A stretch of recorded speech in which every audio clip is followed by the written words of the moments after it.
His day in high school begins as usual with a morning slap. He gets beaten again and again by a group of bullies. It's been going on for years, but today he doesn't really pay any attention to it, because now he sees a system window in front of him. They keep beating him, but he just laughs like a maniac. They think he's gone crazy and crave beating him even more. But instead, Taehyun sends the main thug flying with just one strike. The remaining bullies are shocked. They can't believe this hopeless loser awakened. But it's actually not that big of a deal for them, since they are awakeners too. Like the cowards they are, they attack 2-on-1, but our boy easily dodges and takes them out one by one. That's when the main thug wakes up and he's really angry. He activates his stone skin and rushes forward. Taehyun easily dodges his rampage, but then the bully leaps into the air and deals a devastating strike from above. Just as the bully thinks he got our boy, Taehyun appears right behind him to deal a devastating blow. But there's a problem. His strike doesn't cause any harm to the bully. Instead, he hurts his own hand. Taehyun is sent flying and crashes into the ground. This hit injures him badly, and the bully sees his chance to finish him off. That's when our boy activates his only skill, called Predation. With his blazing red aura, he easily blocks the next bully's attack like it's nothing. Then something unseen begins to happen. He starts to suck in the bully's power. The red glow becomes so strong that it startles the whole school. When the dust settles, the bully lies completely defeated. Our guy completes Predation and copies his opponent's skill. Now he himself has stone skin. You may wonder how a loser got that kind of skill. Well, he regressed with it. Kim Taehyun used to be a 35-year-old guy who lived a mundane life as a porter, carrying cargo for awakened people. One day, while collecting loot and doing his job diligently, all the awakened were erased in an instant. He was left one-on-one with an SS rank monster no one had ever seen before. It killed him too. But after death, our boy encounters a mythical being known as the King, who doesn't explain anything. The King simply gives him his powers and regresses Taehyun to his 19-year-old self. And here he is, having just defeated the bullies with his new powers.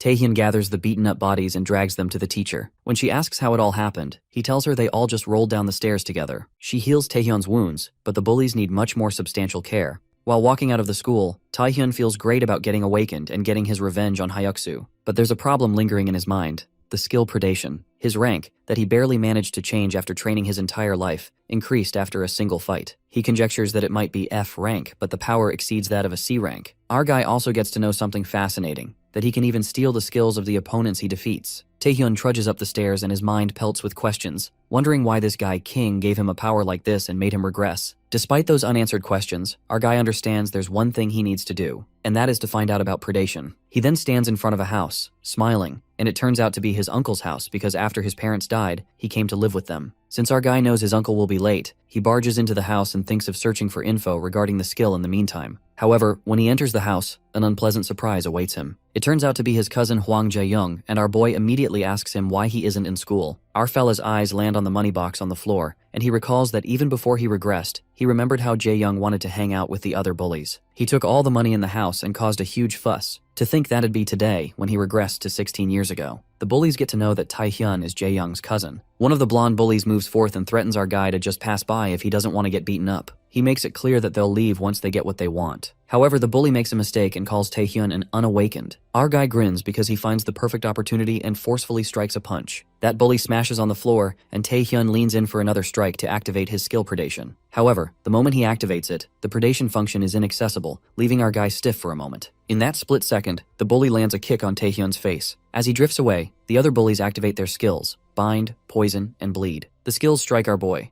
and the blonde bully blames Taehyun for acting as an unawakened, putting him in his place. That's when things unravel, and as the dust settles, our guy seems to have absorbed all their skills. Our guy gets lucky that due to the mysterious power, resistance was successful. The Predation gets activated again, and Taehyun is baffled, having mixed reactions. The skill didn't work the first time he activated it, but then it neutralized the enemy's skills as it pleased. But whatsoever, our boy sure knows that it's strong. With that, our guy strikes the bully with the help of his skill. After settling things with the bullies, our guy got to learn two things. The status window that's only visible for the awakened details information on the awakened, but not all of it is displayed. First, until just now, mana wasn't lacking in the slightest, yet his skill Predation didn't activate. In other words, our guy speculates that factors other than mana must be affecting the skill's use. Besides that, the passive effect of the Predation skill isn't mentioned, and Taehyun unravels that it resists and neutralizes skills related to abnormal conditions, such as poisoning or bleeding. Well, our guy decides to confirm his speculations gradually, and yanks out of his thoughts when he sees his cousin Hwang Jae-young kneeling before him. Jae-young seems to lose his mind after seeing such an impressive side of Taehyun and reflects on his actions for belittling his cousin. Jae-young is scared as fuck as he begs Taehyun to forgive him this once, and even agrees to lick his shoes or bark like a dog if he tells him to. Our guy feels frustrated at his cowardice and ponders that he knew his cousin was a fox, but had no idea it was this bad. Taehyun isn't worried about this piece of shit but another incident,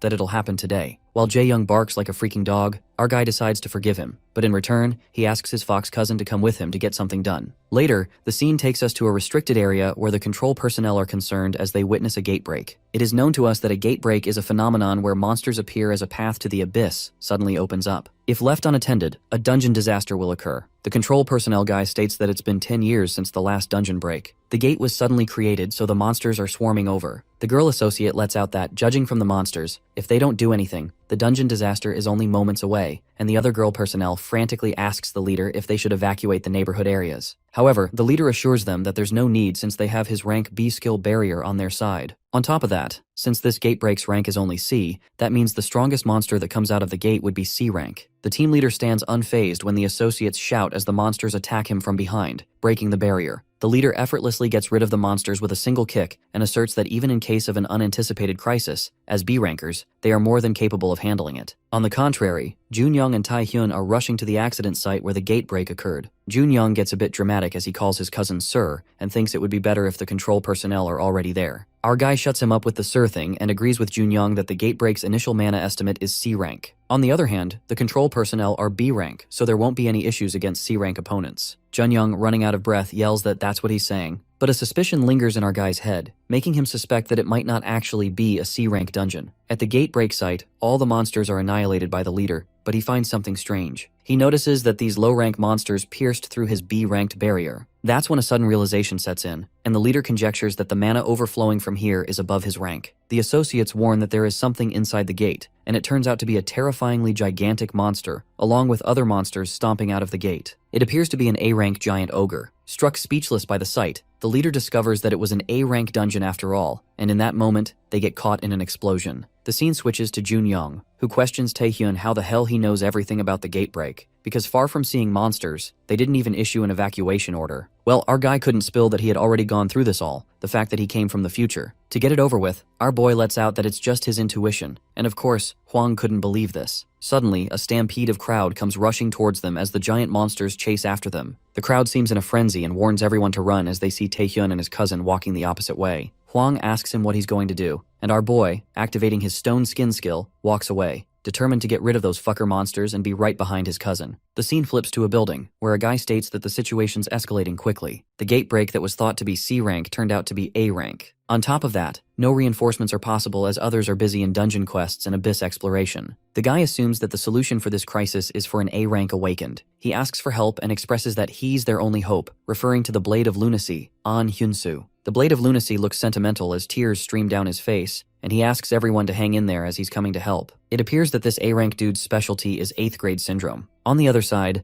our hero arrives at the perfect time and impressively fights off the monsters with his predation skill. After annihilating the monsters, he absorbs their powers. Well, as expected, Taehyun gets to know another thing, and he comes to speculate that the cause of predation's failure is based on fatigue. If fatigue passes 70%, it won't activate. Most skills are activated based on the usage of mana, but that doesn't mean that one only has to worry about mana. That's because of fatigue. It increases if one uses a skill or does physical activity, and the higher it gets, the more the power of the skill decreases, and the heavier the physical body gets. It's unfortunate for our guy that it's a lot to consider, but he found out that if he absorbs dead monsters instead, he can recover mana without using mana. With that, the life activity of the target stops once Taehyun recovers all the mana from the dead monsters. But what's more great is his rank changes to D, along with the stone skin skill that also upranks to D grade. Our guy grins because now he's discovered the more he uses predation, the more he can grow. And at this rate of growth, Kim ponders that he can become an S or an SS rank awakened, a dream that looked far-fetched and impossible to accomplish as a middle-aged porter. After getting done here, he's about to go back to Junyoung when a sudden commotion distracts him. It turns out to be the dramatic An Hyunsu, who plummets while fighting a monster and is determined to make it pay for the souls of people it has killed. This sentimental dude calls himself a warrior of justice, leaving our boy baffled. Nonetheless, the fight continues. However, the Blade of Lunacy slashes the monster in a split second, creating a rumble that reverberates across the city. The monster collapses, and our guy is frozen by shock as he witnesses that the Warrior of Justice easily defeated an A-rank monster. Taehyun contemplates that An Hyunsu must be an A-rank awakened who single-handedly solved the gatebreak mystery before he regressed. He witnesses An with his sword stabbed inside the monster and figures that he's just as strong as he's heard. But our guy also realizes how stupid this Hyunsu guy is, who calls a monster idiotic for dying at the hands of his justice sword. Whatsoever, What really bothers Taehyun is the reason why An Hyunsu is here. Our guy recalls that before he regressed, An had a bloody battle with a giant ogre on the other side of the city. Meanwhile, An sobs and says a silent prayer for the dead citizens. Just as Taehyun thinks of something, he suddenly senses a skill, and in that moment, he witnesses Hyunsu getting backstabbed by a creature who appears out of the blue. That creature grins and feels glad about catching the blade of lunacy. The scene then takes us to a store, where Hwang Junyoung hides along with the school nurse, who's asleep.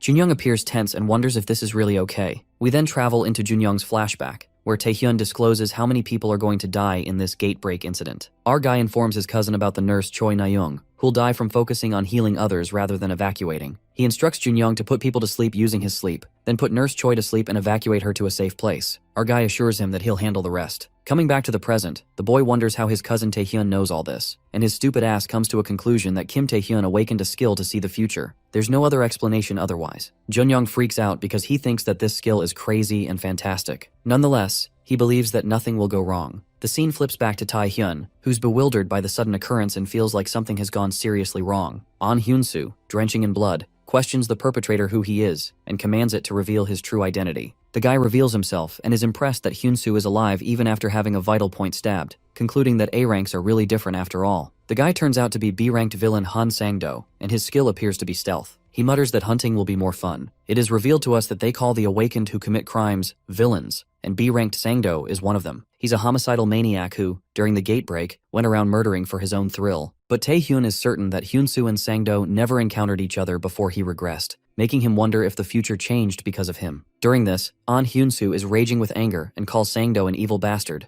Being the warrior of justice, this guy decides to punish the villain with his own hands. Just as An is about to attack, suddenly the ground trembles, and a giant ogre emerges, drifting them away off guard. An Hyunsu is left flabbergasted by the sight, while the villain Sang-do is amazed by the incredible regeneration ability of an A-rank monster. The giant ogre seems out of control, insanely powerful, and the coward Sang-do decides to retreat, leaving the ogre for An to handle. As Sang-do is leaving, he didn't expect to meet a spectator, our boy Taehyun. The maniac bastard finds another prey to hunt and leaps forth to stab our boy, unaware of the consequences that will turn out against him. Kim Taehyun, on the other hand, is left baffled. As the dagger rubs against Kim's face, our guy activates the stone skin ability on time, calling that villain a moron. Our boy gives him a jaw-dropping kick, making Sang-do's nose bleed. Sang-do is hit by the realization that Taehyun is awakened, and our guy seems to know everything about this dirtbag who goes around committing murder using his stealth skill. Our boy feels glad running into someone like him, and using the stone skin, he fights against the lunatic Sang-do. The fight continues as they both don't back down easily, but Sang-do realizes that his blades are useless on Kim's rigid stone skin. Our guy counteracts, and that homicidal maniac admits that he's certainly skilled enough to be confident. Sang-do doesn't seem to care about how Taehyun knows him, and guesses that our boy must be thinking he has a chance of winning, because his attacks aren't working on him. But the maniac dude grins and clarifies that the world does not go according to his plans. Sang-do uses his ultimate secret weapon, stealth, and camouflages himself to attack Taehyun in a clandestine manner. But our guy gets a bit cocky and assumes that it won't change the fact that Sang-do's attacks are still useless on him. Well, Taehyun gets ambushed in that split second. He senses Sang-do's movements and somehow evades the vital attack. However, this one thing leaves our boy utterly shocked. Sang-do's blade manages to cut through Kim's stone skin as the blood splatters out of his arm. The maniac dude puts him in his place and speaks of his experience of hunting plenty of guys like Taehyun, those who mistake their skills to be invincible. The freaky Sang-do attacks our boy from every direction, not leaving a chance for him to even breathe. The villain belittles our boy, saying that with his weakness exposed, he's just flustered and dying to run away, and gives Kim a life lesson before he dies, that all skills have weaknesses. With that, Han Sang-do leaves him scathed with relentless strikes, leaving our guy severely wounded as he's covered in blood. Panting heavily, our guy is hit by the reality that the stone skin ability also had a flaw. It is known to us that the stone skin wasn't totally blocking attacks. Unbearable shock would crush the stone, and the crushed part would be replaced with the formation of a stone with remarkably lower durability. To Kim's surprise, this bastard Sang-do was aiming to crumble his stone skin from the very beginning. Han shows himself once again while our boy smiles as he learns that a hand fight is still doable even against a B-ranked opponent, coming to believe that his physical abilities aren't those of an average D-rank after all. That's when Taehyun speaks up and asks Han if they should wrap up the test now, leaving that maniac shocked. Sang-do laughs and asks our guy if he went mad after being driven into a corner. He leaps forth to attack our boy, while Taehyun goes on about why he wanted to meet the B-ranked villain. Han wonders what this bastard is yapping about, and in the next moment, the tables turn in the most unexpected way. Our guy reveals that he was eager to meet Han Sang-do because he wanted to improve his skill. That's when Taehyun activates predation, and the red energy overtakes as if it's engulfing everything around it. Sangdo, the villain himself, is terrified by Kim's wicked mana and wonders if this bastard was hiding the skill all this time. But Han pulls himself together and doesn't give a damn about what skill Kim possesses, but he's certain that he won't be able to hit him with the stealth skill. Our guy gives him a reality check and repeats Sangdo's words, uttering that every skill has a weakness. And Taehyun realized this after devouring many monsters. Among those monsters, countless escaped his sight, but in the end, predation gobbled them all up. So, simply put, our guy reveals that wherever Han hides or tries to run away, predation will get to him no matter what. Taehyun exudes a terrifying aura as his predation skill gets wilder. On the contrary, we see poor An Hyunsoo found on the ground, weak and exhausted, and cursing that damn cunning villain for stabbing him. He realizes that even an invincible hero like him cannot defy death. The boy lies on the ground, lifeless, and collapses, while that giant ogre is ready to crush An into pieces. The ogre strikes a deathly punch. However, Hyunsoo's body is dragged away at the impeccable time. It appears to be our boy, who's shocked that the ogre is totally flat on the ground. Well, it is more comfortable for him that way. Kim Tae-hyun along with Jae-young show up at their house, only to be welcomed by his worried sick uncle and aunt, who couldn't be any happier to see their kids alright. The blonde-haired kid tries to reassure his parents while he asks for confirmation from our guy, who seems pretty chill about it. The news breaks and, as per the guidelines by the government, the gate break warning has been completely lifted. Considering the possibility of a succeeding outbreak, the government has ordered nearby schools to be closed for a week, and as the news of survivors slowly comes in,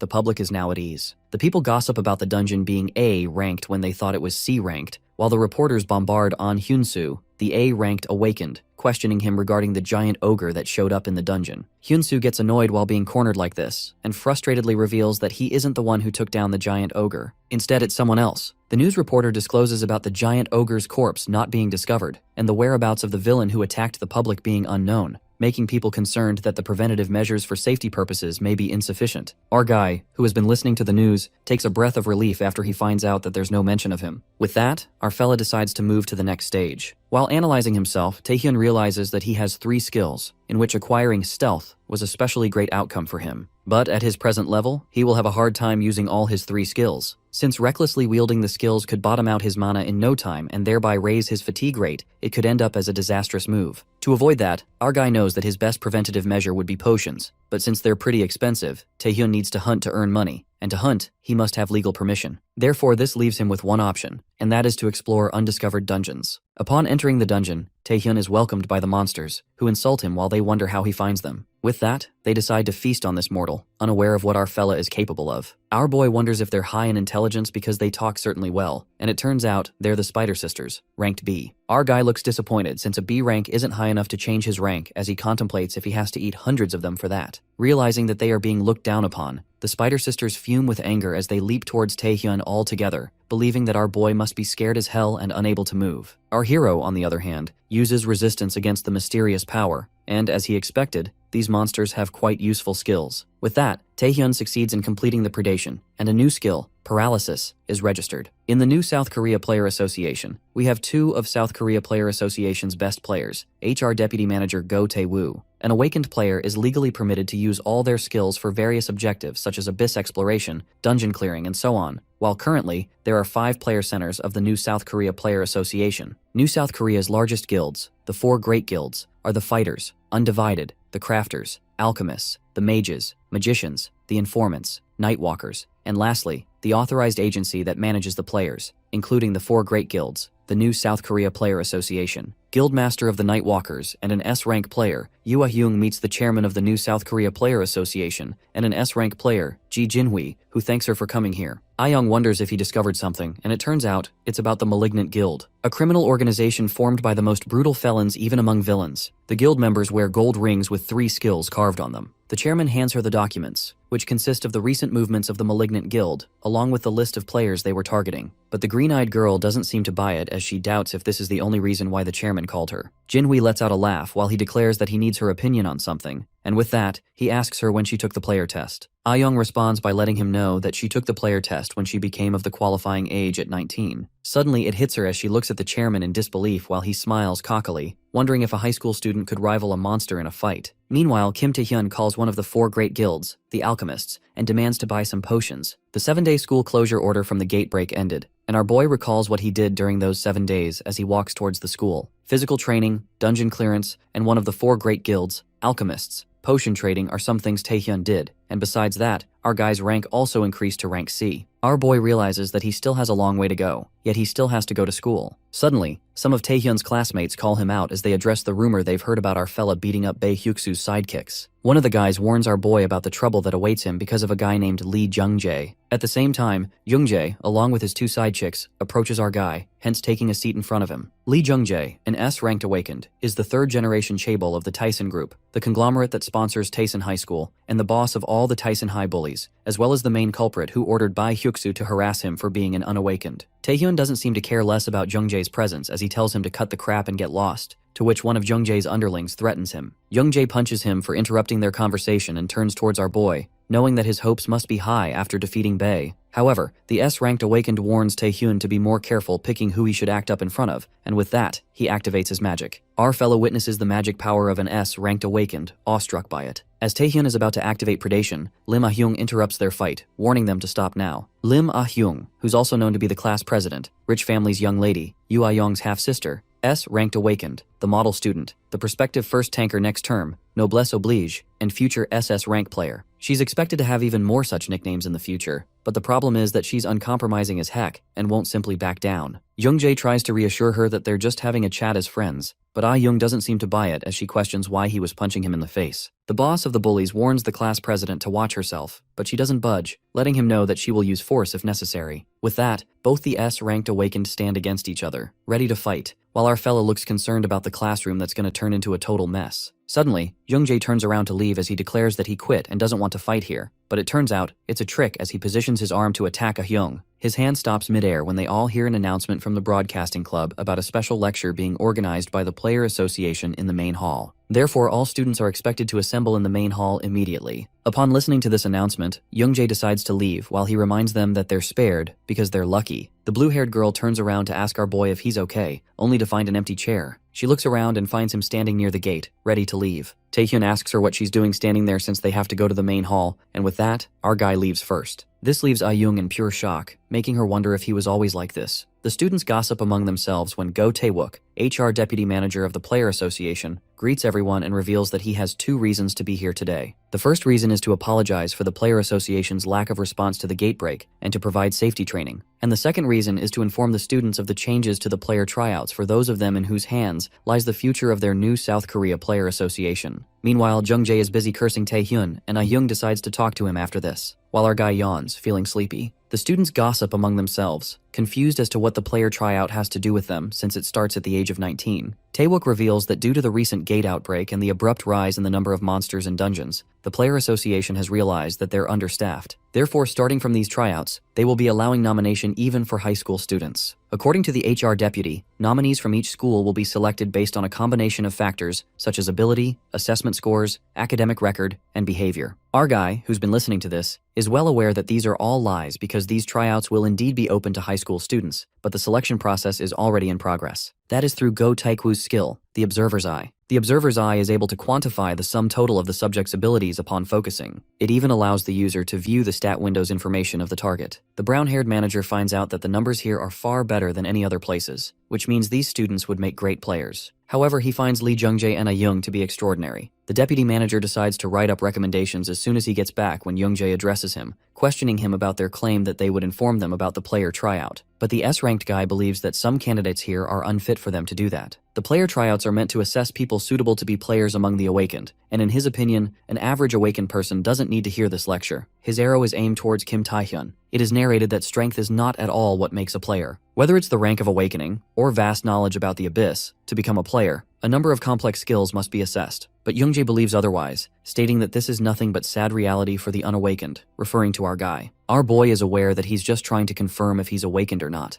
Therefore, he doesn't give any reaction. But the blue-haired girl steps up on his behalf yet once again. Taehyun doesn't need her help and lets her know that, to which she gets frustrated and decides not to help anymore. Jung-jae wishes that these types of students must be sent out as he continues to insult our fella, who's aware he can't even get a peek of the player tryout if he doesn't prove himself as an awakened. But to get recommended, he doesn't necessarily have to show that himself. Go Tae-wook thinks Jung-jae's behavior is pathetic for bullying others, and when he moves his attention towards Kim Tae-hyun, who's an unawakened with unknown latent rank as per the student department, the brown-haired manager, when using his observer's eye on our boy, finds out that his information could not be verified, leaving him mind blown. Our guy, on the other hand, agrees with Jung-jae, admitting that this place is not for him, and decides to leave. He taunts the S-rank dude about attending his oh-so-great lecture. The S-rank guy scoffs and says he's gonna listen till the end, calling him a fucker. Meanwhile, the deputy manager is still in disbelief that his observer's eye didn't work on our boy even though it works with the chairman and Yu Ayong, and since this has never happened before, Taewook is left in utter confusion. Our guy, before exiting the room, turns around, and as he does that, the brown-haired manager manages to read the number on his head, which is 5096, way more than all the other students. We see Taehyun skimming through a book as he figured he would spend the day looking for clues about the king but couldn't find anything, when Bai Hyuksu, along with his goons, approaches him, informing him that Jungjae is looking for him. Therefore, our boy needs to come with them. Our fella is left speechless when Hyuksu mentions his aunt who runs a restaurant, and questions our boy if he wants to give his aunt a hard time when she's already suffering. Before he could say anything else, all of them are beaten brutally while Taehyun chokes Hyuksu, questioning him about where Jungjae is. Kim Taehyun arrives at the gym where Lee Jungjae, along with his bodyguard, an A-rank player, Seol Hundo, awaits him. The A-rank player casts a couple of status effect skills on Taehyun, but they don't work due to great resistance, hence making him conclude that our guy is an A-rank awakened. Jungjae realizes that our fella has actually awakened,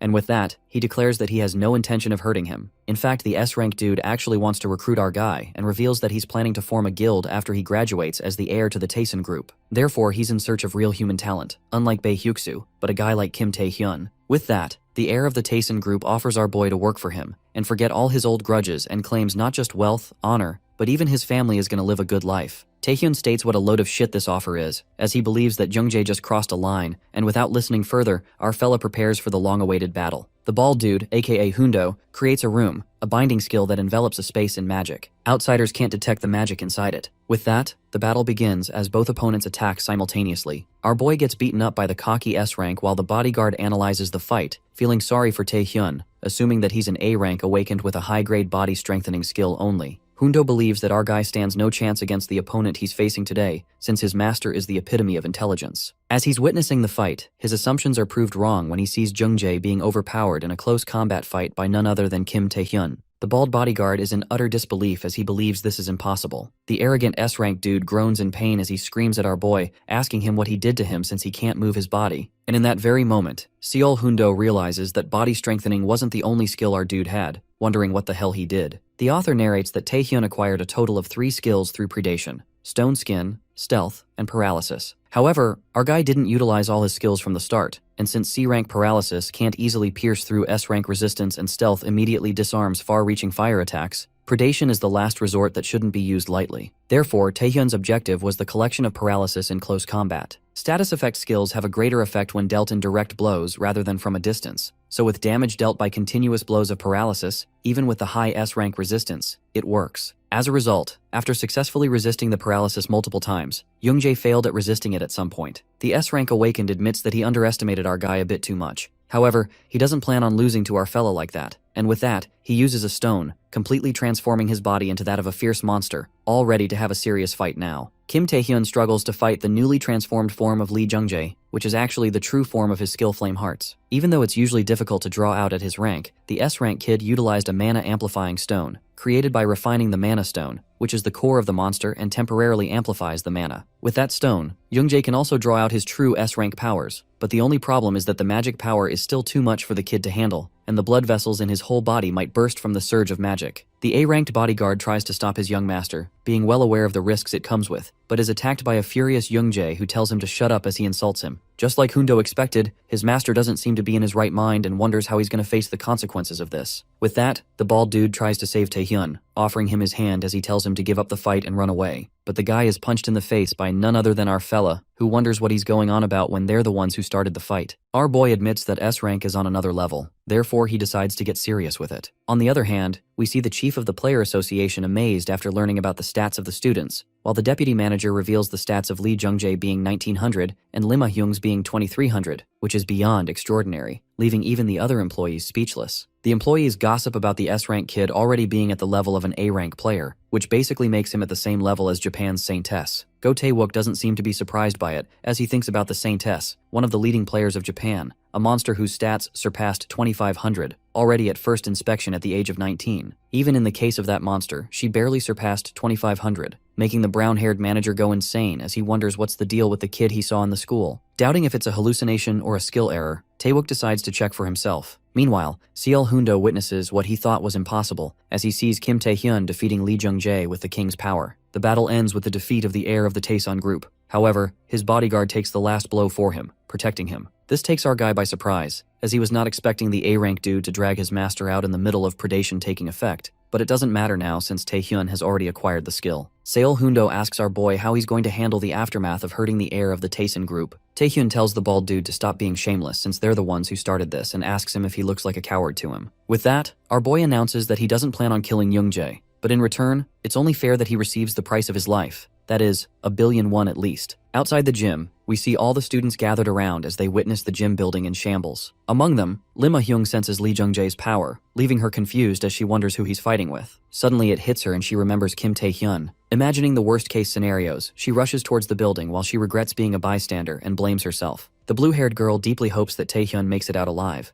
but what she witnesses as soon as she enters inside leaves her flabbergasted. Our dude tries to act nonchalant as he tells her that she came at the right time since he needs someone to help him move Young-jae's unconscious figure. With that, our boy instructs Ah-young to take him to the nurse's office or the hospital, but the class president won't let this slide as she questions Tae-hyun about what's going on. Our sneaky fella plays dumb while he states that the S-rank dude must have fallen down the stairs and lies that this has nothing to do with him. Therefore, he instructs her not to tell anyone that she saw him. Lim Ah-hyung requires a proper explanation, but our boy has already left the place. Tae-hyun takes a breath of relief after getting away with it, and is relieved that the class prez will now handle Jung-jae, and that the Taesun group has taken action on their part too. Our dude analyzes his stats only to find that he now has Charm, an appearance stat for celebrities, as he wonders how he got this from Young-jae. Another skill our boy acquired is the Monarch's Heart, not the Flame Heart, which boosts party members' stats, and he feels great about it. Since skills that affect the entire party are rare regardless of rank, and it's way better for someone like Tae-hyun, it allows any skill to be combined. As our dude is busy celebrating, Go Tae-wook appears in front of him along with some other team members, and by the looks of it, it seems like Tae-hyun was being looked for. The deputy manager reveals that he has a lot of questions to ask our boy, and starts with the first question,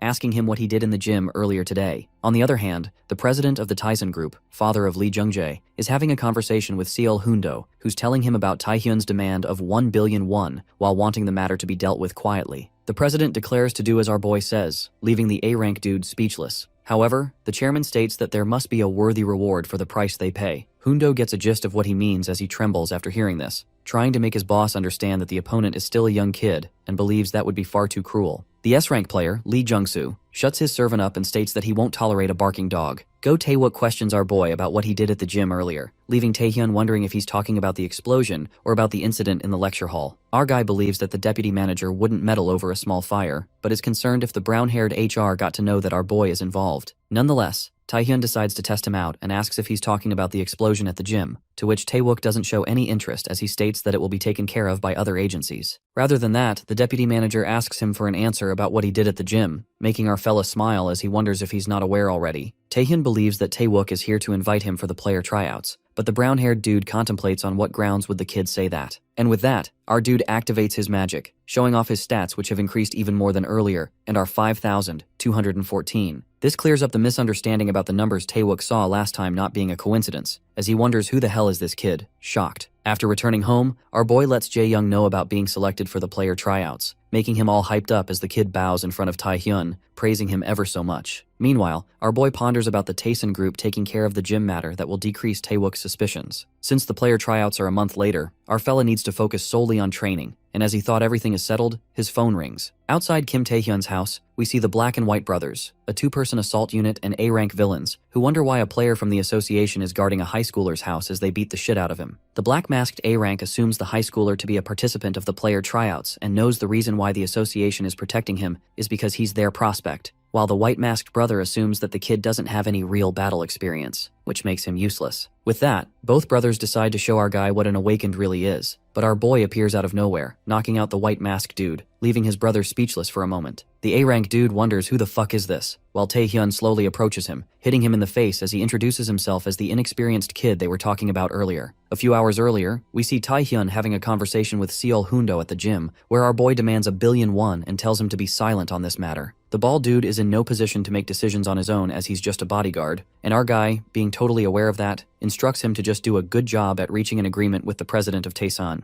And just in case the A-rank bodyguard decides to betray our fella, he decides to seal the deal with him. The Awakened's Oath, a contract created by the Awakened using magic, and breaking it will result in a random permanent penalty. Taehyun discloses the conditions of the deal, with the first one being a full-scale effort to clean up the mess after the incident at the gym, along with the $1,000,000,000 dude just mentioned. The second one being that Hundo has to inform our boy in advance of any actions taken against him for revenge. In the present, we witness Kim Taehyun beating the Black and White brothers, as he tells them about what he heard about them specializing in assassination attacks using stealth, which means they're shit at everything but that. Yoo Ah-young is having a conversation with the chairman about the selected participants for the player tryouts, as she's curious about who the chairman is looking forward to seeing. She wonders if it's the S-ranker, Shin Yunbok from Busan, but the chairman reveals that the one he's excited about is her sister, Lim Ah-hyung. Ah-young jokingly taunts when the chairman asks her who she is looking forward to, wondering if it's Yunbok, and that's when the green-eyed girl reveals that they were, until they heard something amusing. The S-rank girl reveals that the deputy manager Go Tae-wook personally got in contact with a student, which made them wonder how skilled an Awakened must be for him to personally step forward. Meanwhile, our dude is worried as he's not able to use predation due to insufficient physical ability and overload. In the alley, we see the Black and White brothers beaten up really badly and captured. It appears that our cunning boy informed Go Tae-wook,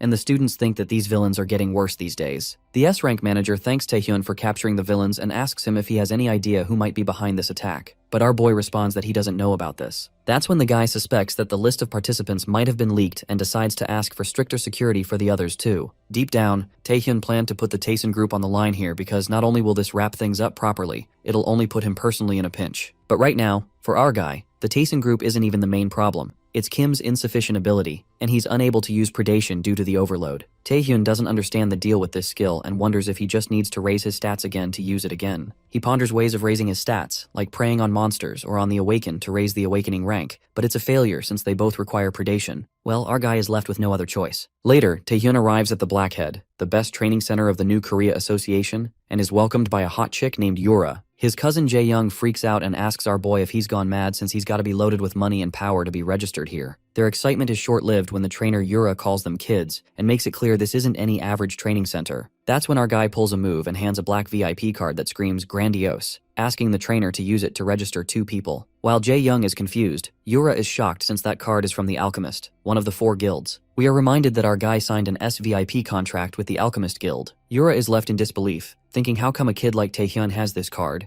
and this makes her wonder if he's a disciple of a high-ranking player or maybe he is one himself. But still, the girl believes that if she permits them to join, it would be troublesome if things go wrong. In the meantime, Iron Strongman, a B-rank trainer with the skill muscle augmentation, picks up that Yura has encountered an issue. The masculine fella clarifies to Kim that money alone isn't enough to get him in. Meanwhile, Hwang Junyoung is totally freaked out by Iron's muscles as the big guy flaunts them, but Taehyun thinks the guy has a weird-ass name. The appearance of Iron Strongman grabs attention, and the other people in the center feel bad for the kids who got caught by him, while Iron makes the kids know how everyone is trembling at the mention of his name and agrees to forgive them if they just go back. Our guy bluntly asks what this weak-ass piece of shit is yapping about. This leaves Yura and Junyoung slack-jawed, and Taehyun, being a cocky ass, challenges the strongest dude in the center and asks if he wants to fight. Our guy keeps the condition to have the loser pay a year's worth of membership fees. Iron Strongman bursts into laughter and thinks our guy doesn't even know his place. But since it has come to this, the big guy takes this fight to another level. Shortly, Kim and Iron are teleported to somewhere that looks like a VR game, and Junyoung thinks it's the Abyss. Yura, glancing worriedly, reveals that it's a virtual reality program. It is revealed to us that the virtual porter is a replica of the Abyss, a virtual world where a competition is held to eliminate most B-rank monsters. The players race to the finish line in the shortest amount of time while carrying maximum weight. It is said that it's definitely the most popular way to establish a hierarchy in the training center. But Yura believes that young Taehyun is too much at a disadvantage against Iron Strongman. Well, at least that's what she thinks. Shortly, the fight begins, and Iron is ready to smash that arrogant little brat who dares to compete with him. He boasts to Taehyun about his skill in muscle augmentation that makes him the boss at combat and mobility, the all-round skill in the virtual porter. Not to mention, the amount of weight this big guy can handle is beyond imaginable. Iron punches through the monsters and thanks our boy in advance for enjoying a free year. But that's when things take a surprising turn.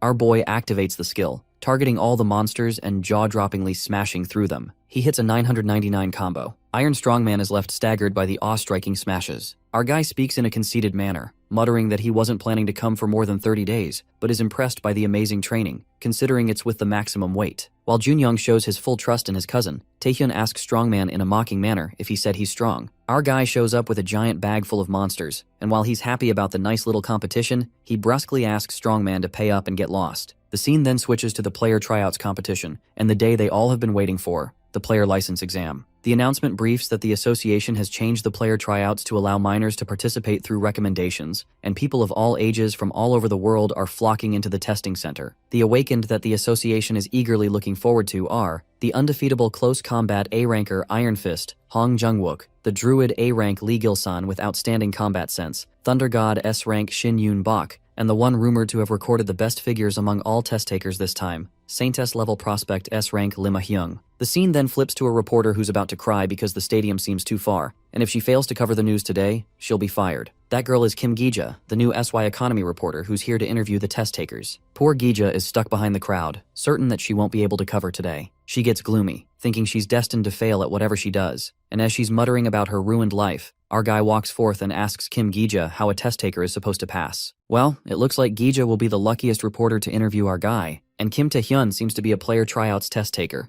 In the meantime, our guy is called out for the test, and our poor fella almost ran late because of the last-minute interview, thanks to Kim Gi-ja. Well, whatsoever, Tae-hyun thinks he should set up his image beforehand. The moment our guy enters the test area, he takes everyone's breath away, and Lim Ah-hyung, who also happens to be there, is taken aback to see our boy's physique. Our guy justifies that he just did a bit of training, and the class president is left slack-jawed, pondering that she sure heard Kim got awakened, but didn't know someone could transform like this in just a month. Lim freaks out and asks Kim what on earth he did to Jungjae last time, but they're interrupted by the announcement that informs the players of the first testing ground to select the awakened who will become players. The frontman divulges the rules of the test and tells everyone to look at their chest, as each one of them will have their numbered exam ticket. The test this time is to collect 5 of them, including their own. In other words, if a test taker doesn't have their own, they're out. Hence the name. This is an exam ticket scramble. The time limit of the test is 1 hour, and promptly, the place begins to rumble as it transforms. The players are allowed to use any methods except murder. With that, the test commences, and the test takers are lifted in the air on cubes, scattering them. The players spot the S-rank Lim Ah-hyung and decide to get her before she does. However, Lim uses her frost ability to halt the players leaping towards her, and the spectators are impressed by Lim's amazing ability. But the judge mentions that other players are no joke either, since each one of them outperformed the previous test takers. Among them, the judge especially looks forward to seeing Busan's S-ranker, Shin Yoon-bok. They watch him keenly, and 20 minutes into the test, Shin hasn't let a single person approach him using his thunder ability. The judges are amazed by Yoon-bok's marvelous talent, wondering which one of Ah-hyung or Yoon-bok will get the upper hand. While the judges are busy admiring the top players, the head manager of the player association, Go Tae-wook, understands their interest considering the ranks. However, Tae-wook knew what he saw,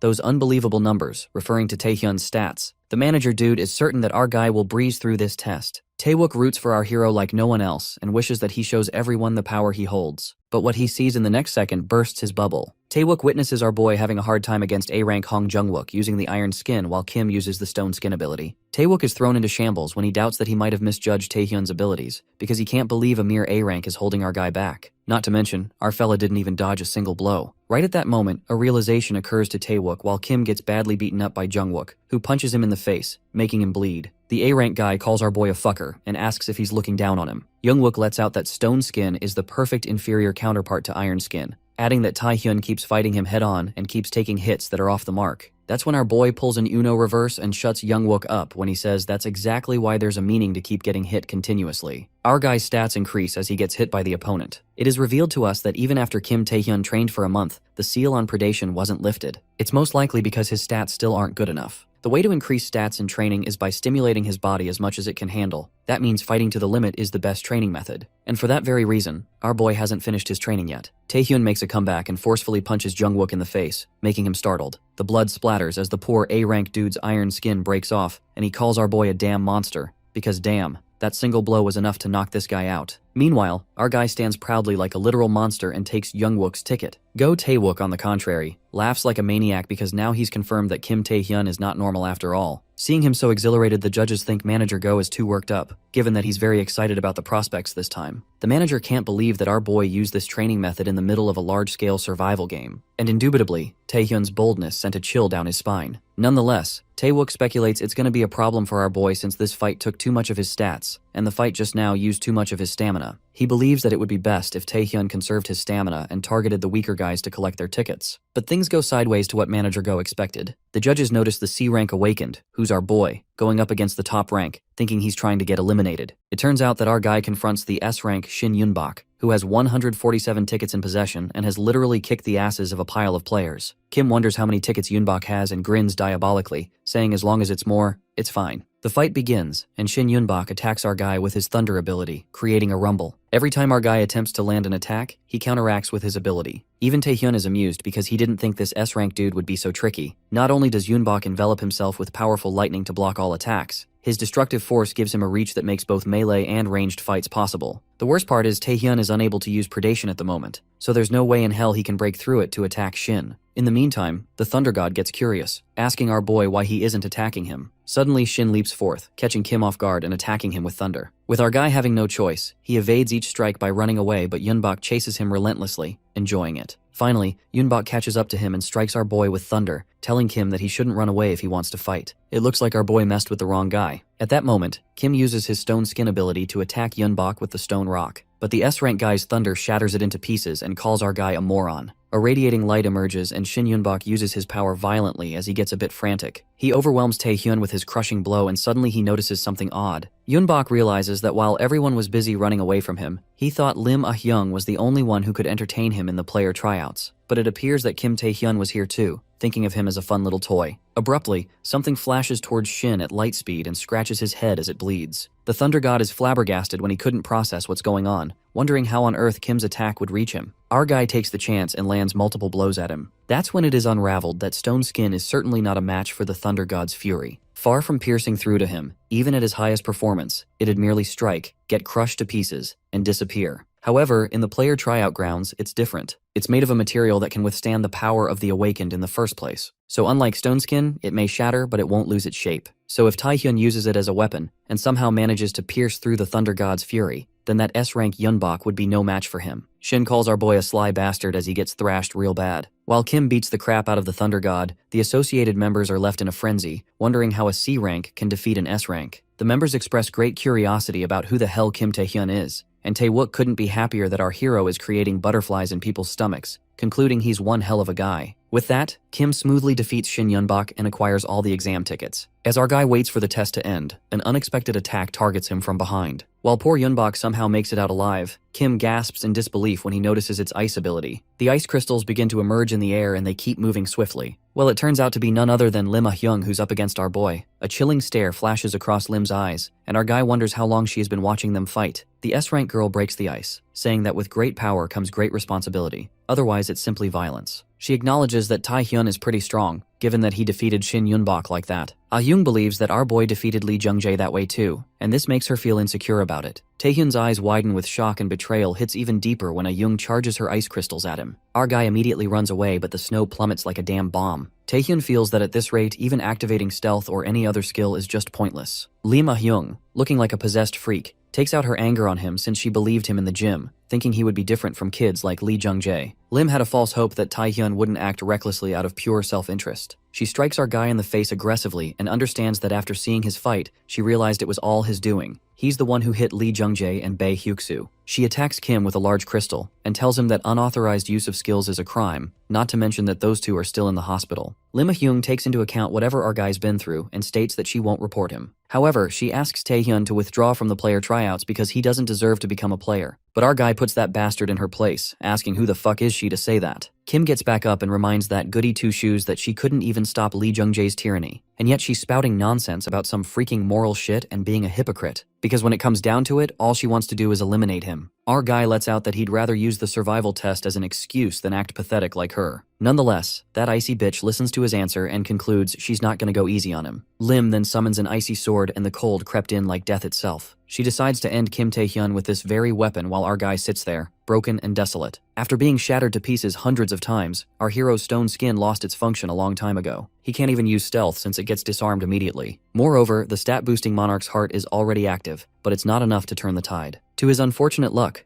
predation is still sealed, and plus our guy doesn't have the stamina to cast paralysis on her in a scuffle as he did with Lee Jung-jae. Hence, in the end, he only has one card up his sleeve. Taehyun runs forth while Ah-hyung braces her weapon to strike him. Suddenly, there's a blinding beam of light that even the judges are unable to see the fight, and as the frost settles, everyone stares in utter curiosity. While it looks like our guy was planning something harmful, an inexplicable scenario takes place. It turns out that Kim used sexual predation as he kisses Ah-hyung out of the blue, leaving her disoriented. It is revealed that in his final moments of life-threatening desperation, our guy went for a kiss. From the looks of it, this might be a weird-ass act of desperation. However, in reality, it was paralysis. Abnormal status effect skills in closer range rather than at a distance, and directed inward rather than outward, have dramatically higher chances of success. Simply, our guy infused paralysis in his blood and made Ah-hyung swallow it. Of course, considering an S-ranker's monstrous resistance, it's just a provocation. But it worked. Kim manages to paralyze his opponent as she appears flustered and lifeless. Our guy delivers a fatal psychological shock to his opponent, and he's glad that he made it work, even though barely. Just like that, the first round of the player tryouts is over, and the medical team is sent for the injured. After the first round of testing was completed, all the injured examinees were promptly attended to by a medical team. Even though Lim Ah-hyung was paralyzed, she still had her exam tickets, and was competent at combat, hence passed the first round. As for Kim Tae-hyun, our guy managed to take 7 tickets, but since he defeated the top players, including Jungwook, Shin Yunbak, and Ah-hyung,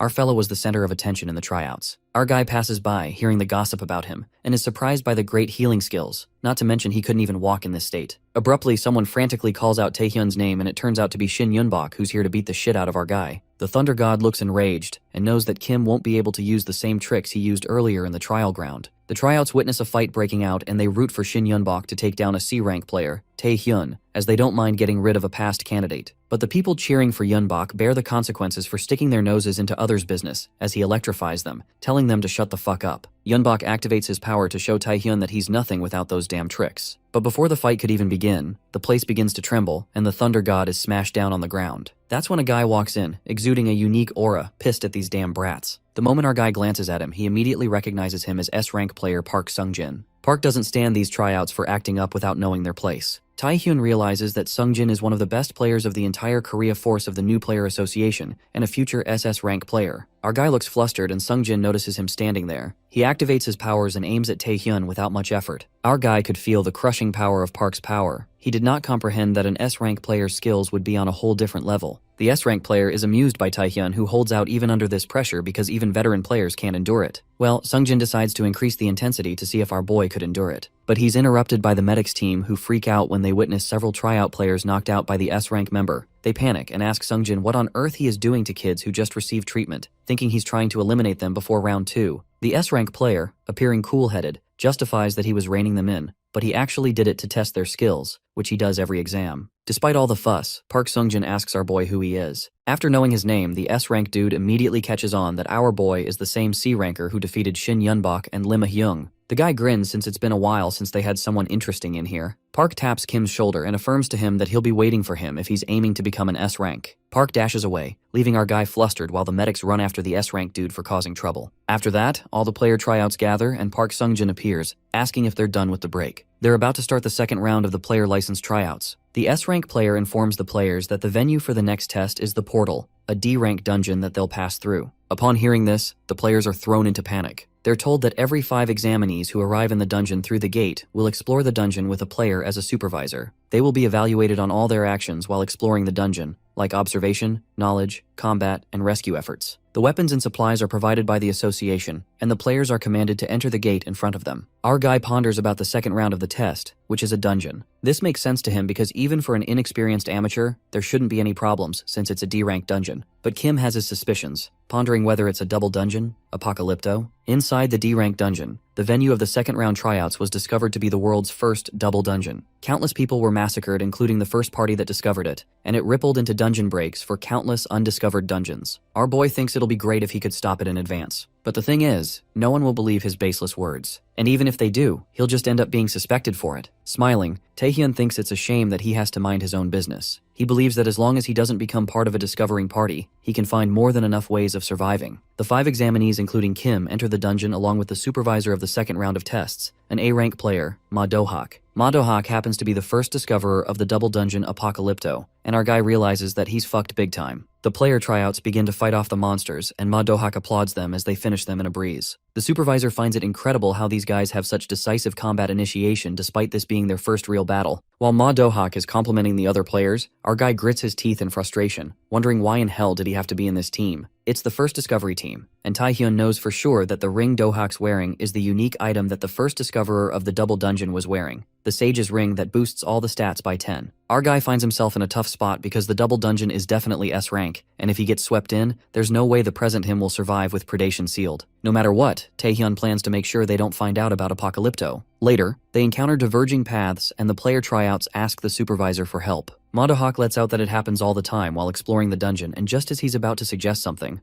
our guy thoughtlessly runs off to one of the paths. The supervisor lashes out at Kim for acting on his own and warns him that it's dangerous, but our guy assures the old man to go this way. Taehyun acts rashly because he doesn't want to hear the old man and is determined to go a different way than before his regression at all costs. With that, our fella jumps into a hole while Ma Dohak and the other applicants try to keep up with him. Panting, Kim runs farther as he can, but what happens next leaves him in absolute shambles. To everyone's surprise, they encounter another portal. Taehyun's eyes widen when the realization sets in. It's a double dungeon, Apocalypto. Our guy had been running like a maniac through this maze, yet this is where he ended. What a bummer. Just as the other members decide to discover what this portal is, our guy screams and stops them immediately. Our fella reveals that it's another gate different from the dungeon's entrance. Taehyun accentuates that they report this unusual incident and asks Ma Dohak to do it. The supervisor is indeed amused by the portal since it's his first time seeing something like this. As per the rules, Ma Dohak agrees to report it to HQ, but nonetheless, he gets adamant to go inside the double dungeon. Our guy tries to reason with him, but Ma Dohak assures him that the mana he's sensing from inside the portal isn't dangerous. Besides, it's a B-rank dungeon anyway, Dohak states, and even if something were to happen, an A-rank player is present. Whether the association prepared this gate or it's an unusual occurrence, Dohak believes that exploring this gate will surely score them points. But Kim Taehyun is against this and asks him if he's out of his mind. Just as our guy mentions rules, Ma Dohak puts him in his place, saying that the member who doesn't follow rules himself shouldn't be saying this. The other team members agree and remind Taehyun how he was running whimsically. The members shut Kim up for going against the A-rank Ma Dohak and tell him that he's way too arrogant. A surge of frustration rises and Kim feels utterly helpless. Our guy tries to convince bastard Dohak to give it another thought, but the supervisor flicks his fingers and they all enter the double dungeon. After entering, they find themselves in a royal place that looks different from a dungeon. There they witness something peculiar. A giant monster statue awaits them. The players are creeped out by the eerie statue with a sword and corroborate with Ma Dohak if it's really a D-rank dungeon. That's when our guy shuts them all up and asks them to look in front of them. The guy gets pissed at Kim's arrogant attitude, but our hero, who already knows the future, is warning them about something. He alerts that they're coming. Right at that moment, some soldiers stomp forth and they turn out to be freaking A-rank Death Knights. The air crackles with intensity and pressure mounts every second. The A-rank supervisor Dohak commands the members to prepare for battle. The Death Knights wield their swords and Dohak along with the other members use their skills to hold out the knights. They all do their best to confront the Death Knights as they relentlessly keep countering while giving cover to each other. Surprisingly, moments later, they're done defeating the Death Knights, and while the members are still in shock at taking down A-rank monsters, one of the guys confidently says he can take care of one more. That's when 4 more death soldiers appear from behind, and they all realize they're screwed. While they're left flabbergasted, Taehyun examines the dead soldiers and suspects that something's off. Later, after killing dozens of knights, they keep emerging. In fact, there's literally an army that awaits them, and Ma Dohak is hit by the realization that every time they kill one, monsters just come back manifold. The players are exhausted by then, and everyone's at their limits. The supervisor presumes that they're all going to die. Shortly, our guy Kim walks forth and alerts Dohak that something's off. Glancing at Taehyun, Ma Dohak is low-key surprised that our guy isn't even tired after all that fighting, and was the first one to realize the gate was dangerous. The old man wonders who on earth this guy is, and also, if it weren't for Taehyun's skill, Monarch's heart, they wouldn't even have lasted long, making him question if our guy is really a C rank. Ma Dohak frantically asks him what's wrong, and our boy justifies that he's just guessing, stating that these are not Death Knights. Eyes widened, the supervisor and the players freak out and wonder what the hell they've been fighting for so long. That's when our guy lets out that he's going to find out now and takes out the knight's sword using his stone skin ability. He leaps towards the army of knights, and before they know it, Taehyun disappears out of their sight. It turns out that he hovers over the knights and flings that sword at the statue at crazy speed. That sword hits the statue, and in the next moment, everything begins to disappear. At that moment, Ma Dohak and the others are astonished, and Kim Taehyun approaches them, revealing that it was an illusion trap that shows an imaginary space and enemies,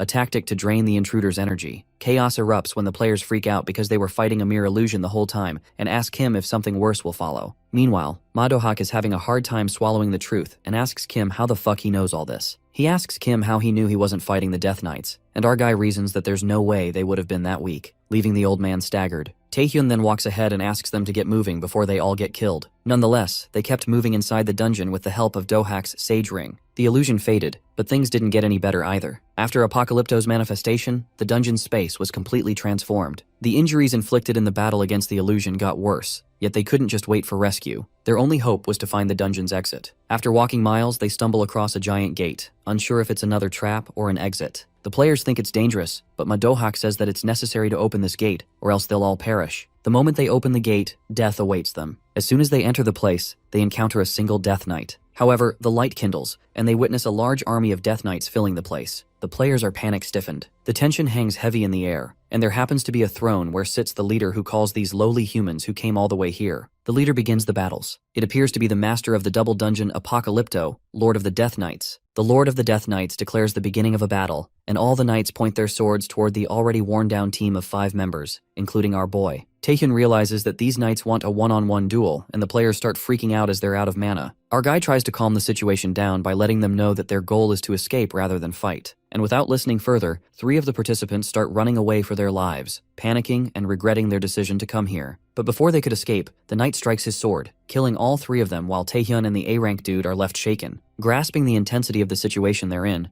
our boy calls out player Madohak and instructs him to find a way out while he stalls these knights to buy them some time. But the A-rank player instinctively yanks our dude along with the wounded girl backward in order to protect them, leaving Taehyun baffled as he questions what the hell he is doing. Dohak shuts our guy up, growling at him to know his place and stop acting up. The A-rank guy rants about how desperately he wanted to become an S-rank player, but no matter how much he trained and improved his skills, he kept getting farther away rather than closer to it, and this was his chance. If he could solve this very case, he thought he might get treated somewhat close to an S-ranker. However, the situation has come to this now. Dohak believes our boy is different, and even though it infuriates him to admit it, our dude has the talent for it. Therefore, he instructs Taehyun to run away and take the wounded as far as he can since, as the superior, it's his duty. Our dude realizes that the wounded person is already dead, and before he could even react, he witnesses Ma Dohak's lifeless figure on the ground. The armored knight points the sword toward our fella, who's in shock, requesting a duel with him. Taehyun spots Dohak's Sage Ring as he quickly grabs it, knowing that this is his only chance of getting out of here alive while he desperately hopes his predation activates. And to our guy's luck, it works. Increasing all his stats by 10 each, with all the conditions being met, the seal on the predation is lifted. The immense power catches the knight by surprise, while our boy is aware that he can't win this depending on predation solely. Therefore, he decides to use all the skills and stats he has accumulated to their last bit. Only then can Taehyun survive through this. A spear is targeted at our boy, making him wonder what the hell that is.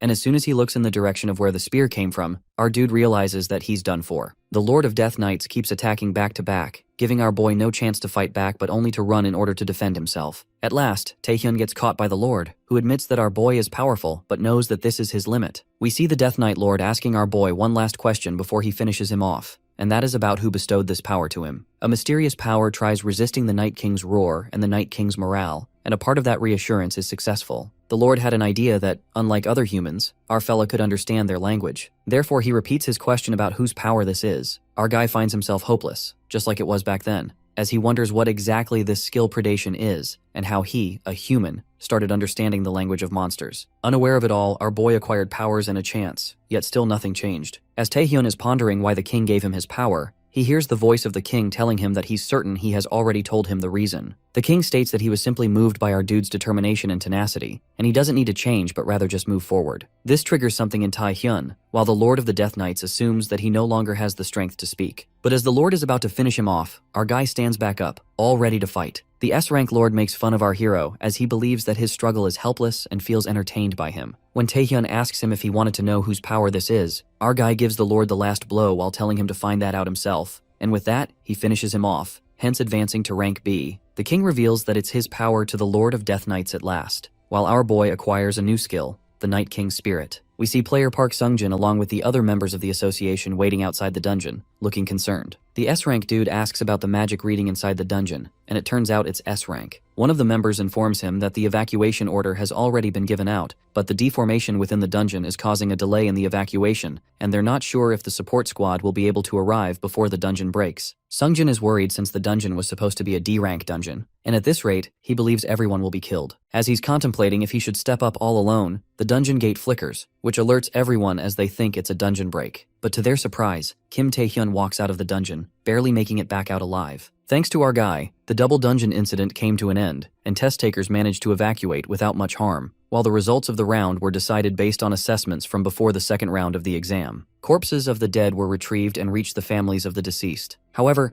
the association decided not to disclose who cleared Apocalypto. The chairman discloses that he is facing rebuke from the press, but if they were to tell the truth, Taehyun would obviously become a target of the press and the villains. Taewook and Sungjin don't have any objections to it when the chairman asks them about their decision on our guy, the man who cleared the S-rank dungeon Apocalypto. The blue-haired dude seems to be impressed by our fella, as he believes that he's at the level of an S-rank player at least, while the deputy manager finds the power Taehyun possesses and his actual rank hard to estimate. The chairman wonders what he means by that, and Taewook gives Sungjin a look before revealing that there's a high chance our guy might be the rank of a nation's entire force. Meanwhile, our guy finds himself in the abyss, full of monsters, and then he sees the king, who kills all the monsters in an instant while he mentions that he will be waiting in the deepest corner of the abyss. With that, Taehyun wakes up from his dream all sweaty, doubting if it was actually a dream since it was too vivid. The questions in our guy's head keep increasing as he thinks about predation and understanding the monster's language, wondering if going into the abyss is the only way to get stronger. Shrugging his thoughts off, our dude takes a look at his stats, realizing that his rank is now B even though he had a hard time fighting the Night Lord. Our guy believes he could rival an S rank with these stats, and at this rate of growth, it won't be long before he gets to the rank of a nation's entire force. Taehyun hears a commotion from outside his room as he hears a lady's voice, who complains about not being let in to visit a sick person, thinking it way too mean. Turns out it's Yoo Ah-hyung who walks inside the room, calling our guy darling.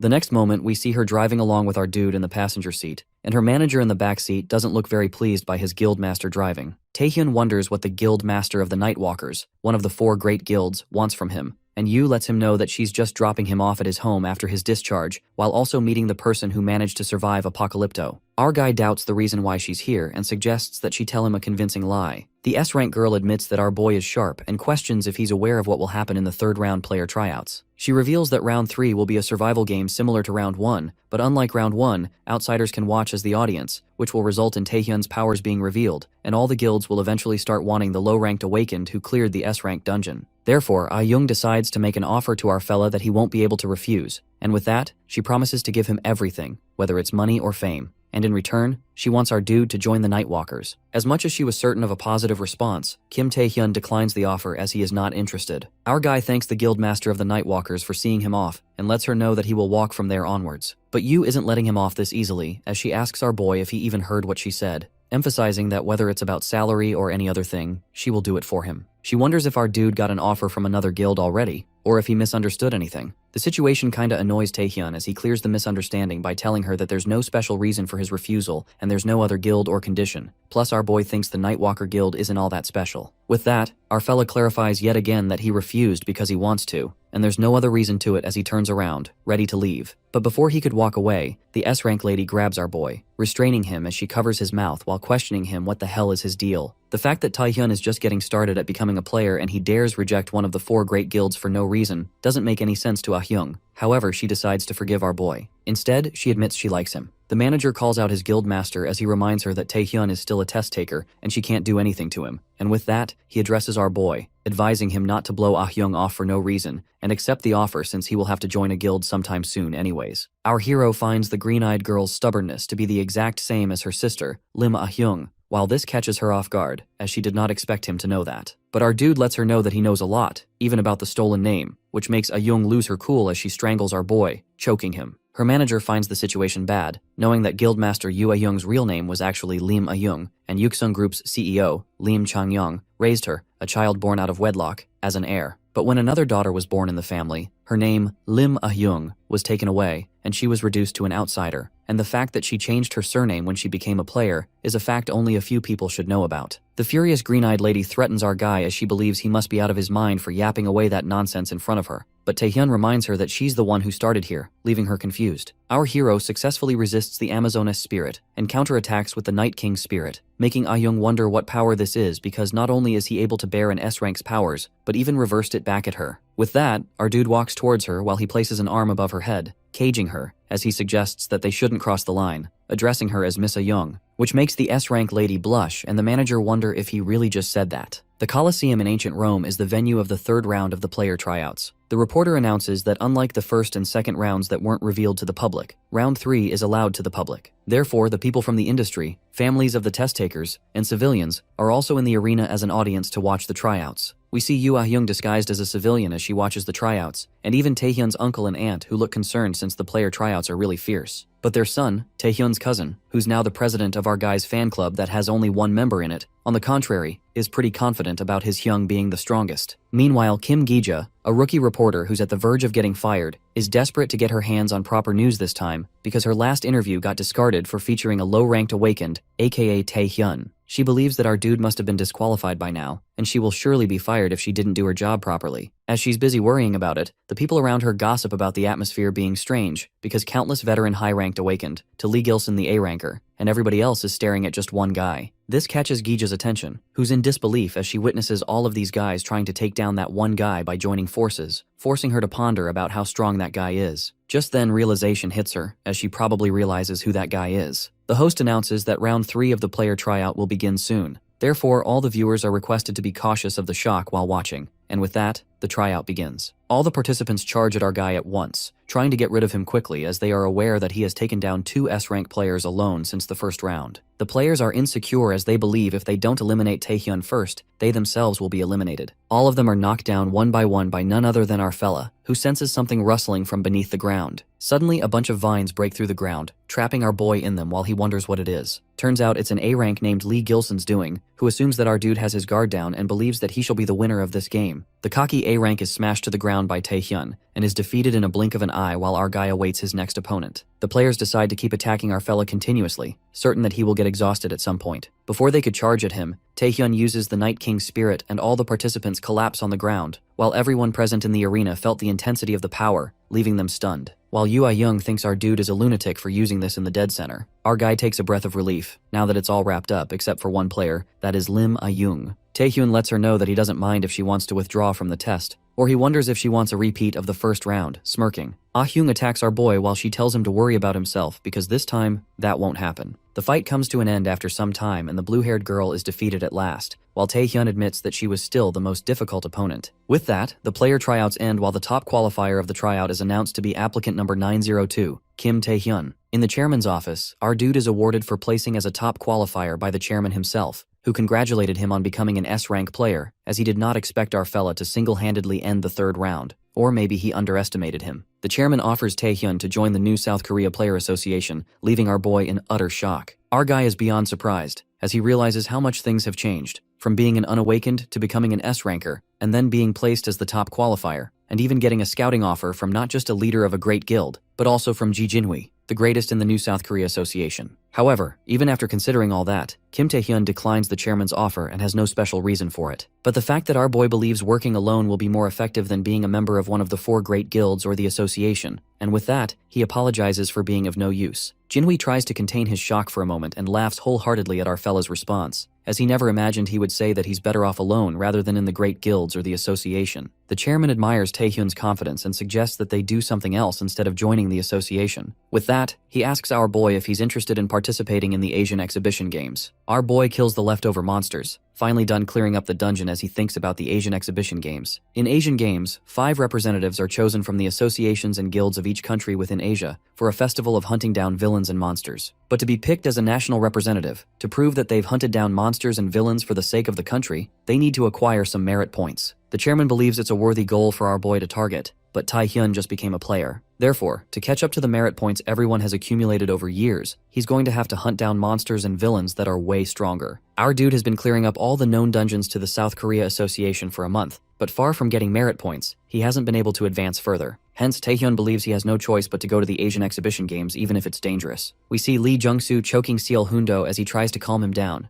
but the president is furious about his son, Taeson's heir, still being in the hospital while the culprit behind it is now an S-rank player on the rise. With that, Young-soo smashes the bald dude on the ground when the housekeeper informs him about the arrival of a guest from the malignant guild. The president gets even more infuriated after hearing about the rascals who couldn't even get rid of our boy after stuffing money down their throats, as he wonders how dare they show their faces here. The arrogant S-rank is ready to sue them when the door breaks through and the vice guild master of the malignant guild walks in, who's also known as Shadow, and his rank is unknown as he tells the president to calm down. Meanwhile, Taehyun walks out of the dungeon only to be welcomed by an A-ranker from the alchemists, who claims to be our guy's guide for the auction. The guy introduces himself as Park Jeong-won, hired by the Alchemists Guild for the auction and a member of Kim Taehyun's fan club, with his skill being gate manipulation. The A-rank dude turns out to be a fan of our fella as he asks for his autograph. East Point is Asia's greatest auction region, the largest in scale within Asia, where they have auction items of the greatest quality and automatic interpretation skill support, and so on. It has a deal of great positive points, but even among them, the one point that's considered would be their security. Our guy asks Gyeong-won if he's sure about getting an autograph on his face while the A-rank dude continues yapping about the security, as he states that the bodyguards like him that are a part of the auction play an important role, but the constant changing of warp points makes it impossible to reach here without approval. Taehyun certainly believes that it's deserving of being called the best in security, but our boy is aware that an S-rank villain's terror attack will take place today in this very place. The auction begins, with the best item being on sale, that is the Phoenix Potion, which will boost your stamina and magic by 20 points each just by drinking it. Our guy plans on waiting until the terror attack occurs and getting merit points by eliminating the S-rank villain.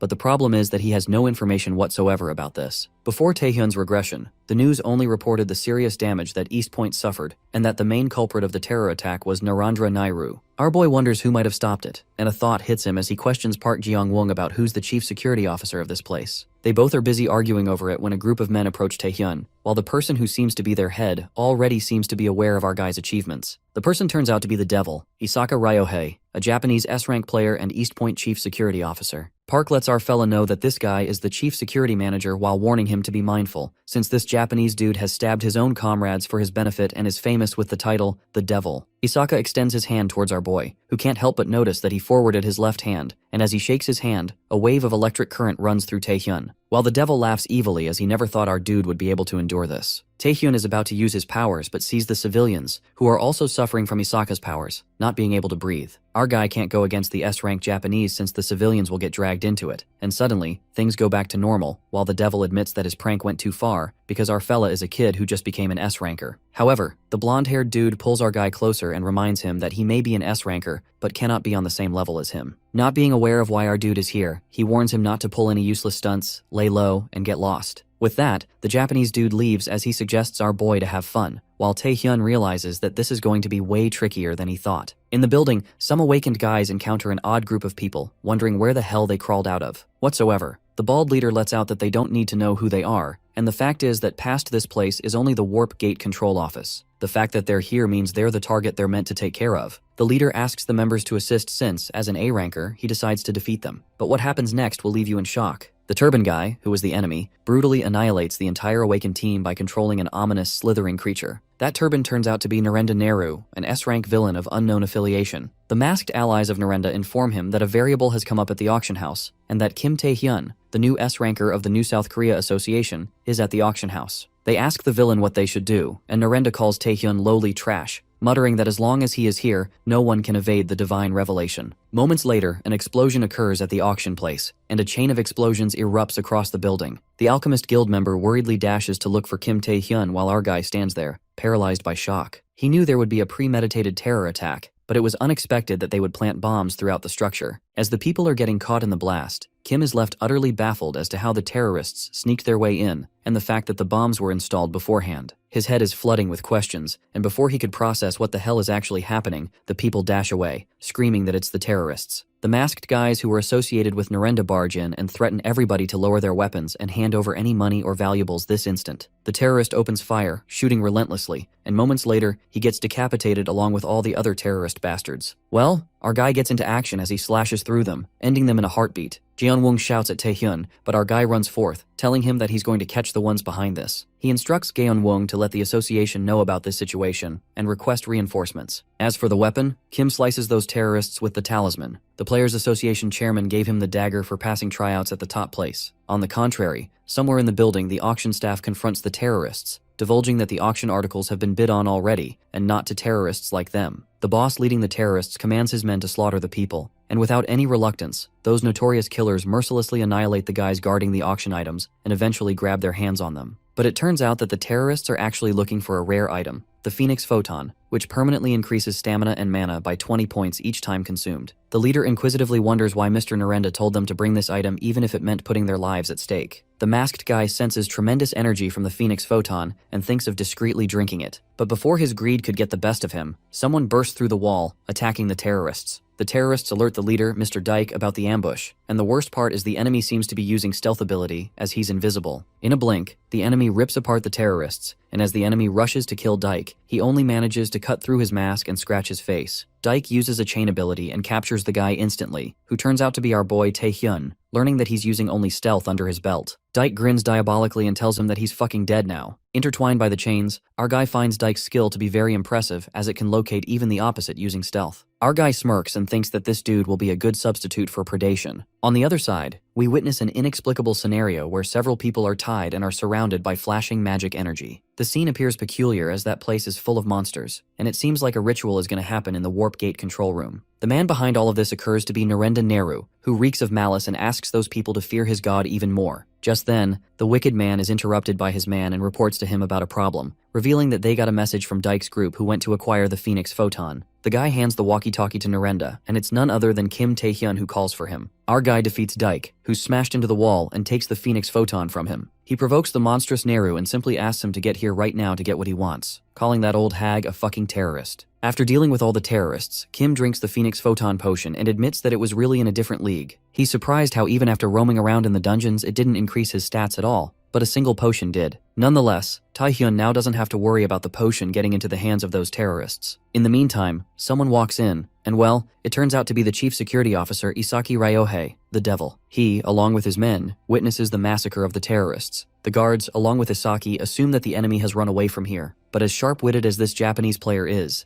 Isaki wonders what the hell they are on about, and tells his men the perpetrator is right in front of them. That sly Isaki asks our boy to stop hiding and come out. Our guy deactivates the stealth ability, showing himself, and finds it quite odd that he spotted him despite his perfect skill. The chief officer questions Taehyun about what someone of his caliber, an S-rank player, is doing here. Our boy gets straight to the point and mocks Isaki, saying that since he's the head of security, he should be running around trying to clean up after the terror attack. That aside, Isaki bluntly states a thing he's looking for, and that's when things get clearer to Taehyun. Our guy finally apprehends that it was strange. Isaki and his men couldn't find bombs despite having all these players and bodyguards. Kim elucidates that when he saw terrorists storming in through the East Point, where they can't enter without permission, he figured that the culprit was someone from the inside. Our fella threw shade at Ryohei, muttering who would have thought that the head of security would have been their spy. The atmosphere is charged with suspense, and Ryohei, smirking, reminds Taehyun how he was kind enough to warn him about minding his own damn business. In that moment, Isaki leaps towards Kim in a heartbeat. While the weapons clash against each other, Isaki asks him to hand him the potion, and our boy suggests that he try taking it just like how a villain would. The fight gets fierce as they both move like lightning strikes, and as the guard tries to intervene, his fellows strictly warn not to even think of going in between the battle of two S-rankers. Not to mention, Mr. Ryohei is called the Devil, and chances are they might get chopped into pieces if they carelessly interfere. In the midst of the battle, our boy gets sure that unlike him, who only predicts the direction of attack through killing aura and sound,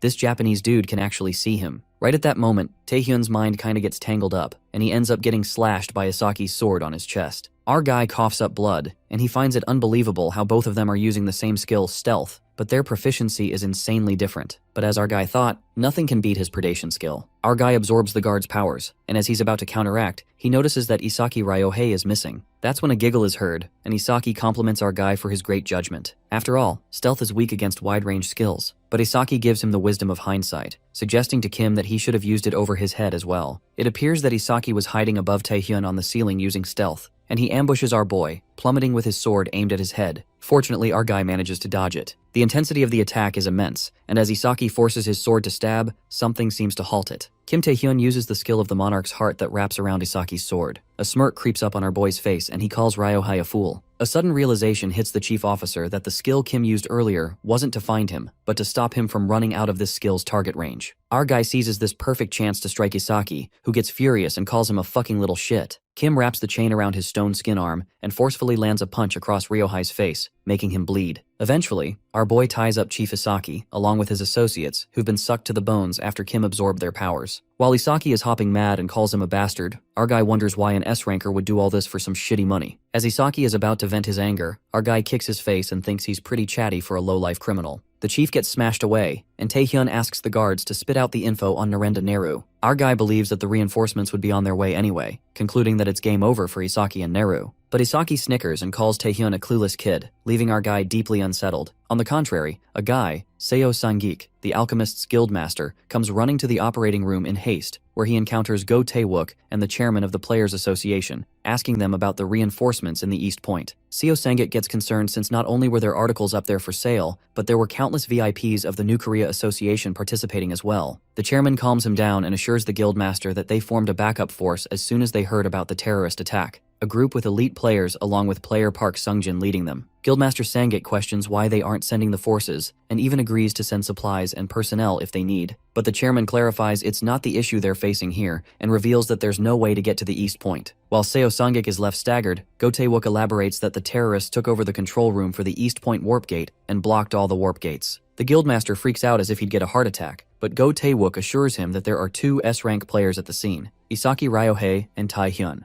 Tae-wook clears up that Kim Taehyun might be a new S-rank player, but there's only one person, Narendra Neru, on the terrorists' side. The certainty and hope in Tae-wook's voice are apparent as he declares that the two S-rank players might be able to take Narendra Neru down. Right at that moment, Yua Young walks in. On the East Point, Isaki asks Kim if he knows about the skill Contract with the Devil, unveiling that it's the worst of Narendra Neru's skills. Isaki explains that Contract with the Devil is offering sacrifices. Depending on their amount and quality, Neru can summon a monster of a certain rank. Upon hearing this, Taehyun is left wide-eyed when he realizes what kind of sacrifice it is, and Isaki shamelessly confirms his suspicions, revealing that it's human sacrifice. Meanwhile, in the operating room, they get to know that Narendra is holding a few hundred hostages. Guildmaster Sangik states the fact that Neru is a notorious terrorist who is particularly skilled even among S-rankers. Sangik freaks out because he knows the aftermath. If someone terrifyingly powerful sacrifices 100 people and summons a monster, it would wreak havoc. It all comes down to one thing: it will cause a catastrophe. The scene flips to Taehyun, who calls them freaking lunatics. Isaki grins and tells our guy that he might be lucky to win against him,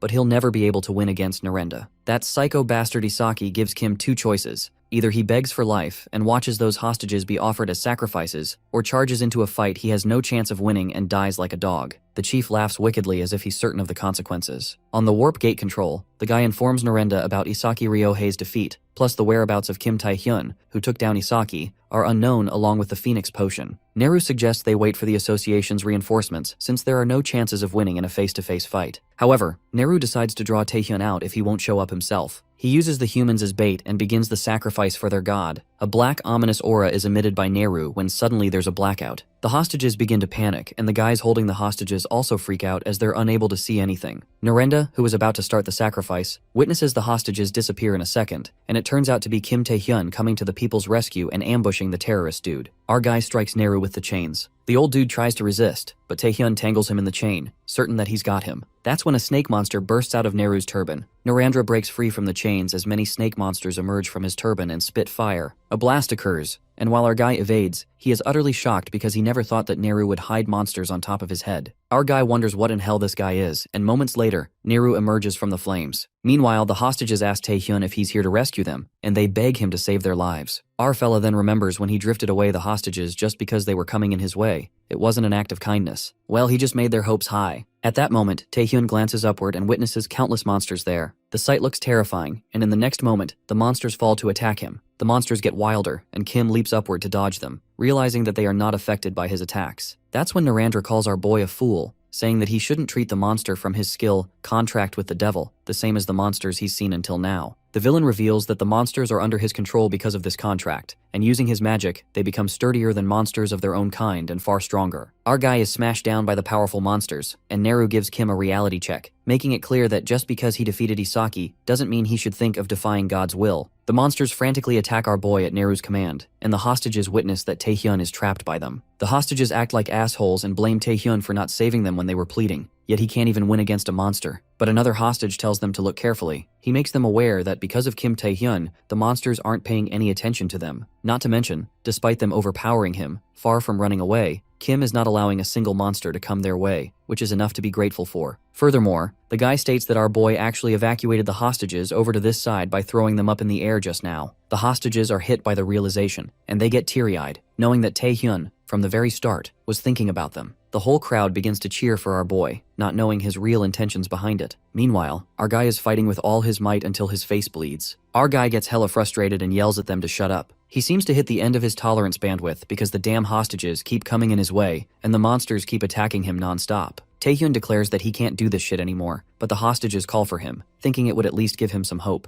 It's a literal one-man army against countless powerful monsters. Narendra Nehru scoffs at Taehyun, asking if he's giving up now. Right at that moment, our boy flips the tables when he commands player Park Gaeon-woong to end this quickly. Just then, Gaeon-woong appears and apologizes to our boy for making him wait too long. The scene takes us to a flashback where Park Gaeon-woong arrives at the scene where Taehyun had defeated Chief Officer Isaki and his guards. Our guy then discloses to Park that these security guys were actually in cahoots with the terrorists. But Kim talks about the real problem, which is the warp gate control tower, which is swarming with monsters summoned by Opid Uro, Nehru. Our guy states that fighting the villains won't be a huge problem, but there's no way the monsters won't do anything when they see that. And above all, the hostages could get swept into it all. As Park panics about the situation, our boy justifies that for this reason, he needs his skill, gate manipulation. Park agrees to help and urges to know the exact warp point, but Taehyun lets out that it won't matter since he's only after one thing, and that is sending out the monsters. Well, our fella did come up with an iconic plan. Coming to the present, Park uses his skill, gate manipulation, and the monsters get teleported to some other place. Witnessing this, Opid Uro, Nehru, freaks out, screaming what the hell is going on.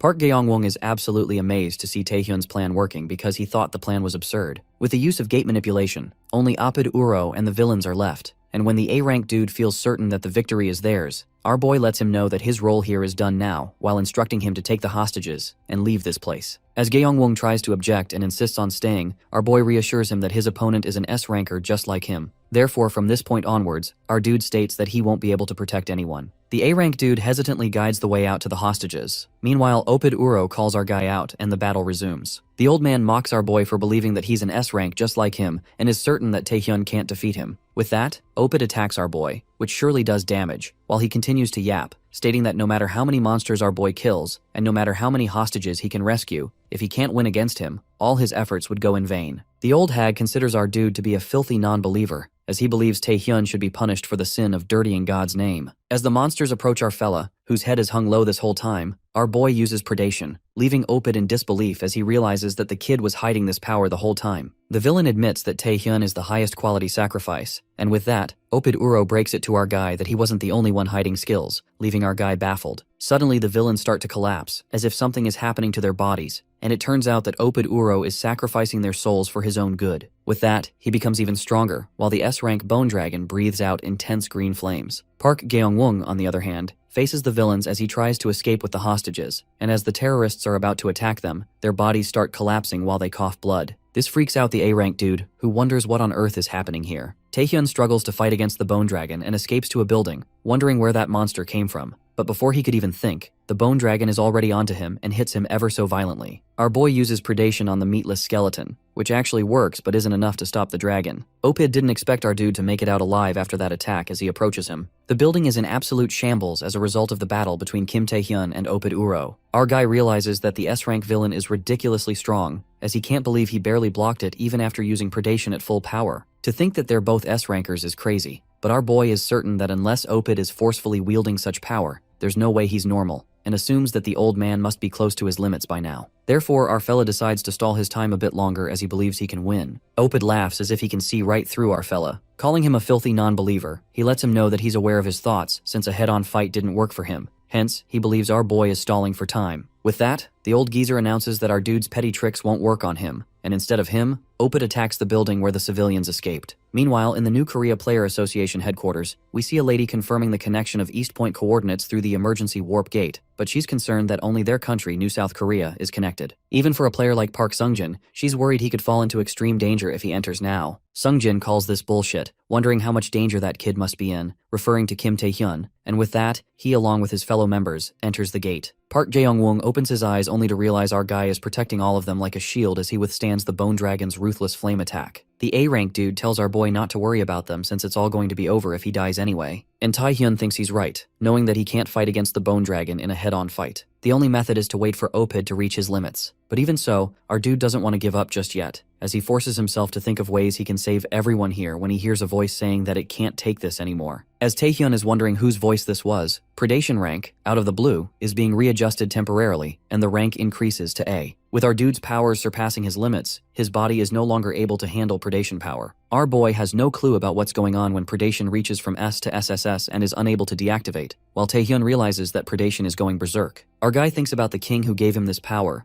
wondering if he's going to die just like this, ever so pointlessly. After all that it took him to get here, Kim Tae-hyun decides he can't die like this and collapses on the ground. Oped Uro is confused if our dude forced his skills to go berserk as he wonders what this ridiculous amount of energy is. He is clueless about why our guy couldn't even handle the load of his skill and fainted, which should have halted the skill. The S-rank villain claims he will end Tae-hyun's life with his own hands if he chooses to oppose God till the very end, and as he approaches him, our fella gets up. He mocks the old hag, and it seems like he's not Kim Tae-hyun, but someone else. Oped seems to realize that this guy isn't our dude, the one he's been fighting. But our fella lets him know that it's not of concern to an insect who's already dead, and with one swipe of a hand, Oped Uro is sent somewhere far away. Meanwhile, Tae-hyun acquires a new skill, the demonic contract. Our boy finds himself in a black void, but he's certain he was with Oped Uro just now. Suddenly, he's being strangled in chains as he realizes it's stone skin and paralysis, making him wonder what the hell is going on. Tae-hyun is clueless about what's wrong with his skills when a voice mocks him, asking him since when were these his powers. The unknown voice tells our guy that he ate all of that and now he has to spit out everything he took in. And with that, our boy wakes up from his bad dream, sweating, as he checks his hands only to find that he's not hurt anymore, and even his right arm that predation broke is fine now. Player Park Sungjin enters the room and offers fish cakes to our fella, letting him know that the association and the alchemists prepared this place for him out of courtesy, to repay our boy for the terror attack. It's all thanks to Tae-hyun that Ryo-hye got arrested after falling for the terrorists' temptations. The A-rank player reveals that as compared to the scale of the terror attack, many survived and countless people already visited our boy out of worry. From his parents to the chairman, he mentions that they were all bawling their eyes out. Plus, the blue-haired dude adds that the tests didn't show health issues in the first place, and he stayed back just in case reporters or villains got involved. But Kim Tae-hyun's only concern is what on earth happened, when he's pretty sure he passed out while fighting Oped. Sungjin expected as much, as he states that he was about to ask that too. In a flashback, we see Park Gyeong-woong witnessing what happened with Oped Uro, and doubting that the guy standing in front of him is Tae-hyun. The A-rank dude questions the guy in front of him about what he did to our dude. The guy turns around, now facing Jeong-woong, and moves his hand, which does something to Park as he collapses on the ground, passed out. And with that, the personality that took over Tae-hyun's body realizes that he's already at its limits and decides to return for now. As soon as our dude passes out, Park Sungjin along with his members arrives, confirming the survivors as they rescue them, while the whereabouts of Oped Uro and other terrorists remain unknown. The flashback ends with Sungjin revealing that he asked the survivors about what happened as well, and all of them remembered that our boy tried to stop the S-rank villain, but they couldn't recall the overall situation at all, as if something has messed up their memories. The S-rank player believes it must be the terrorists' doing, and with that, he decides to leave and claims he'll let our fella know if he finds something. But Tae-hyun can't seem to believe this is Oped's doing, and he doesn't know how he got healed because he clearly remembers that his arm got destroyed completely because of predation. He thinks that Oped also fell prey to predation. Our dude realizes that he has acquired a new skill, the demonic contract. Upon opening his status window, he is shocked to find out that he can now open the gate, as he remembers that this skill was to summon monsters. Also, this magic requires 200 magic, and our boy has only 180 right now. Suddenly, Park Sungjin calls out Tae-hyun, peeking through the door and alerting him of a new customer. Turns out, it's Lim A-young, who's here to visit our guy with a fruit basket. A-young aggressively puts the basket on the table as she mentions that she heard our boy got hurt, but he looks fine to her. She states that she also heard that Tae-hyun rescued many people in the incident and even fought 2 S-rankers, and our dude just agrees with her, giving her the confirmation she needs. Suddenly she bursts out, telling our boy not to act all arrogant and proud because of that,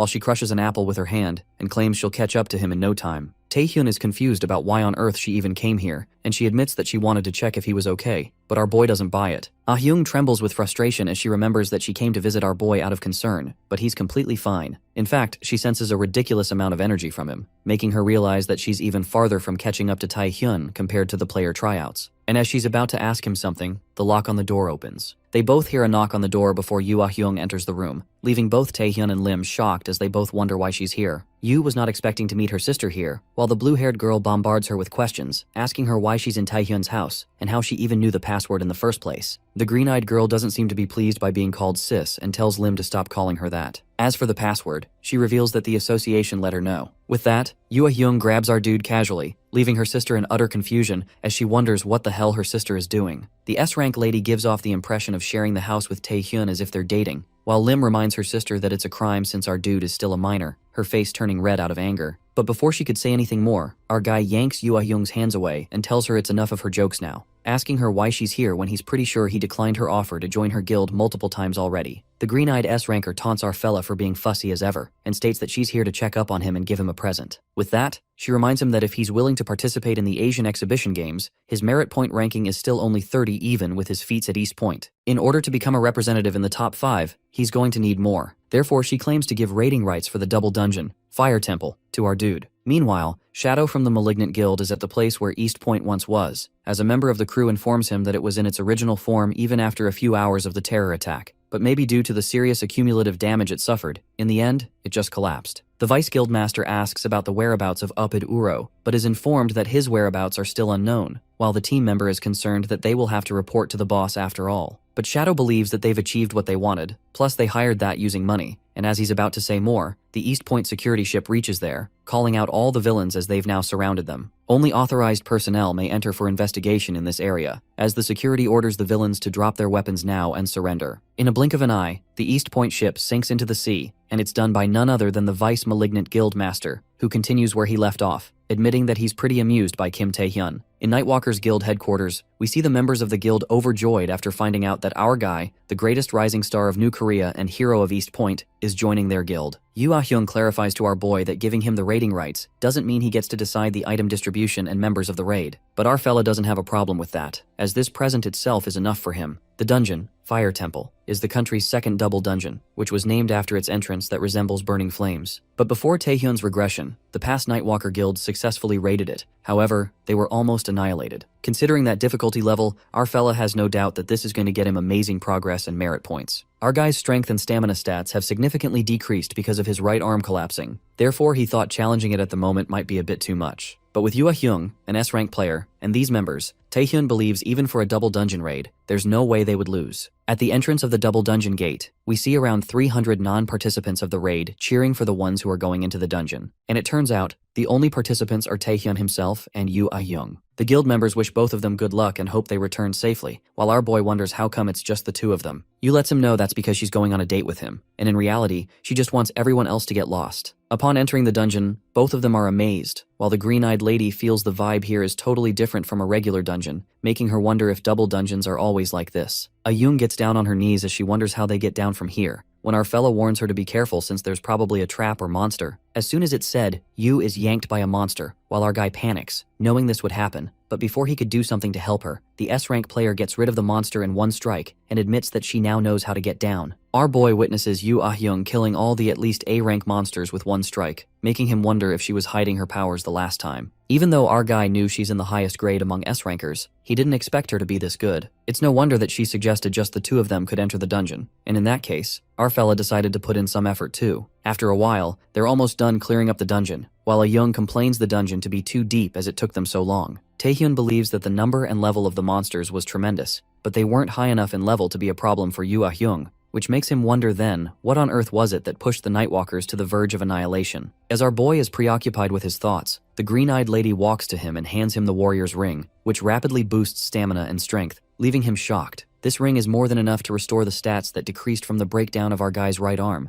but he wonders why she would give this unique item to him now. Ah-hyung gives the ring as a gift because their guild is benefiting too by giving Taehyun the raid rights, as she believes that our boy must be thankful to her and tries to lure him by offering him a lot more if he joins their guild. But to her surprise, our dude gives her a bored look, wondering why she gave him this ring right now instead of giving it before they took on all those monsters. This makes Yu question if our boy is a sociopath, but he considers it to be practical. With that, he suggests that they should be careful from here onwards, as they've arrived, from what it looks like, in the domain of this place's master. They spot an egg with an unknown rank, and Taehyun is not sure what monster this is, but is certain that right there is the boss of the double dungeon and calls out Yu, suggesting that they should gather information first. Our guy looks beside him, only to find Yu Ah-young not at her place. The fearless S-rank lady jumps right onto the egg and totally crushes it, while Taehyun is concerned at first, wondering why she's so reckless. Ah-young judges from the strength and believes that the monster would have been a lower S rank. Even so, she hit it with full power but didn't expect to break it in just one blow. But Taehyun cannot believe that it's over just yet, and turns out he was right, because they've yet to meet the boss of the dungeon. They hear a voice calling them lowly humans, as it did not expect them to make it all the way up here, and sees that some interesting guests are here today. But even so, the voice states that the power they're bragging about will perish in front of its blue fire. Turns out it's a phoenix, master of the double dungeon, fire temple, and an S-rank monster. Phoenix is a monster with regenerative abilities and magic resistance so immense that you confuse it with being immortal. Taehyun wonders if Phoenix was the master of this double dungeon, hoping it's not a phoenix of blue flames, but it is indeed a blue-flamed beast. Our guy warns Ah-young to be careful since this monster has the ability to control minds, but is late, since her mind is already under the control of Phoenix. Yu Ah-young attacks our dude while being under the control of Phoenix. Taehyun tries to make her snap out of it as he wonders what kind of a veteran player would be of no damn help to him at all, but before he could say anything more, the S-rank player attacks our boy with her ridiculously strong skills. The boss of the double dungeon enjoys the show while insulting the humans, and thinking lowly of them. Ah-young looks for Taehyun to attack him when she's pulled by a chain and is tied up by it, and our guy finally realizes who was the culprit that annihilated the Nightwalker Guild's raid squad before his regression. With that, he warns Yu Ah-young that it will hurt and throws a rock at her, which makes her cough blood and pass out. Meanwhile, our guy is aware that chain and paralysis won't work for long. Therefore, she really needs to get back to her senses by the time she wakes up. Our boy decides to eliminate it before she wakes up and gets ready to fight. The Phoenix wonders if Taehyun enjoyed the game he prepared, while our cocky dude asks him if he's a damn chicken who's trying to play with humans, and warns him that he's fucked now. Our dude tries to escape with Yu, who's still unconscious and is tied up to his back, but the dungeon boss won't let him do so easily, as he asks our fella to show him what he's got. Taehyun dodges his attacks and attacks him instead with the dagger he had, but the arrogant Phoenix breaks it to him that slashing him over and over will only flare up and rage the flames even more, while he's certain that in the end, a mere human like our hero could never win against him. Our boy thinks that this level of regeneration abilities, even for a Phoenix, is ridiculous, plus it also has gigantification, which makes Taehyun realize that there's no way this is a normal Phoenix. Our dude wonders if it's a Grand Phoenix. Grand is a mutant organism possessing powers beyond the class of regular monsters. To distinguish them from each other, monsters, the title of Grand and A+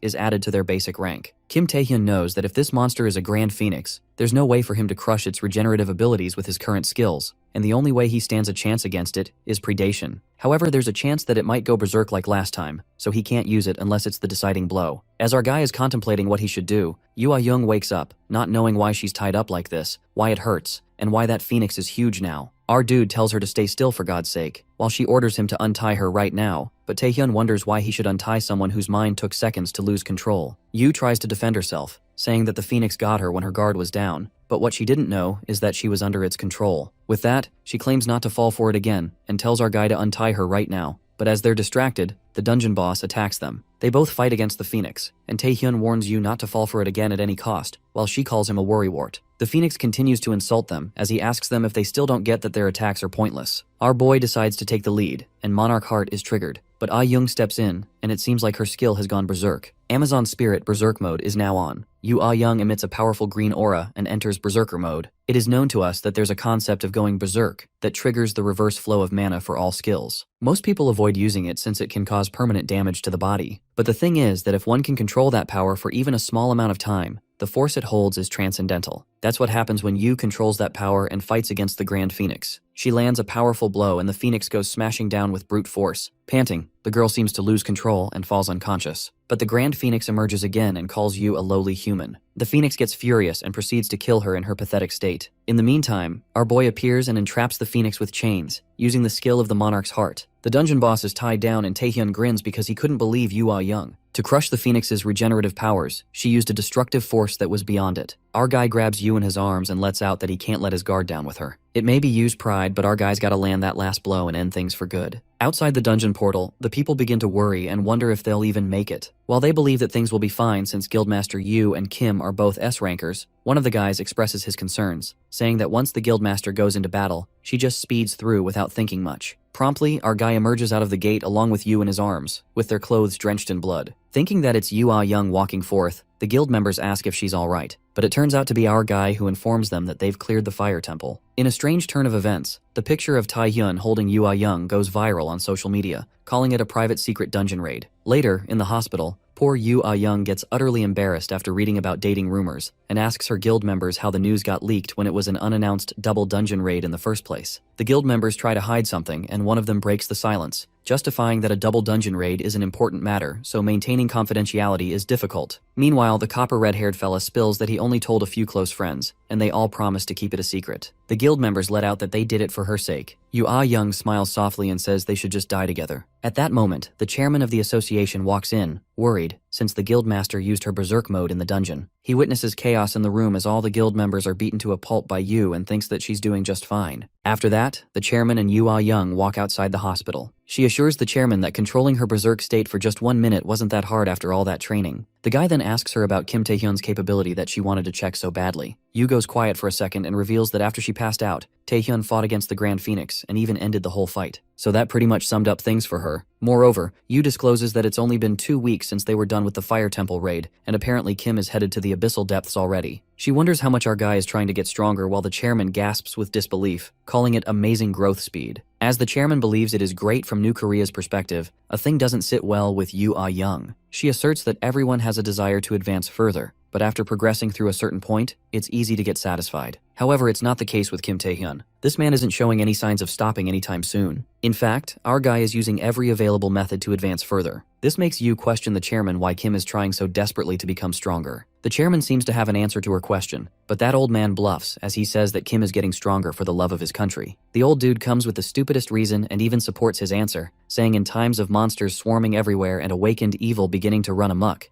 in these times, Kim's intense desire to help his country kicks in and is driving him to his point. Poor Yu is left speechless after hearing such bullshit. The scene then takes us to somewhere in the abyssal depths where we witness dead bodies of humans, annihilated with such brutality. A cloaked man kisses the hand of the Archduke of the Abyss, the vampire lord Igman, and they're now bonded with a blood oath. The guy thanks the Lord of Blood, and Igman asks him how it feels to gain the powers of their people. That's when the guy removes his cloak and lets out that there were a lot of skilled people similar to him, but now he's the strongest of them all. That guy appears to be China's only force-level player Zhang Linpeng, and the malice creeps up on his face. On the contrary, Kim Taehyun arrives at the Abyss and realizes that it's his first time back in the Abyss after regressing. A member of the World Player Association plus the manager of the 22nd District of the Abyssal Depths, Paul Becker, welcomes our boy. Paul Becker assumes that it's Kim's first time in the Abyss, and Becker suggests our boy hire some players to act as guides or mercenaries. The manager elucidates that the World Association has set up player zones, which serve as base camps and safe areas to assist in exploring each district of the Abyss that has been pioneered. However, the depths are so dangerous that players can be ambushed by powerful monsters at any time, even within a player zone. So for that reason, Becker urges that Kim hire mercenaries regardless of how skilled he is. He should let some players still accompany him. But our guy bluntly responds that it won't be necessary, and in that very moment, a giant monster ambushes Kim. Paul warns our boy of the imminent danger, but Taehyun slashes that monster in a heartbeat with his dagger. Our guy completes his sentence, clarifying that he won't need mercenaries as he's just going for a stroll. Well, our guy just demonstrated that he's better off alone. Later, Kim takes a stroll around the Abyss and kills a pile of monsters along the way. Since Paul is also gone and our guy has come this far, he assumes that there won't be anyone around. Thanks to praying on the Grand Phoenix at the Fire Temple, Taehyun met the requirement of 200 magic power needed to activate the demonic contract. In his case, the demonic contract opened the gate of the Abyss, and this makes our guy wonder why the skill changed. The demonic contract lets Opid Uro, Neru, control monsters, but instead there's a gate creation now. And the fact that it's only a one-time skill, our guy suspects that it's an effect of predation. Nonetheless, Kim concludes that for him having one powerful creature is better than carrying dozens of monsters around.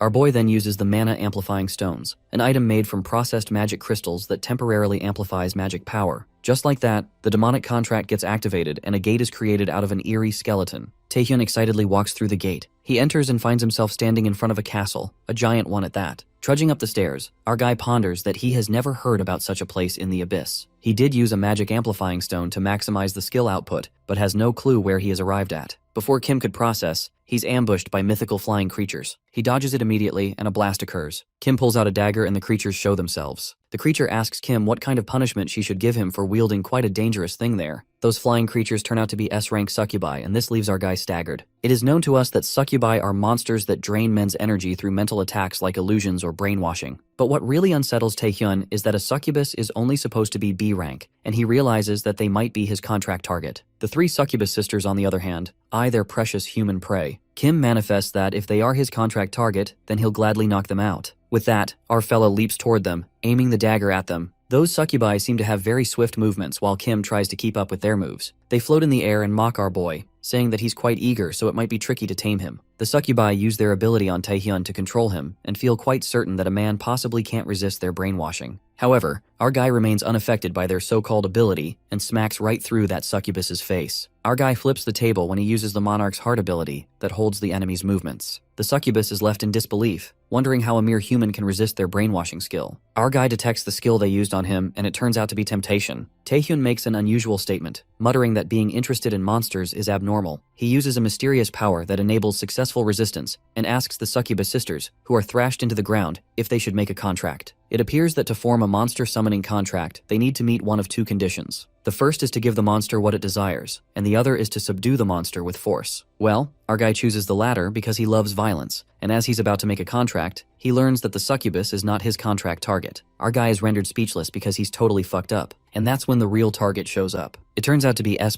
rank grand succubi, plenty of them at that. They reckon that our boy will be a great gift for the queen. Inside the palace, we witness a disturbing sight, and countless humans, turned into rocks, are hanged upside down. The succubi inform the queen that a human has intruded into the palace. The queen, lying on the other side of the veil, smirks and says it's time for great entertainment. In the palace, rumbling and attacks can be heard everywhere. It occurs that the grand succubi are chasing after Taehyun as they pelt stones at him. Our poor fella runs for his life while the succubi call him a coward. The succubi have to capture him alive at any cost, since they have to offer him to the queen. Taehyun breaks through the glass only to encounter more of them. The surge of frustration rises, and our guy has no choice but to use his powers to get rid of them. An explosion occurs in the palace, and our guy walks forth toward the queen's room. Kim reckons that if the ordinary succubi aren't his contract targets, then that leaves him with only one possibility. The queen succubus might be his target, a monster who even controls the grand succubi. Just then, he encounters a maid who greets Taehyun. She informs him that the queen has been waiting for him. This is exactly what our guy wanted. Upon entering, our boy witnesses numerous strands extending from behind the veil. The queen welcomes Taehyun and introduces herself as the mother of all succubi and their queen, Rosaria. At that moment, our boy learns that the queen is the target for the demonic contract. After confirming her name, Kim is hit by the realization that a monster is speaking a human language. Rosaria tells our guy not to be so shocked because he too can understand monster language, so it's the same principle. Nonetheless, the queen asks Taehyun the purpose of his visit to her castle, assuming that maybe he's here for wealth, glory, or to satisfy his lust. But our boy denies all the things she mentioned and proposes that he's here to make a summoning pact. Upon hearing this, Rosaria laughs diabolically and admits that he's quite the gutsy guest today. The queen shows herself and tells Taehyun to keep his delusions within limits. She asks him if he would call playing with toys a pact. Just then, her tentacles frantically burst forth to attack Kim, and our guy just has the idea. He gets determined to make Queen Rosaria surrender with his demonic power. Our guy dodges the tentacles to make his way to the queen and dashes with his stone skill and chains ability. But the excitement is short-lived when Rosaria, with a single flick, stops Taehyun midair, and he experiences a fearful plummet when he witnesses that he's falling in the real world. He realizes that he can't trigger his skills, falling downtown, and wonders if the space changed. That's when Taehyun realizes that it's just an illusion that a succubus possesses. Just like that, our fella falls into water, drowning, and he could see the queen in midair. Kim wonders since when he was seeing an illusion, and Rosaria reads his mind, unveiling that it was an illusion from the very beginning. The queen tangles Kim in her tentacles as he lies unconscious. Taehyun drowns in the illusion created by Rosaria, the queen of succubus. As our dude tries to escape, he finds himself in a car where he sees himself as a kid, along with his parents, traveling in their car. The little Taehyun is excited as he tells his parents about the high-ranked awakeners making a lot of money and is all hyped up to awaken as a high tanker too. The thrilled boy claims he will buy his mother and father all the delicious food and everything they want in the future, while his mother tells him that he's the best. However, for Taehyun's mom, it's more important for him to live a happy and healthy life, but the kid finds it really boring. Our dude, who's witnessing this moment, remembers his parents always being like that. Rather than him getting a high rank or supporting their poor family someday, they always wished for their son's happiness. Then suddenly, the scene of the car crash appears in front of his eyes, where he finds his parents dead and the little Taehyun in his uncle and aunt's hands as they mourn over the deaths of their loved ones. Then, our guy witnesses himself getting bullied as a teenager and realizes that these are all his memories. Our boy was a non-awakener, and because he had no strength, he couldn't stand up against the injustice that came his way every day. But what was even harder to bear was the fact that he was of no help to others. Instead, he felt like he dragged those who helped him into his misfortune. The teenage Taehyun decided to leave his uncle and aunt's house, as they tried to stop him in every way possible, reassuring him that money was not the problem so he didn't have to worry about them. But our boy was filled with guilt, already very grateful for their help until now. Kim Taehyun's parents wished for his happiness, but in order for him to be happy, he believed he needed strength. Our guy detects the confirmed skill usage of Queen's hypnosis and attempts to resist it with mysterious power, but fails, while all his stats are reduced. This makes him unable to use the chains of bondage, the Night King's spirit, Monarch's heart, paralysis, stealth, and even stone skin. However, our fella uses predation and makes it out alive, leaving Rosaria surprised and amused since she was not expecting it. But a few things don't sit right with her from Taehyun's memories. First is, for some reason, she finds memories where our dude looks older than he currently is, and second, there are memories with outcomes that are opposite despite being from the same time frame. With that, the succubus queen decides to look more into our fella's memories to find what secrets he holds. But before she could do that, she witnesses the king appearing in front of her, making her legs give up as she kneels on the ground. Taehyun appears behind her, holding the dagger close to her neck, while he states that she has a nasty hobby of looking into someone's memories. Our dude repeats his words again, telling her to accept the summoning. Rosaria is still in disbelief about our guy escaping her illusion, but she believes he's still foolish as ever to assume he can kill her with this toy, referring to the dagger. Our cocky hero is ready to try it out in order to find that out, but the succubus queen announces that she's ready to accept the pact. With that being said, she hugs our boy ever so tightly, making him groan, and the conditions of the pact are fulfilled, and a summoning pact is now established. The skill Demonic Contract has changed to the Queen's Man,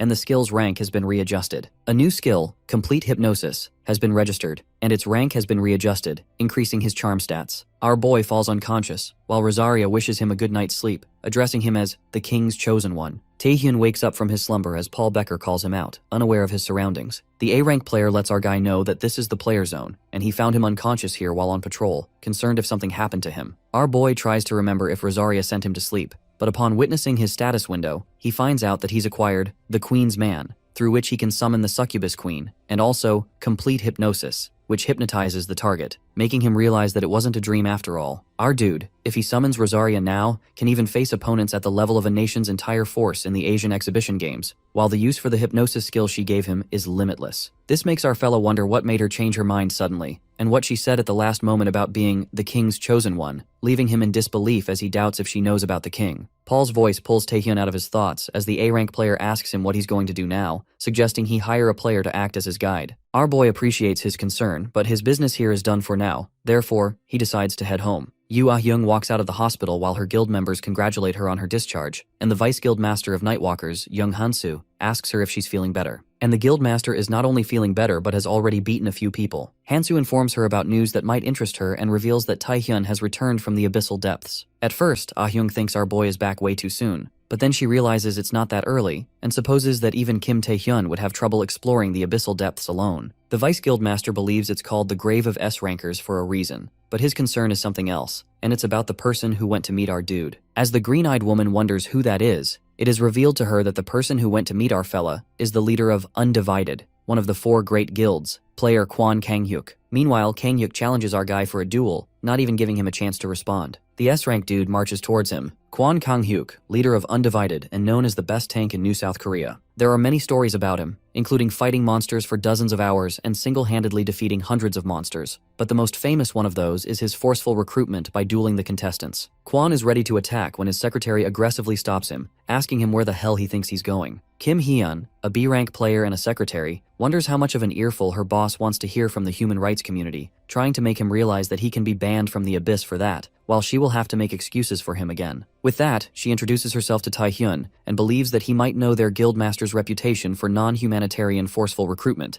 but she states that they are here to officially scout him. Meanwhile, The guildmaster of Undivided is offended by his secretary's remarks. Hee-yeon reveals that if our guy expresses an intention to join them, there's no need for a duel, which makes our dude wonder if they will force him if he doesn't want to join. While Kim is afraid that's true, she thinks it's not a bad offer for our fella to decline. And from what she knows about Taehyun participating in the Asian exhibition games, she claims that their guild is the most specialized in abyss exploration among the 4 great guilds. According to her, they have extensive dungeon raid schedules, and even provide full support for abyss exploration. The B-rank secretary believes if our guy joins their guild, he will definitely gain enough merit points to compensate for any points he lacks. But the impatient leader of the guild thinks if Taehyun were to be swayed by words, he would have joined a long time ago, and with that, he steps forward. However, our fella announces that he's changed his mind, leaving both the secretary and the leader with mixed feelings, as Kwon wonders if he's ready to join. But Taehyun asks the guild leader about what nonsense he's spouting, challenging him that they're going to do it his way, with the winner getting what they want. With that, they both make a deal, and we see the arena of the Undivided headquarters, where the reporters bombard our dude with questions while he's annoyed to the core, wanting to crush everyone here with spirit skill. The reporters await Taehyun's response when he spots Kim Gi-ja, the interviewer, who struggles to get through the crowd in order to interview our boy. Our guy grabs her by the hand, pulling her through the crowd, revealing that he clearly remembers her from the player tryouts, while gossips start to arise among the reporters. Gi-ja feels honored to even think that our dude would remember someone like her, who just passed by him, as she believes big shots like him are different after all. But to her surprise, Taehyun announces that any questions the reporters have will be answered later by her, since he has plans with player Kang-yuk, and does not have time for a Q&A session, leaving her absolutely shocked as she did not imagine this. Our selfish dude leaves Gi-ja in the crowd where the reporters swarm her with questions, while he enters the arena only to find Kwon Kang-yuk already there, worried our fella might chicken out. But Taehyun thinks he's the one who should be saying that and decides to settle this now. Choi Hae-seol, a B-rank player and a commentator of Undivided, brings to the attention of the audience the long-awaited big match of the day that is about to start, with the only condition for victory being to make your opponent kneel. The host announces to let the Humane Talent Recruitment duel begin at once, and with that, the battle begins without further ado. Taehyun uses the full power of the Night King's spirit, as it can take down even a decent S-class monster in one blow. Our guy believes that even someone like Kwon Kang-hyuk won't be able to move so easily, while the leader of Undivided finds this skill impressive. However, it turns out that it doesn't work on him. In an instant, Kyung-hyuk is behind our dude and punches him ever so intensely, and even though Taehyun manages to handle it, the S-rank dude doesn't plan on giving him a breather. He leaps towards him, letting him know that he has pretty decent little tricks. However, he states that if our boy thinks these are enough to stop him, then he would be disappointed. The fight goes on as our guy curses while dodging the attack at the last minute, and Kang-hyuk praises him for being good at running away. However, he wonders how our fella is going to win like that. Our cocky boy asks the guildmaster to tell him that, as he lets him know that unless he has another hidden beast, it's not going to be easy to make him kneel. The Undivided guild leader thinks that for someone who's concerned, our dude sure knows how to talk, and decides to end it if that's what Taehyun wants. With that, Kwon lets out his final attack form, making the audience all hyped up as they're certain about the winner being their guild leader, while Yoo Ah-young along with Jung Han-soo is also enjoying the show. Ah-young is glad she came to watch, but Han-soo looks concerned, knowing that if Taehyun loses, he will have to join Undivided, and believes that they should have never let the duel happen in the first place. Since they are aware of Kwon Kang-hyuk's skill, Blessings of the Beast, that mimics the strength of various beasts and exhibits an incredible amount of power in close combat, the Vice Guild Master thinks that even for our boy, winning a one-on-one fight against Kwon isn't possible. But the green-eyed woman looks satisfied as she tells him not to worry much, because what she's seen of Taehyun, he always has a hidden ace up his sleeves. And suddenly everyone witnesses what they believed was impossible, while Hae-seol declares their guildmaster's defeat, who knelt down on his own. Everyone is left speechless, and our fella smiles confidently, asking Kang-hyuk if this means he won. Meanwhile, Secretary Hye-yeon is busy giving explanations to the human rights community. The guild members of Undivided are in utter disbelief that their leader, the man who never knelt even during hundreds of dungeon raids, knelt down on his own. The members start protesting against Kim Taehyun, believing that he cheated, and there should be a rematch. Our guy takes a deep breath and looks back at Kang-hyuk, who's still in the same position. And even though Kwon expected some backlash, he never imagined being pushed into a corner like that in close combat, totally stunned by New Korea's top ranker. While Taehyun is glad that the complete hypnosis skill he got from Rosaria worked at the last moment, Kang-hyuk is in denial about losing as he can't even remember the last moment, wondering if our dude used a mind control skill. The leader of Undivided calls the attention of everyone, shutting everyone up as he admits that losing was his fault. Even though he doesn't know what skill that brat, aka our boy, used, he makes it clear that the results stand the same, letting his members know that if they're truly a member of Undivided, they will quietly accept the results of the duel. And if anyone is dissatisfied, Kang-hyuk orders them to step forward so that he can crush their head himself. Han-soo still can't believe that the Undivided leader just lost, while Ah-young can tell Kwon is pissed as hell. But to think our dude would make him kneel in that split second, the green-eyed woman couldn't be more amused by Taehyun, while the Vice Guildmaster is concerned for his boss, letting her know that she's making a really weird face. After the confrontation, Kwon Kang-hyuk walks up to our guy and they shake hands, calling it a good match. But Kwon doesn't really look satisfied and asks Taehyun if he planned to win in this manner from the beginning. Our guy unapologetically agrees to this, and Kwon calls him an annoying bastard. The guy then shakes Kim's hand and says, "A promise is a promise." Since our boy won, Kwon asks him if he wants money or a unique item. Well, our guy believes it wouldn't be bad, but he mentions what he wants isn't an object. Our guy reveals that what he wants is a labyrinth minotaur, leaving Kwon disoriented. Taehyun requests him to participate in the raid of the labyrinth minotaur. The scene shifts to the chairman who mentions to Tae-wook about the labyrinth raid, the dungeon at the entrance of the Abyss dungeon. True to its name, it's filled with countless traps and complex spaces. Hence, the chairman asks Tae-wook to bring along someone with detection skills. Also, despite being at the entrance of the Abyss, many guilds and S-rank players took the challenge and failed disastrously there. Chairman Jin-wee mentions that the Undivided Guild currently has the raid rights and was about to attempt it in secret. Tae-wook freaks out and questions how the hell Kim Tae-hyun knew about this place, as he's not quite sure if it's right. The chairman also expresses his concern because they never know what might happen in the dungeon. But Jin-wee decides to take the leap and trust those who challenge it. He even says that if he were younger, he would have joined too. Deep down, Chairman Jin is not worried about the difficulty of the dungeon, but rather the people. He hopes his worries don't come true. Abruptly, Jin-wee is interrupted by his associate, who frantically reports that the Japanese Players Association contacted them and that the Saintess has sent an invitation to player Kim Tae-hyun. The scene shifts to the association's underground large gate control room, where the Undivided Guild gathers 100 people to enter the raid. Kwon Kang-hyuk excitedly leads the way into the dungeon to see some ugly-ass monsters. Inside the Labyrinth Minotaur, the guild members fight off the monsters. Our guy slashes through the monsters, and Guildmaster Kwon approaches him, complimenting his impressive skills. He asks Kim if he liked the weapon he gave him. Our guy replies that it's not bad, and that he had to send his usual weapon for repair anyway. Kwon admits the weapon is decent and reveals he decided to give it to Taehyun if he had joined the guild. The Guildmaster states that our guy entering the raid benefited them too,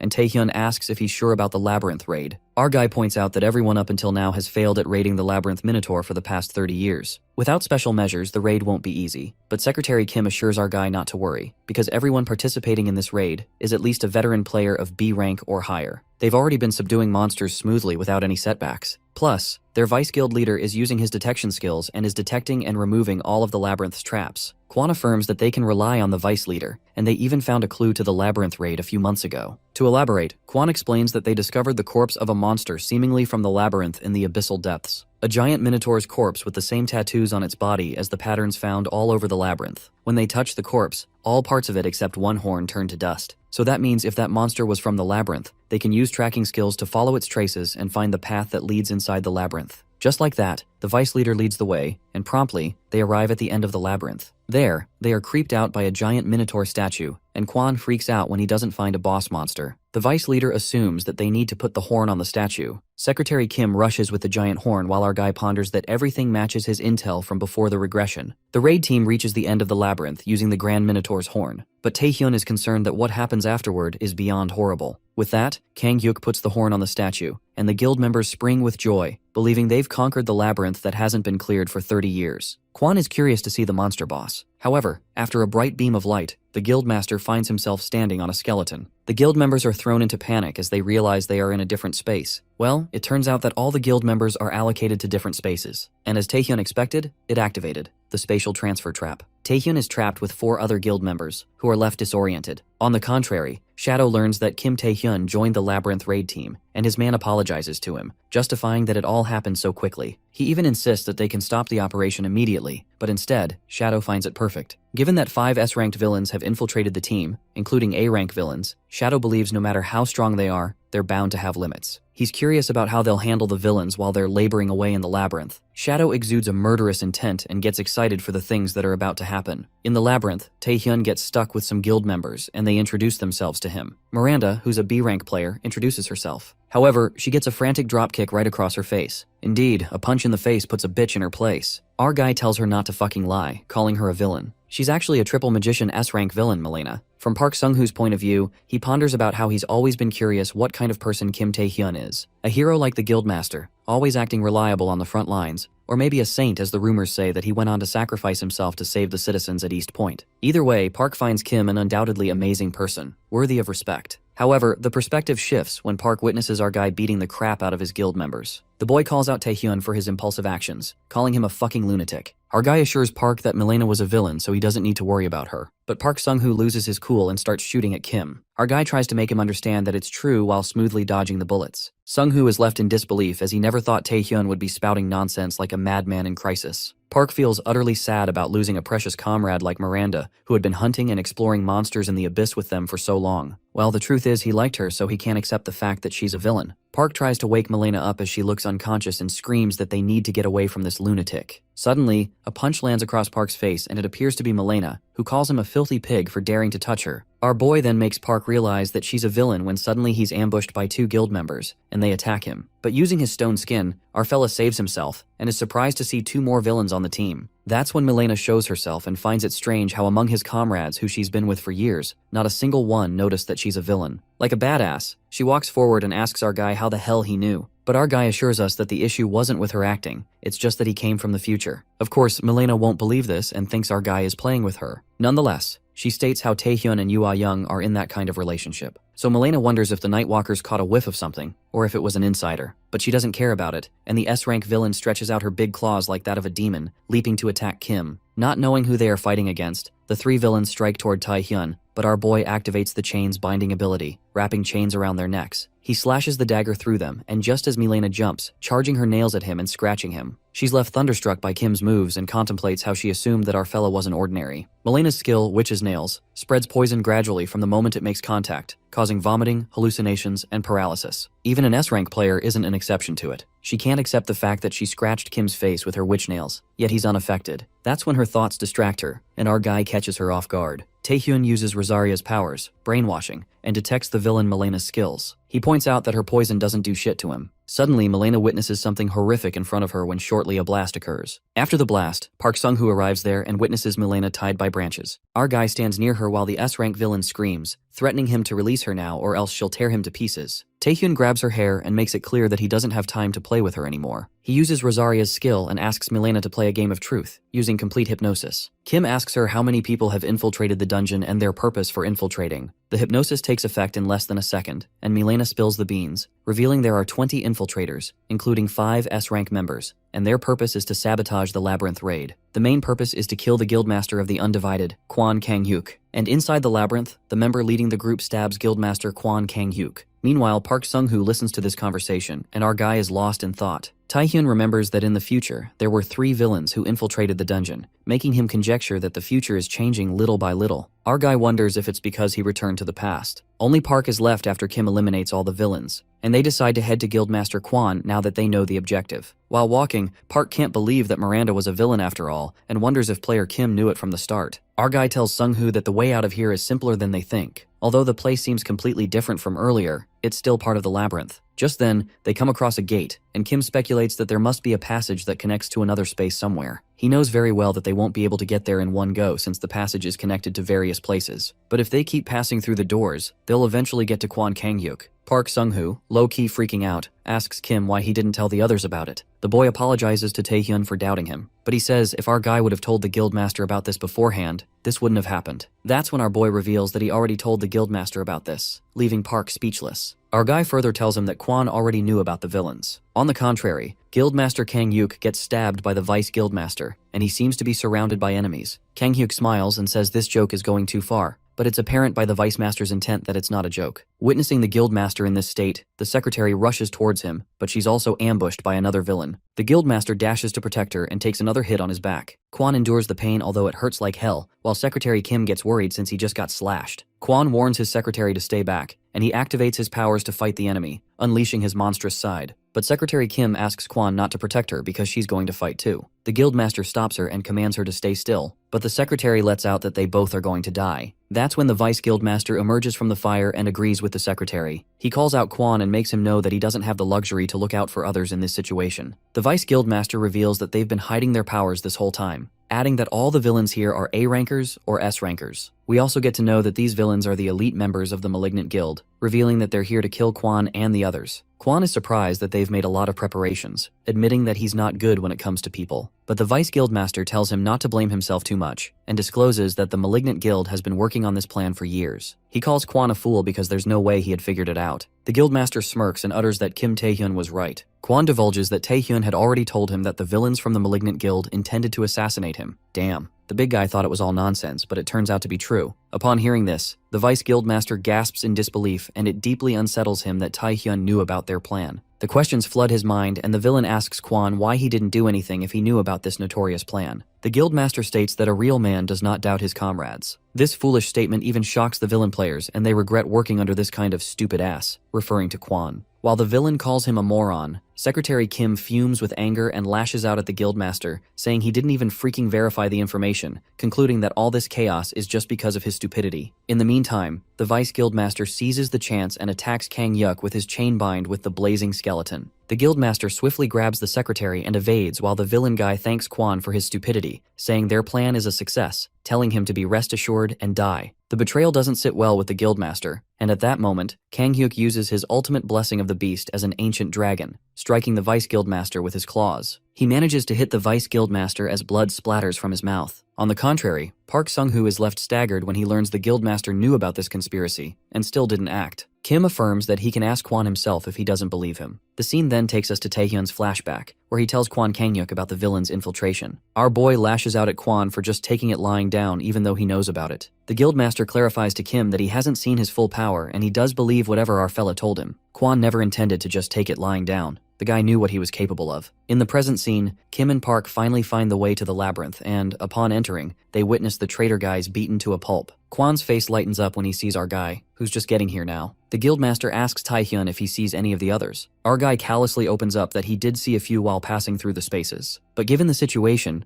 our guy decided to just pass by, leaving the poor guy drowning in the water. Kwon does admit that Kim is one cold-hearted boy. Nonetheless, our boy asks the Guildmaster about his plan, and Kwon finds it frustrating, but he decides that they'll have to retreat for now. He further asserts that there might be some more villains left, and even though they've reached the end of the labyrinth, the boss of the labyrinth hasn't shown up. As frustrating as it is, Kang Hyuk concludes that the only option left is to aim for an escape before they suffer more damage. He apologizes to our guy for being stubborn, and Taehyun gives him a savage answer, telling him to be careful next time and leave like a boss. This hurts Kwon's pride as he freaks out, saying that he went out of his way to apologize and in return, he gets humiliated. Our guy retreats, pondering that he wasted his time and did not gain any merit points. But that was the right choice for now. Not to mention that Kim shared all the information about the villains to help with the labyrinth raid, but Kang Hyuk has sustained some serious injuries since he faced more villains than before his regression. While Secretary Kim gathers the guild members as they're getting out of the labyrinth, our guy is stuck in the thought that he only has pieces of information about the labyrinth raid, and if the future changes anymore, nobody knows what variables might come up. Suddenly, our boy yanks out of his thoughts when the secretary asks Park Sung-hoo if there were any monsters or traps in the other spaces. Park answers that they did pass through many spaces but didn't come across any monsters. That's when a thought crosses Kim's mind, and he realizes that he hasn't come across any traps or monsters. In typical spatial transfer traps, the space one is transferred to is filled with traps and monsters, but the places they passed through were just different spaces, not particularly threatening to players. The thought disrupts him, and Taehyun wonders if there were no monsters and traps.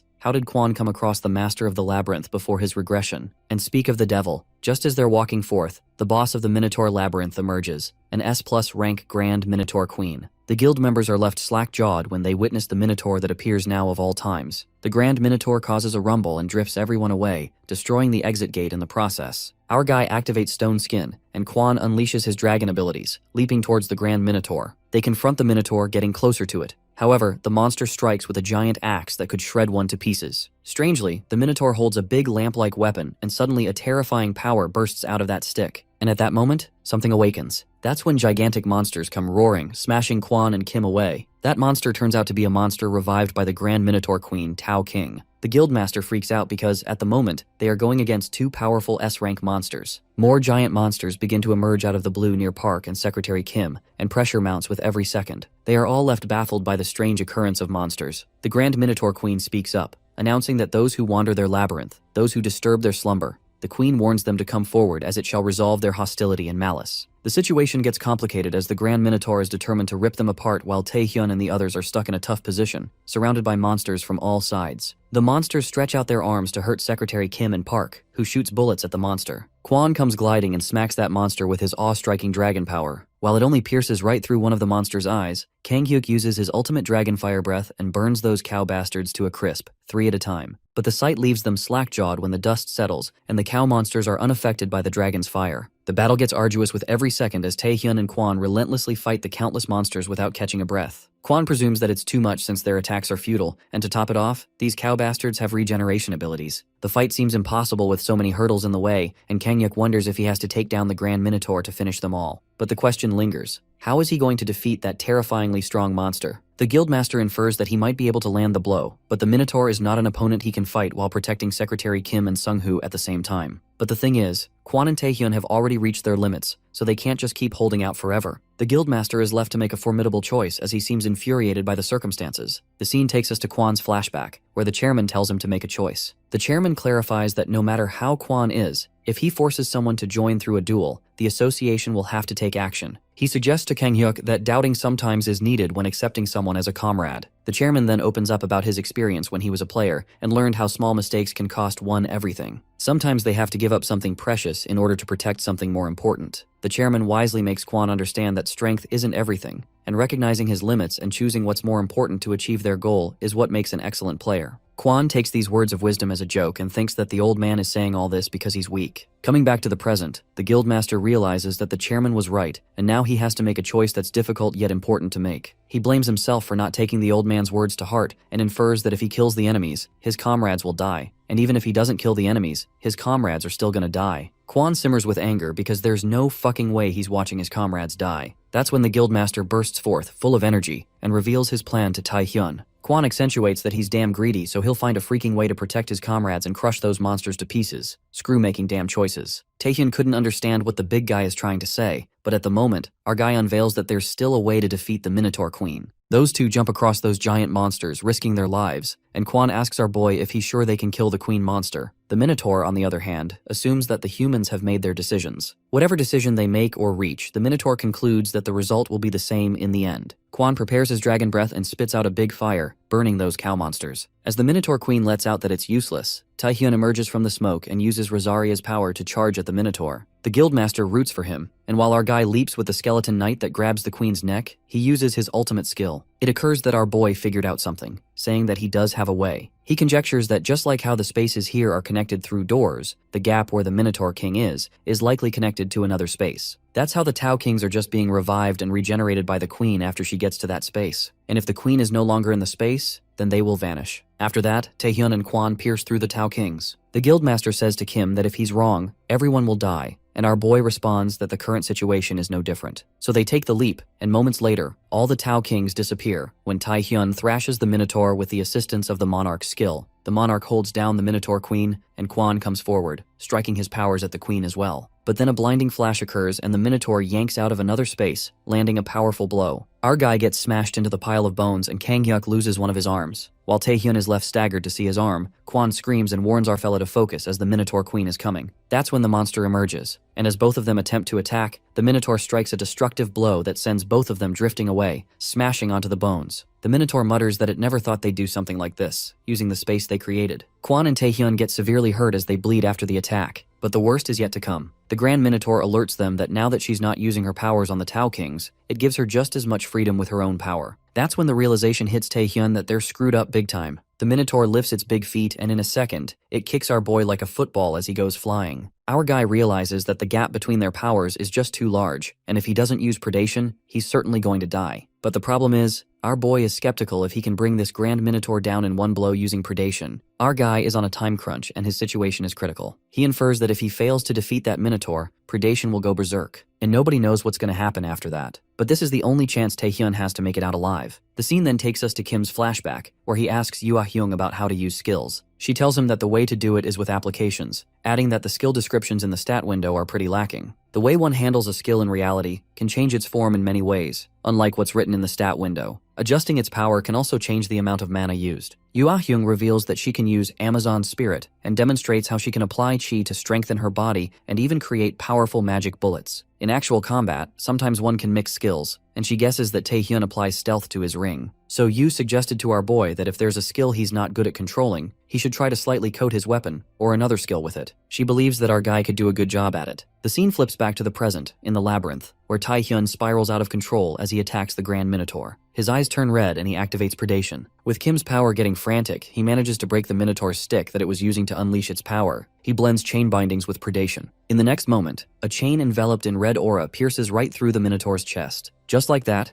our boy gets a hold of himself and his powers as he effortlessly attacks the Minotaur, even making it cough up blood. A smirk spreads across our boy's face and he realizes that Yoo Ah-young was right. He vaguely felt it before, that predation changes its form according to his will, which means he can apply it just like other skills. With that, our guy monstrously lands a deadly blow, and the Grand Minotaur falls to the ground. Our guy still has no idea about his mysterious predation power. However, no matter what its true nature is, he intends to make full use of it. Taehyun slashes the Grand Minotaur using his insane skill, predation. Just like that, the Grand Minotaur gets defeated, and after it starts to wither away, the space starts to break. The guild members get scared as the space shatters, and shortly, they all see Taehyun and Kwon Kang-hyuk walking forth alive. Our guy states that it's all over. It is revealed to us that after the Grand Minotaur was defeated, the raid team discovered countless hidden gold and silver treasures in the labyrinth. Among them, the most valuable was an elixir which significantly boosts stats just by drinking it, a unique grade elixir, Fountain of Vitality. But there wasn't enough elixir for everyone, so it was given only to Taehyun and Kwon Kang-hyuk, who made the most contributions to the raid, and this was the right thing to do. Although in Kwon's case, he'd lose more stats from the loss of his right arm than he'd gain from the elixir. The poor guy freaks out, stating that something is better than nothing. Furthermore, the villains that infiltrated the Undivided Guild were identified and arrested, and the players who participated in the raid focused on their recuperation and resting. And that's how the chaotic raid of the Labyrinth Minotaur came to an end.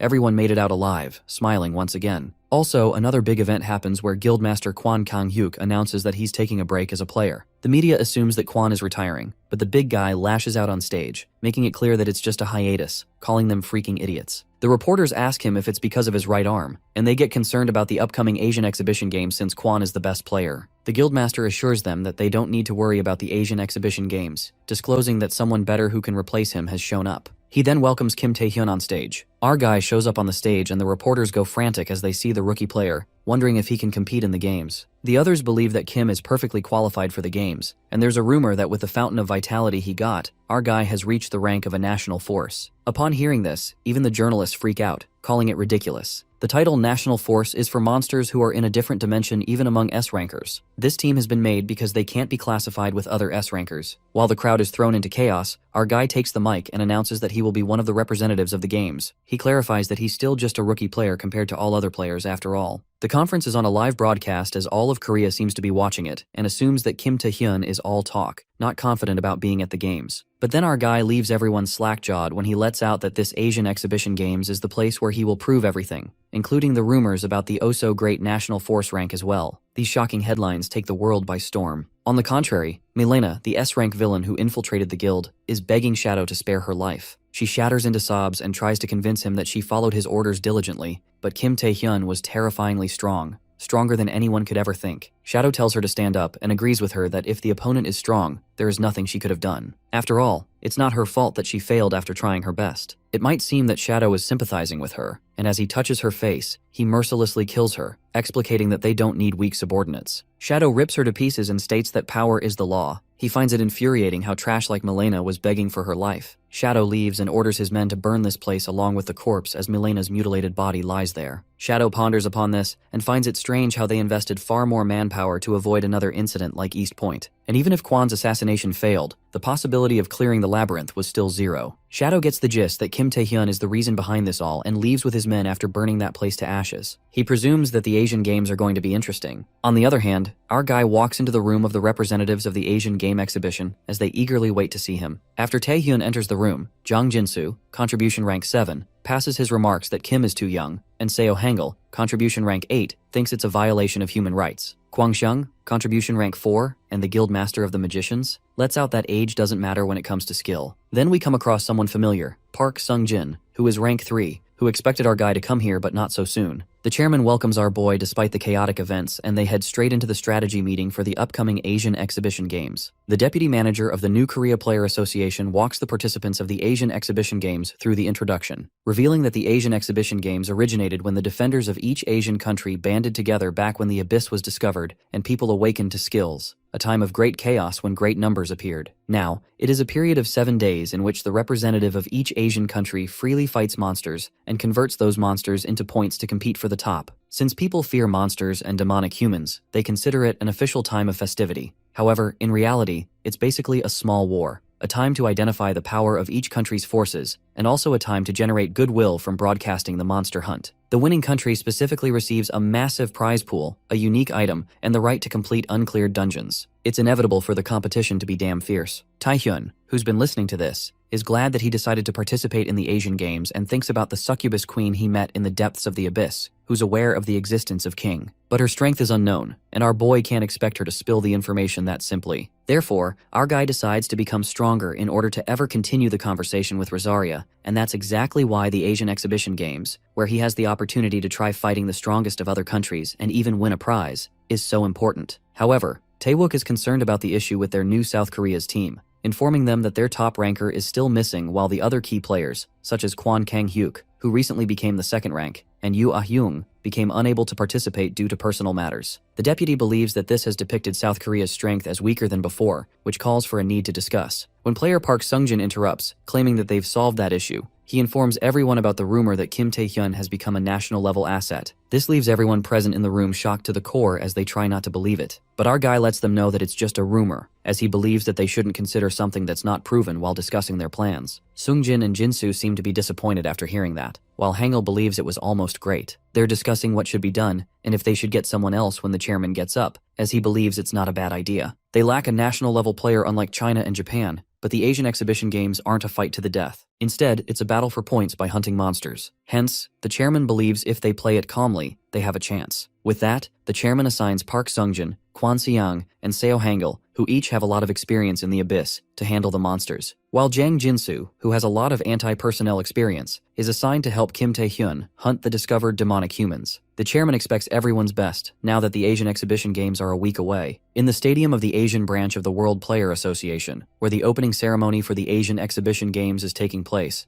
the Philippines, Vietnam, Singapore, and the rest of each country's team have gathered to await entry. But among them, the strongest appear to be Japan and China, which have national-level force players competing. While China has specifically sent out 3 national-level players to compete, they are estimated to be the strongest contenders. We see China's national-level players, Bloodlade, Liu Feng, Superspeed Kai Ming-min, and Godforce Xie Xin. On the contrary, for Korea, many high-ranked players such as Kwon Kang-hyuk have decided not to compete. This news is being witnessed by Taehyun's uncle and aunt, who think winning won't be possible for their country and just hope for our boy's safety. But their son, on the other hand, is infuriated after hearing his parents being so hopeless, as he asks them why they're losing hope when they should be chanting Taehyun's name till their voices crack, reminding them of what our dude has done for them. The kid brags about the house being bought with our boy's money and the allowance given to him whenever Tae raids a dungeon, which basically means the more Taehyun succeeds, the more Jaeyoung has to gain. Therefore, the greedy kid wants to cheer for his Hyung. While his parents are left in denial, seeing their son being such a wretched mess, they wonder if they should get an exorcist. But the kid doesn't care what his parents think and cheers wholeheartedly. Japan's national-level player, Holy Maiden Yoshikawa Tsurara, approaches our dude as she confirms if he's the youngest S-rank player of New South Korea, Kim Tae-hyun, and believes she owes him 1 from the East Point. She states that she was going to deal with it herself, but things had already been resolved by the time she arrived at the scene. Our guy realizes that she's the one who solved the East Point incident originally. No wonder such a large incident was covered so quietly. Yoshikawa mentions the invitation she sent to Taehyun to thank him, wondering why he refused. Our fellow remembers the chairman informing him that the Holy Maiden picked him. Not sure of her intentions, the chairman reveals that she's one of the few hyper-regeneration ability users in the world, and could help them treat Kwon Kang-hyuk. As the chairman asks Taehyun about his thoughts on this, our boy announces to pass it, and this makes Go Taewook all worked up as he reminds him about Kang-hyuk getting injured in order to protect him. The chairman tells the deputy manager to calm down, as he believes our fellow must have a good reason for it. Taehyun states that he can't explain this right now, but it's a simple answer, and that is that he knows of the despicable wretch hidden behind the facade of the one called the Holy Maiden. Our dude says this as he passes by her, making her realize that he did not refuse her invitation for a simple reason. She believes he knows something about her. Ghostblade Nakata Shinji, Japan's national-level player, decides to kill our guy as he listens to Yoshikawa, but she stops him, knowing that the fool is only focused on his growth, as she finds the most fascinating thing about him to be the thing he knows about her. Holy Maiden states that our dude is continuously performing feats not possible by strength, and she especially has no clue where he might have got info on her. Rather, she can't wait for the day Kim Tae-hyun becomes hers. With that, the long-awaited Asian Exhibition Games begin as the audience impatiently starts the countdown with the host, Alex Go,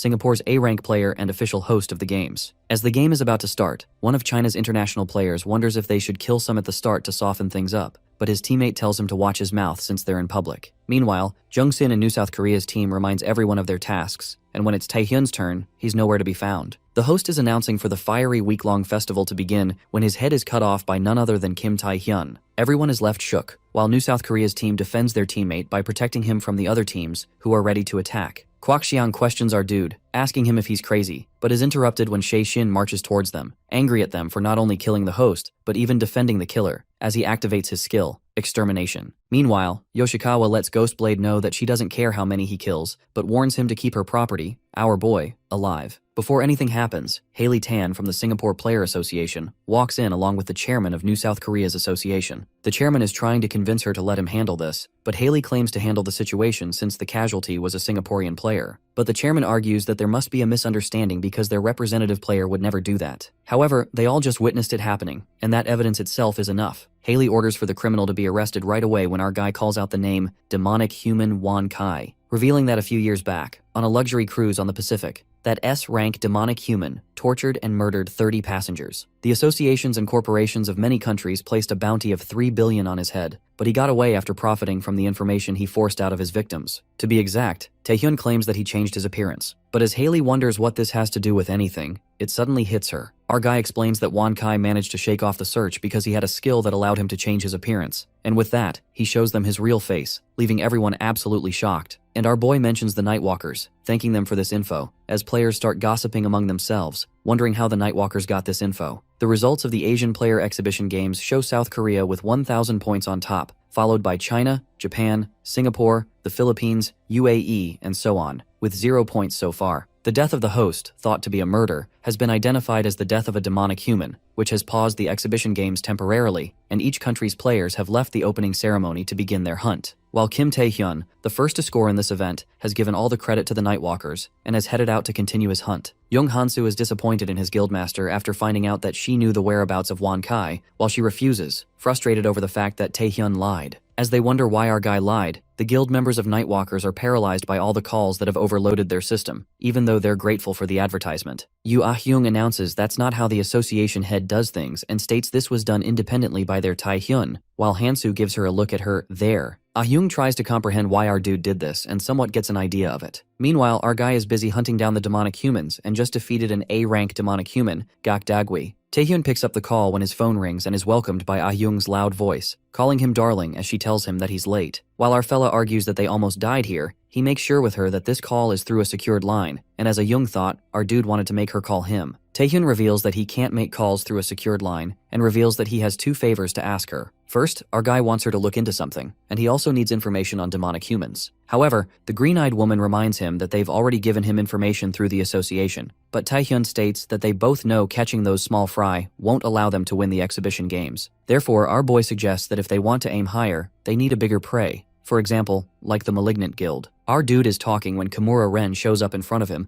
and claims to be here to punish him for dirtying the name of Holy Maiden, while Taehyun wonders what he's talking about. The warrior Kimura Ren is Japan's Asian Exhibition Games participant, an S-rank player, and also one of the passionate worshippers of the Saintess. If the swordsmanship of Nakata Shinji, a national-level player, is seen as graceful and precise, then Kimura Ren's swordsmanship is reckless and strong, like that of a warrior. It rips opponents apart and destroys them, focusing on destruction. But no matter how powerful a sword technique is, it's useless if it doesn't strike its enemy. Taehyun dodges all the attacks as he continues to talk to Ah-hyung, while Kimura gets frustrated over the fact that none of his attacks are landing. He wonders how someone like our guy is dodging everything. The guildmaster of the Nightwalkers lets our boy know that he can't target the Malignant Guild, since it's not like Taehyun isn't aware why the association chose to leave the demonic human cartel alone. She informs our dude about these people, who would hide themselves immediately and cut off any traces the moment anyone gets close to them. Even if they do have information, they won't chase after them until they're very certain they can succeed. With that, Ah-hyung suggests our dude not to poke the beehive unnecessarily, or things will get out of hand. Taehyun believes that's true, knowing it's possible if he handles it, as he lands a final punch on Kimura, defeating him. Our boy can't exactly tell how he'll do it, but he has a surefire way to get them. He tells Ah-hyung to trust him, since he has proven himself many times with his results so far. The green-eyed woman agrees at last, but lets our fella know there isn't much information about the Malignant Guild. Therefore, she'll also give him information about other places. As our boy wonders what she means, she reveals the information about the 3 warlords.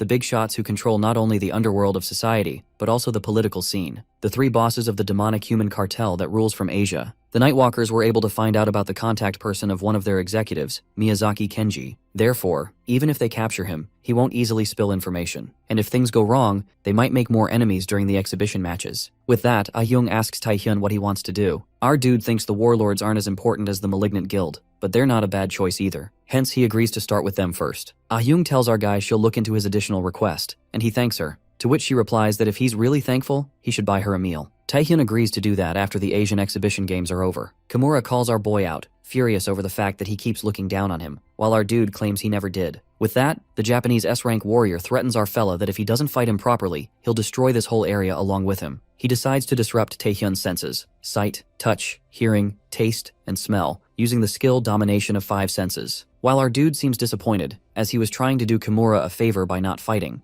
he wonders if Kimura doesn't know that fighting between participants is forbidden. Since it can't be helped, our guy gets a little serious to play with his opponent. Ghostblade informs the Holy Maiden about the defeat of Kimura Ren. He reveals he's already settled things with the media, saying a demonic human took him out to make sure no problems occur. However, Ghostblade states that after Kimura lost to Taehyun, the only thing he kept repeating was, "I will get serious and play with you," making it seem like he's under some kind of mind-related skill. In his current condition, it will take Kimura at least a month to recover, so he definitely won't be able to participate in the exhibition matches. Yoshikawa realizes that our guy does have a skill the media isn't aware of. When Ghostblade insists on stepping in, she laughs it off, stating that they won't be able to get points at the exhibition match if even the Phantom Swordsman is absent, leaving him a little flustered. The Holy Maiden reassures her team members not to worry, claiming she foresaw Kimura's defeat and has already prepared new bait anyway. With that, they both enter a room, where we see Isaka Ryohei chained to the wall as Yoshikawa reveals that it's time for him to do some work for her. At an unknown place in the abyss, the Philippine players struggle to fight against China's national player, Shui Shen. Rikaya, an S-rank Philippine player, wonders why they're doing this, since with the strength of their group, they'd be able to get first place even without doing something so cowardly. However, Shen isn't here to play with cowards like these. He's just following the Chinese Association chairman's request. Rikaya wonders why the Chinese Association chairman personally ordered the assassination of other countries' participants, unsure if they're trying to start a war. The S-rank Philippine player orders her teammate to run for it and tell the rest about this while she tries to stop this monster. But to their misfortune, they both are executed by the Chinese national level player, who believes that the Singapore guy's Chai Ming-min is in charge of must be more interesting than this. With that, Shueishan wonders which country is next, and it turns out to be New South Korea's player, Kim Tae-hyun. The news reports that the Asian exhibition games will last about a week, as the reporter announces the first day's aggregated point results.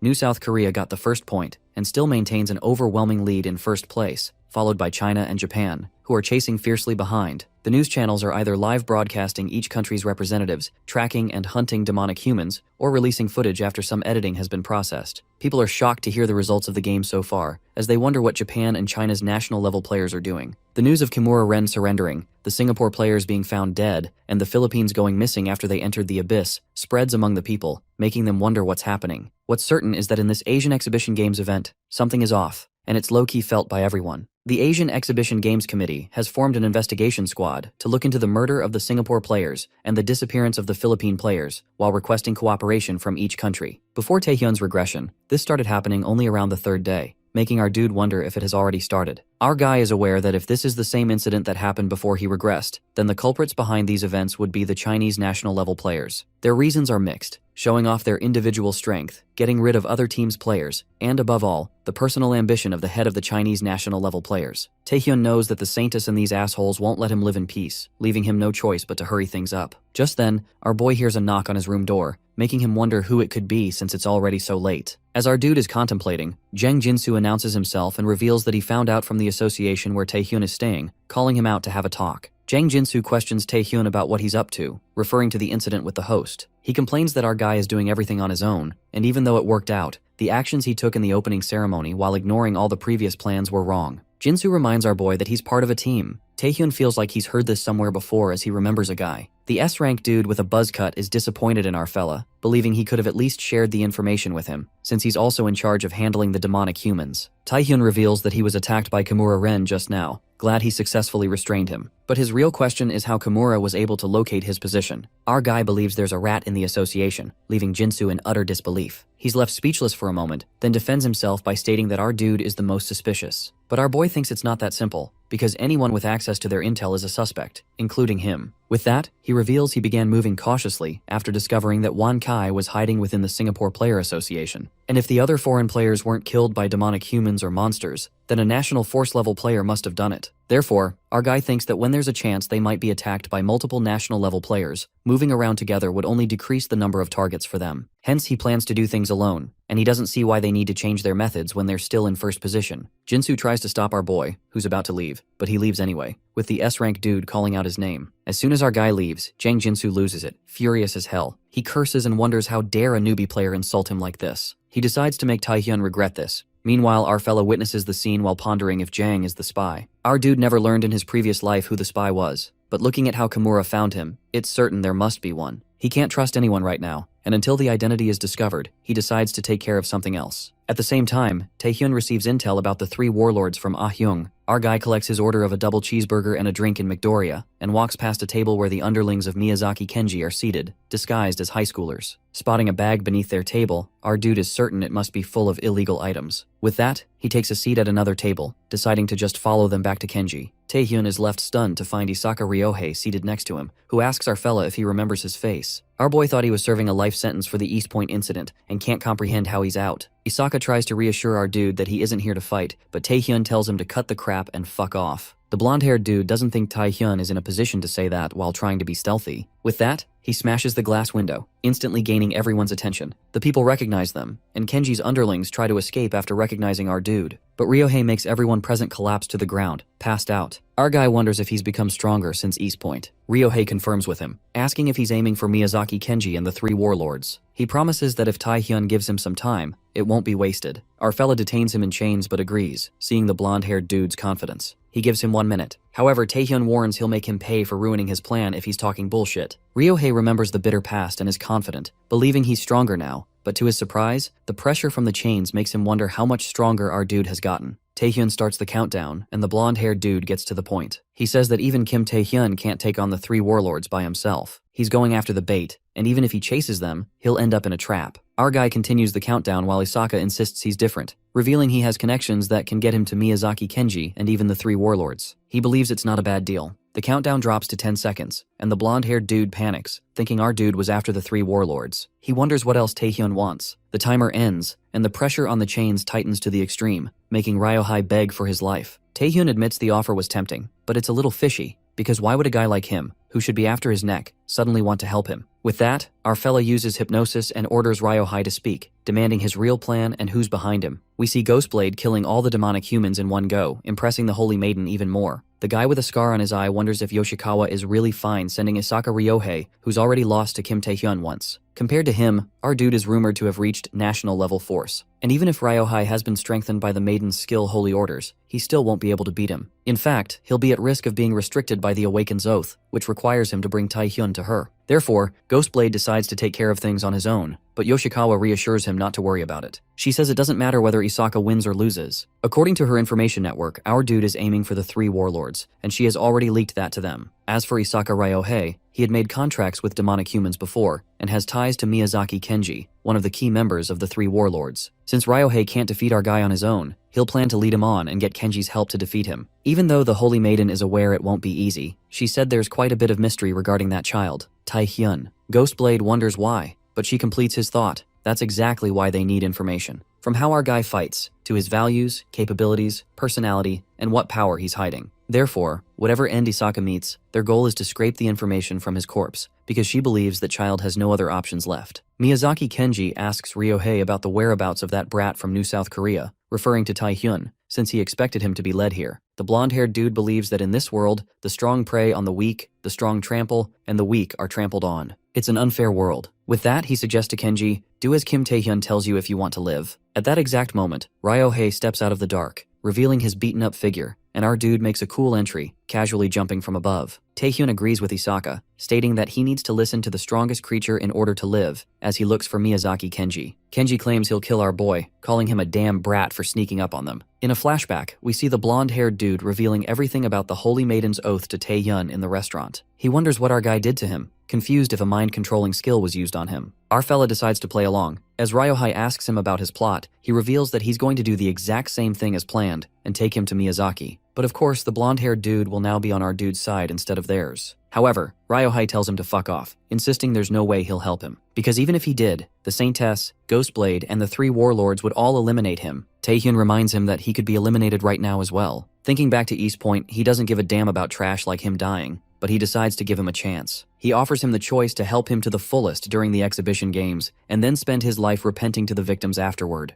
Taehyun promises to save him from the Saintess and the 3 warlords. However, Ryohei doesn't seem confident, reminding our dude that he's talking about a national-level force and a demonic human cartel. He wonders if Taehyun can really defeat those monsters, but Kim Taehyun claims he will. Back to the present, we see Isaka Ryohei terrified by our guy's power, calling him a monster. Meanwhile, our guy holds Kenji by the face and orders him to open the gate to the 3 warlords. Somewhere in the abyss, inside the hideout of Tetsu, one of the 3 warlords, we see Shui Shen seated at the head seat, questioning Tetsu about why he's been called out. He warns that if it's something insignificant, he'll crush his head like his underlings. Tetsu bows in front of him and reveals he wishes to give him a legendary ranked item they've been holding abroad for security reasons, intending to present it to him as a gift. But before that, the S-rank demonic human requests Shen to eliminate a fly that's after his neck. He reveals that even though they've set traps, there's a high chance they'll fail, and if so, it's only a matter of time until he finds their hideout. China's national-level player is amused to learn there's a man even the 3 warlords fear, piquing his interest more than the item. As Shen wonders who that guy is, commotion erupts outside the hideout. Suddenly, the doors burst open, revealing Isaka Ryohei, who reminds our guy to win this, and Kim Taehyun, who tells him to do as he says, addressing him as partner. Taehyun was not expecting to see China's national-level player here, who approaches him and asks if he's the one who scared Tetsu off. Shen reveals that he has a request from the association head to take care of our dude as well, and decides to take him here. Isaka is pissed about the fact that Shui Shen is here, wondering why when our fella states that he's obviously cooperating with the 3 warlords. But more importantly, he asks Shen if he's the one who assassinated the other participants. Shen wonders if he figured that out because he mentioned the association. It's as Taehyun thought, and he's also aware that it's South Korea's turn now. Feeling lucky, he announces that Shui Shen is going to die here so that their players won't have to meet him ever again. The battle between them begins, and Tetsu is hurriedly told to evacuate when Ryohei approaches him,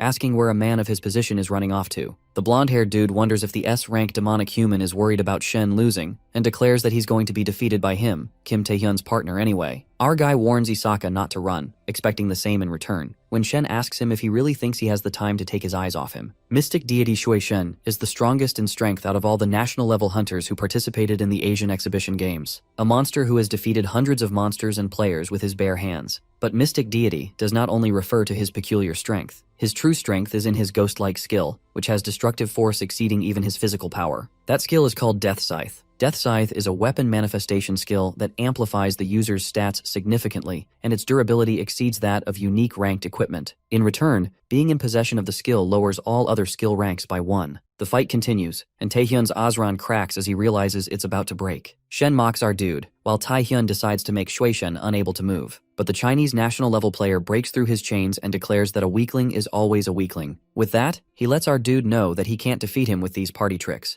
believing this is the reason why Taehyun isn't a national-level player. He then leaps toward him with full strength, attacking him. Tetsu, who has been watching the fight from above, thinks it's finally over. He acknowledges our guy as a promising player, but from his perspective, there's no way Taehyun could take on Shui Shen, a national-level hunter. The S-rank demonic human underlings take down Ryohei and decide to let him live so they can use him as a hostage against Japan or the Holy Maiden. However, Tetsu wonders why Isaka betrayed them, knowing full well the wrath he would face, as well as the fury of the Holy Maiden. He contemplates if the blonde-haired dude saw something in Taehyun, but to him, it doesn't matter. Since he's already defeated, Tetsu decides to wait for Shui Shen, only to witness him sitting on the ground. Shen wonders how he ended up there, remembering when he tried to cut our guy. Mana surged from his sword, but that was all. Until then, he had the lead, and proof of that was how Taehyun's blades were being chipped each time their weapons clashed. As he realizes our guy was hiding his true powers, Shen furiously attacks. The author narrates that Taehyun's Asran and Talisman were only rare rank equipment. Maybe, like with the Taurus Queen, if he put in his Predation's power, they wouldn't be able to withstand his mana. Which also means if our guy pushes Predation's power to the max, he can win. Our dude claims to give Shen his weapons. However, he decides instead to take his life. With that, Shui Shen, China's national-level player, is defeated, and Kim Taehyun's rank is now a national force level. We then see Chai Ming-min, China's national-level player, and one of the 3 warlords, Ping Gua, lying in bed, discussing Shen and Tetsu,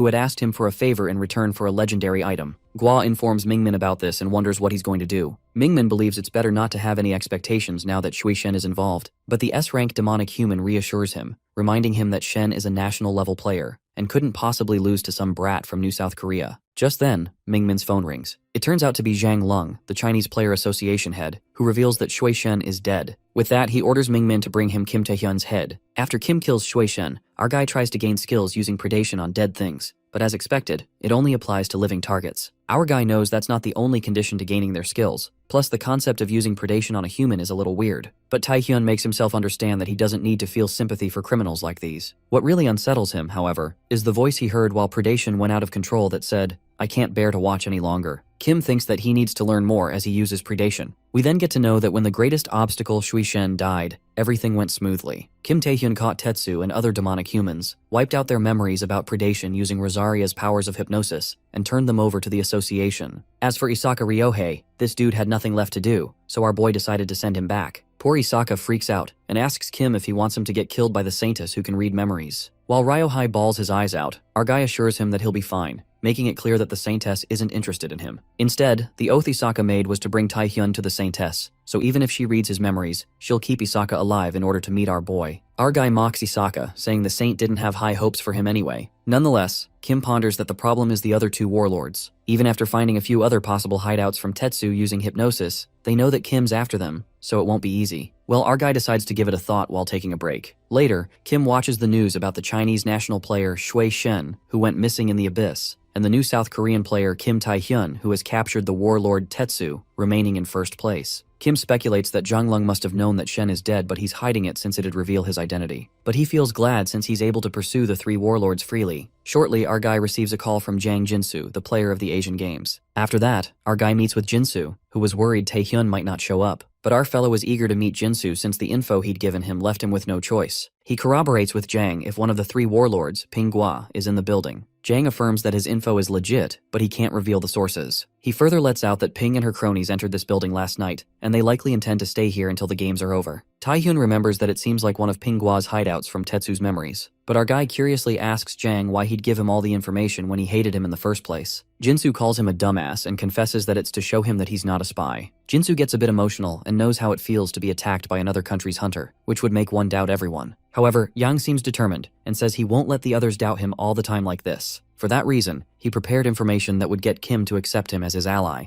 Our guy is left shocked because deep down he knows that Jang is a spy. It turns out that before Kim met Jang Jinsu, he received a call from Yu Ah-hyung. Yu confirms to our guy that there's a spy on their team, and our guy, having his suspicions, believes that it's Jang Jinsu. Yu informs Taehyun that Jang is spying for China, and they found intel that he frequented Chinese casinos a few years back, making a deal to shave off his gambling debt. Our guy gets confused since he thought Jang was spying for Kumuru Ren from Japan. But Yu Ah-hyung, unfortunately, reveals that there's another spy on his team working for Japan. Taehyun's head starts to spin as now there are two spies on the team, blaming the association for the little work they do. Yu Ah-hyung affirms to our guy that he doesn't need to worry since she plans to report it to the association, but Kim immediately stops her from reporting. Our fella seems to have two reasons. First, if Jang Jinsu gets arrested, the Japanese spy will go into hiding. And now that Kim knows Jang's a spy, he can make use of him. Coming to the present scene, Jang Jinsu acts too nicely and tells Kim that he'd even find the perfect route to get to Ping Gua. What he doesn't know is that he's already messed up. In his head, Jinsu calls our boy a freaking retard, and it turns out that he was offered to lead Taehyun into the building, revealing that Ping Gua isn't the only one there. Chai Mingmin, the Chinese national player, is there to end Kim Taehyun for good. Right at that moment, our guy suddenly activates his skill predation,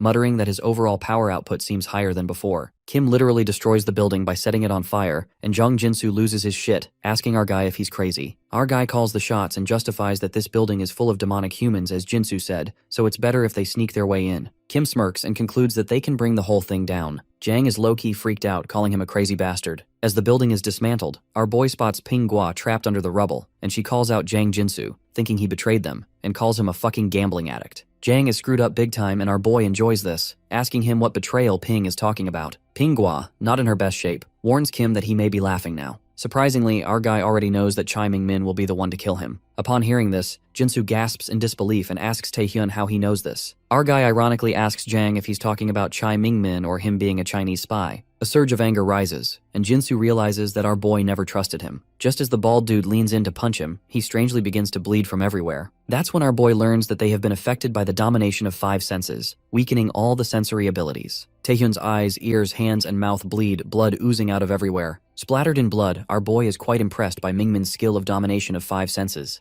All his senses, including his vision, aren't working properly. To think it's this strong despite blocking it with predation is incredible. Just then, Chai Mingmin emerges and expresses that he didn't expect Taehyun to bring the whole building down. Chai was curious what kind of person killed Shui Shen, concluding that Kim is definitely unhinged. Our guy mocks the Chinese player, saying he isn't worse than a demonic human lover, and clarifies that all he cares about is his skill. On the contrary, the Saintess reads Isaka Ryohei's memories, finding them interesting. She learns that Kim Taehyun not only became a national player, but also defeated Shui Shen. While Isaka is scared to death, the Saintess asks him why Taehyun helped him. She pats Isaka's head and tells him not to worry, making it clear that she isn't interested in him, and, just as Taehyun said, Isaka will bring our guy to her. Although she does seem a little displeased that things didn't move according to her plans. That's when a murderous intent creeps in, and while Ryohei is about to shit his pants, the Saintess diabolically says that she will meet Taehyun himself, the guy who is aiming for the 3 warlords. The scene then takes us to the past, where Zhang Lung makes his players acknowledge that they have 3 objectives. The first one is to win the Asian exhibition games, the second is to kill key players to weaken other player associations, and the third is to prove that the Chinese Player Association is the most superior player association in Asia by accomplishing the other 2 goals. The evil Zhang plans to use their superiority to create a monopoly on dungeons and the mana store trade. He commands his players to feel free to commit any kind of crime, murder, and torture, whatever it takes, assuring them that he will cover up everything for them. Shueishin feels glad about fighting strong people, and the others don't have any problem killing others. Deep down, Chai Mingmin thinks they're all insane, but in the end, he's also killed countless people to maintain his love with Pinghua. Cha couldn't call himself sane either, and this time Zhang had given special instructions to bring Kim Taehyun's neck to him,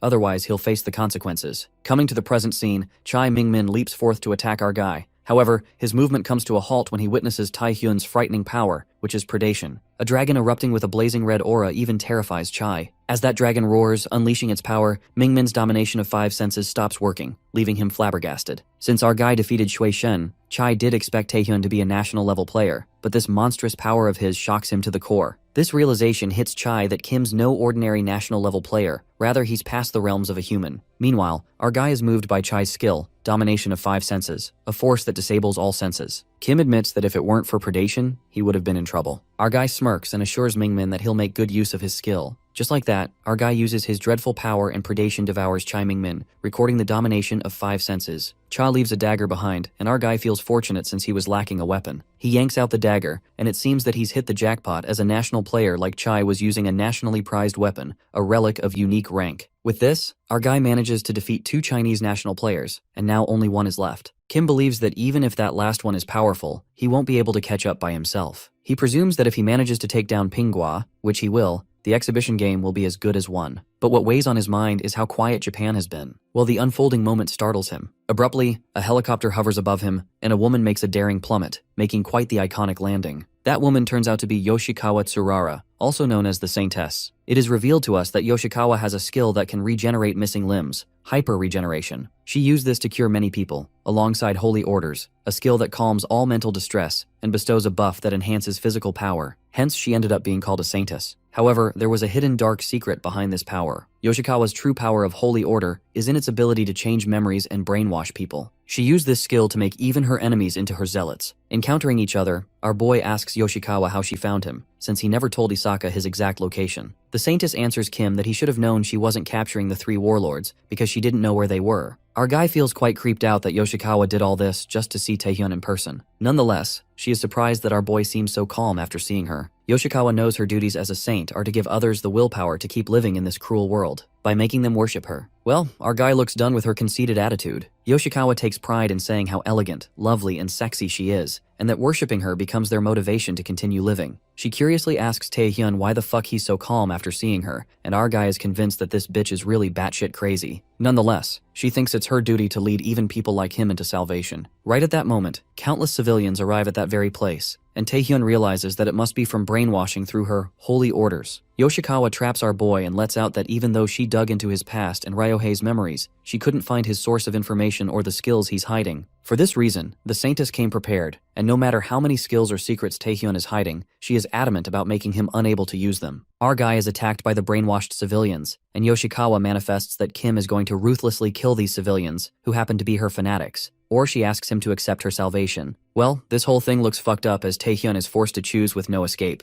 and this bitch really tested him by using people as her shield. On the contrary, Guildmaster Yu Ah-hyung's associates stumble upon the hideout of the last of the three warlords, Shadow. They discover how crazy Shadow is to do something as insane as hiding an entire area. No wonder they weren't able to locate him. The whole building is invisible, and just as the other associate asks if he's informed the guildmaster, he finds him brutally dead on the floor. It turns out to be Shadow himself, who emerges from behind and figures out that some pests from the Nightwalkers have latched on. Shadow is the vice guildmaster of the Malignant Guild and one of the three warlords. That dude rips the Nightwalkers associate to pieces. Shadow feels furious at how Kim Taehyun has been ruining things lately. The one they tried to remove using the other warlords in China, Kim killed Shui Shen. In the meantime, his men prepare the portal for Master Shadow, and this time he's more than determined to get Taehyun and show him that he's not the genius in the world. Shadow had already witnessed the pinnacle of talent 10 years ago. Just like that, he makes his way into the abyss. While the controlled civilians leap onto our fella, Yoshikawa gets reminded that at East Point Taehyun saved many people's lives. Considering that, he would be hesitant to use his skills against the brainwashed civilians. She thinks of waiting until he tires himself out and is rendered helpless, but her bubble bursts in that split second when our guy, without any reluctance, smacks those civilians away with his stone skin ability. Even Yoshikawa freaks out because things went sideways, and she questions our boy why he's hurting the innocent civilians. It turns out that her puny-ass tricks won't work on Taehyun. Our guy justifies that those people were attacking him, plus they were controlled by her in the first place. Just like that, Kim wraps the chain around the Saintess and lands an incredible kick right across her beautiful face, humbling her condescending ass real quick. While Yoshikawa gets her ass beaten, she realizes that her analysis was wrong. She never thought that the hero of East Point would be such a piece of shit. But she does notice something.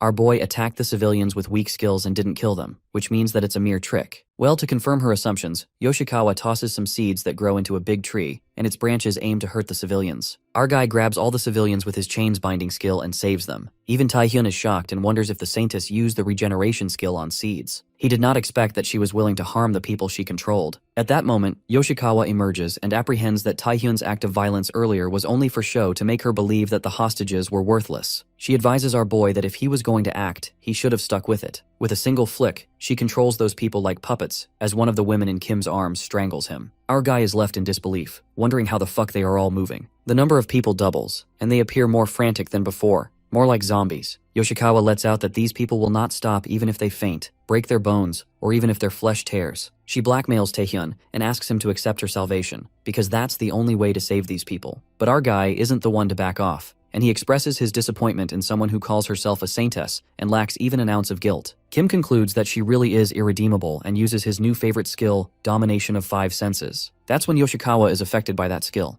and all her sensory abilities weaken. Her mana flow gets disrupted, and the Saintess screams in agony as blood oozes out of her eyes, mouth, and hands. She realizes that it's Chai Mingmin's skill and wonders how the hell it's even possible that Taehyun has the same skill. Yoshikawa tries to process what she had witnessed, and it occurs to her that it isn't a coincidence, because if Taehyun always had this skill, there's no way he wouldn't have used it till now. Well, the realization hits her too late, and our guy thinks that this bitch needs a beating. With that, Kim attacks her while holding all the people, tying them with the chains. After the beating, our guy is impressed by the Saintess's fast recovery, since she's the owner of the hyper-regeneration skill. He's surprised that she's still alive after such a beating. Just then, Yoshikawa inquisitively asks our guy how he possesses the Domination of 5 Senses skill, wondering what this monster really is. Our guy lets out that he's been wanting her to notice this, and asks Yoshikawa to try to brainwash him with her holy order, because that's what she was going to do. It appears that Kim Taehyun plans to absorb her skill. He had always planned to meet her at some point, though he wasn't expecting to do it now. But Yoshikawa's skill Holy Order manipulates one's mind and memories, which means she can see into his mind. Simply put, Surara could see his dream from East Point, how Rosaria changed her treatment of him after seeing his memories. Inside Kim's mind, there must lie the clue to the secret behind predation. Our guy plans to dig his way through his mind to find out. Taehyun yanks out of his deep thoughts when Yoshikawa begins laughing, asking if he thinks so little of her abilities. She permits our guy to take her abilities. However, she keeps the condition for Taehyun to worship her in return. That's when Surara activates the Holy Order, and giant wings warnings emerge. She doesn't know what Taehyun was plotting, but makes it clear that no matter how powerful he is, it's futile once he's afflicted by holy order. Her dumbass tries to steal Taehyun's power and control him. Just as she tries to afflict him with her powers, she finds herself in a sea of blood that looks dreadful. Yoshikawa assumes that this sea of blood is within Taehyun's mind and witnesses someone seated on the throne. That guy on the throne speaks to the saintess and tells her that she should have used her brain a little. That creature is not happy to see a spy in its realm. The realization sets in. Yoshikawa gets to know that the thing on the throne isn't a human. She is panic-stricken by the sight as that being states that Surara is far from enough. That's when it uses the terrifying predation power, Devour, and a dragon emerges from the blood sea, engulfing Yoshikawa in it. After that dark vision, our guy opens his eyes and finds himself on the hospital bed. He immediately calls out Yoshikawa, and in that moment, Yoo Ah-hyung enters his room. She expresses how worried she was for him since Taehyun showed no signs of waking up for a full day. Yoo further informs our guy that Yoshikawa was also found unconscious like him. Same with Jang Jinsu and Pinghua, with Chai Mingmin gone missing. She curiously asks Taehyun just what on earth happened there, while our guy ponders that it failed, not that he was expecting it to work. To think a national level player is nowhere near enough to approach the secret of predation. Even Yoshikawa failed to discover the secret of his skill. Our guy becomes even more adamant to find out what's really in his mind and how much stronger he needs to get to unlock the secrets. On the other hand, Yoo Ah-hyung acts a bit too affectionate as she touches Kim's face and tells him to focus on his recovery. Just as Taehyun tells her to keep her hands off, Go Taewook frantically barges into the room, expressing his concerns for our boy. Taewook asks for immediate support of the Nightwalkers from Guildmaster Yoo Ah-hyung, disclosing that they need to send a search party to the Abyss. He reveals that it's Park Sung-jun and the rest of the new South Korea team that has gone missing. Go Taewook is in utter disbelief when he hears that Taehyun is going alone to save his teammates. Our guy believes that a larger search party will only result in more casualties, knowing they went missing in the depths of the Abyss. Since Park Sung-jun and the rest are veterans, if they still went missing, it means it wasn't just some monster's attack. Involvement of parties with at least national force level must be behind it. That's why Taehyun wants to go alone. But the HR deputy manager argues that if this is true, it's all the more reason he can't let him go, since he's just a patient who recently woke up. Just then, Taehyun's uncle and aunt, along with Jae-young, show up in the room after hearing he's leaving. All of them are worried sick for our dude.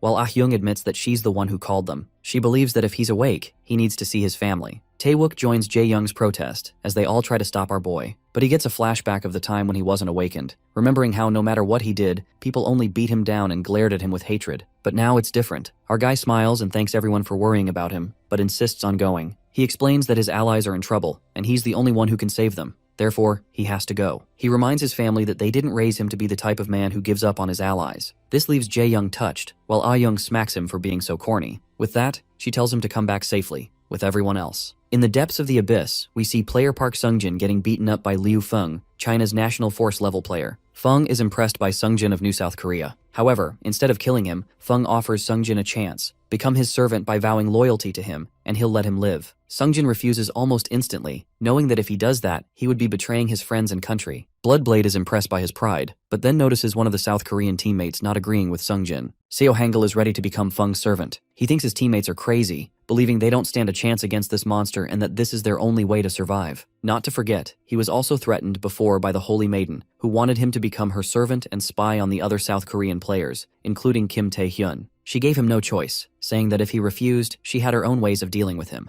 Hangul realizes that he already betrayed his teammates once before, so to him, betraying them again doesn't make a difference. But then, Park Sung-jin holds him by the shoulder and tells him that it's alright to be scared. He reassures him, promising to get him out alive even if it costs his own life. The blue-haired dude lets him know it's not too late to betray them after he dies, before getting ready to fight. Meanwhile, Kwang Xiang teases that Sung-jin really knows how to act tough for someone half dead. Realization hits Hangul. Overwhelmed with emotion, he apologizes to his teammates and decides to fight alongside them. Liu Feng believes they don't understand the situation. Since he's been going easy on them, he decides to show them the true difference in their power. He activates his skill, leaving the South Korean players shocked. Feng points out that the only reason they're still breathing is because of his mercy. Just as his attack is about to hit Sung-jin and the others, Feng is suddenly inflicted with domination of 5 senses. He instantly recognizes this as Chai Mingmin's skill, but since his teammate is dead, Liu realizes the skill must be coming from the one who killed Mingmin, Kim Tae-hyun. Feng looks forward to meeting Tae-hyun, but Tae-hyun doesn't stick around. He hits him once with the skill and vanishes with his teammates. The Chinese national rank player wasn't expecting our dude to throw one skill at him and run, especially since he was all fired up for battle. Another Chinese player wonders if they should chase, but Feng says there's no need. By observing the traces, he realizes they're headed toward the Draconian Tower. the place considered the unclearable dungeon in the depths of the abyss. Inside the Draconian Tower, Park Sungjin tries to argue, but Taehyun shuts him up by forcing him to drink a potion. Shung is thankful to our guy, but curious about his plan, knowing that the Draconian Tower is where countless players have suffered defeat. They won't be able to leave until they find an escape gate, but our boy believes it can't be helped, since he can't save everyone while fighting at the same time. However, he reassures them not to worry. After all, it's just a dungeon,